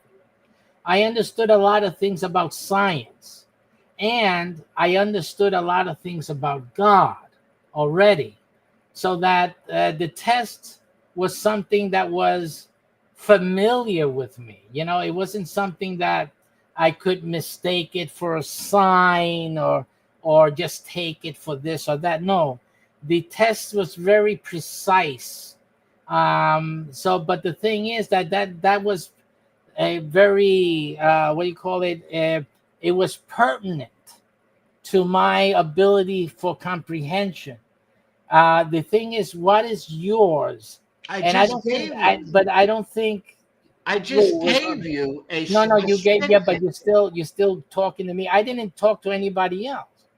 Okay, but I'm going to then pray when I get off here, because you don't want me to do it publicly. I'll be happy to do it publicly. No, you can do it, whatever. But I'm just saying, what I said is what I said is what's going to happen. And I don't think that you're going to see what you're asking for.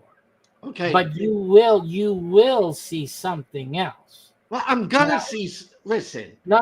This is such a big cop out. It's not a big cop out. I don't have to be. I'm not involved in this. As I live through my life, you're putting me into something. You're putting me between you and God. No. Okay. So it's not a cop out. I'm not supposed to be there in the first. Okay, if I'm to believe scenario that I'm copping out, is there going to be a time in my life where something happens? Yes. Okay, that doesn't prove anything. No, it's going to be something that happens that will convince you. That's what's going to happen. And so he's not going to look.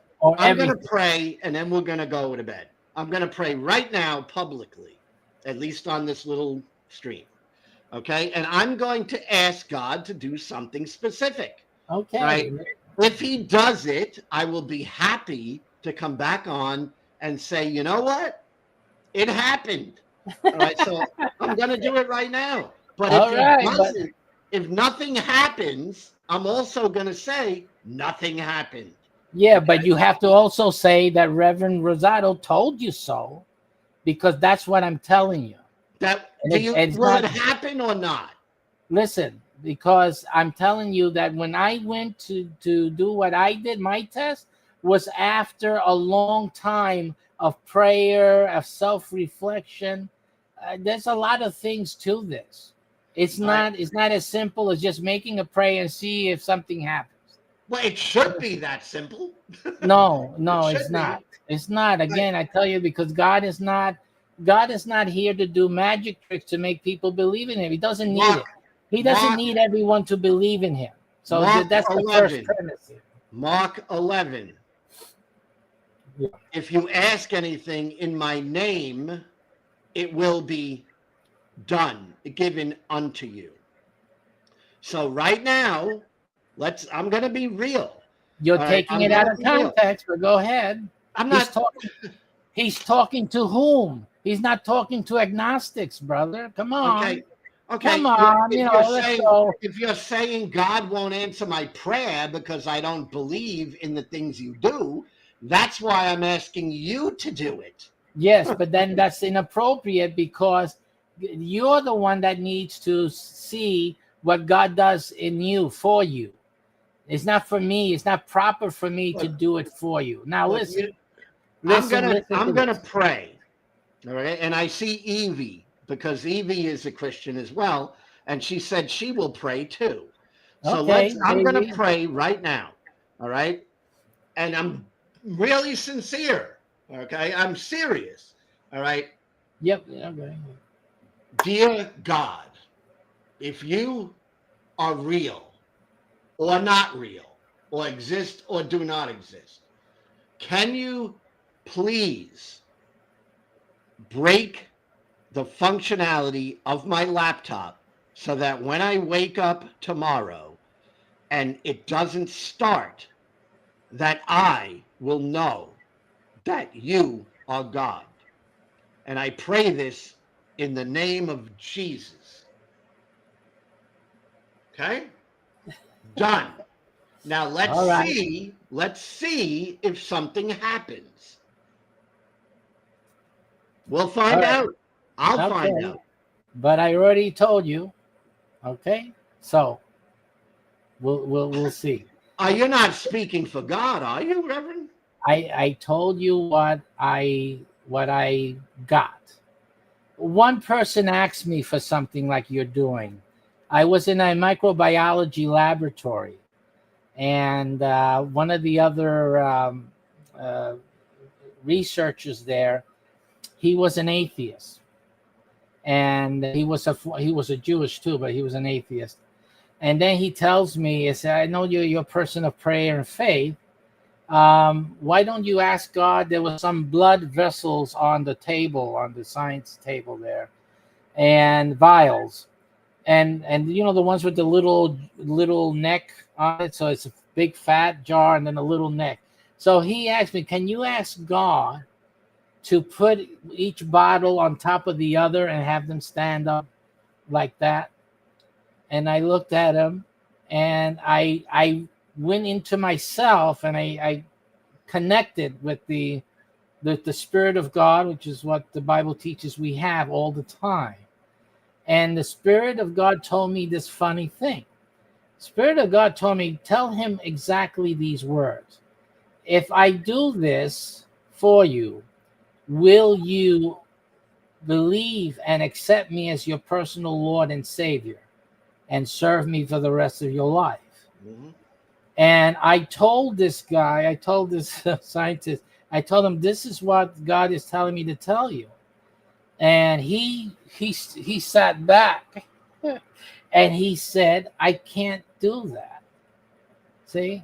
Okay, well, I'm going to do that. Because I'm actually, in reality, going to do that. Well, that's between you and God. Let me finish my prayer.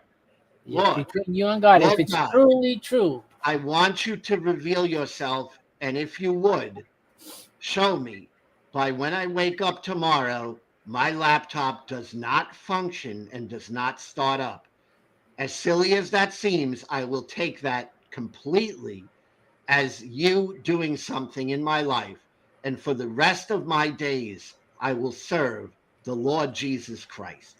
In Jesus' name, amen. The Lord is, if your heart is sincere, then the Lord will take that into consideration. That was my prayer. It includes following him for the rest of my life. All right. And we'll see. So I'll leave you with that, and we'll see if anything happens. Okay, Lou, take care. Have a good evening. And I guess I won't see you tomorrow, but that's another story, right?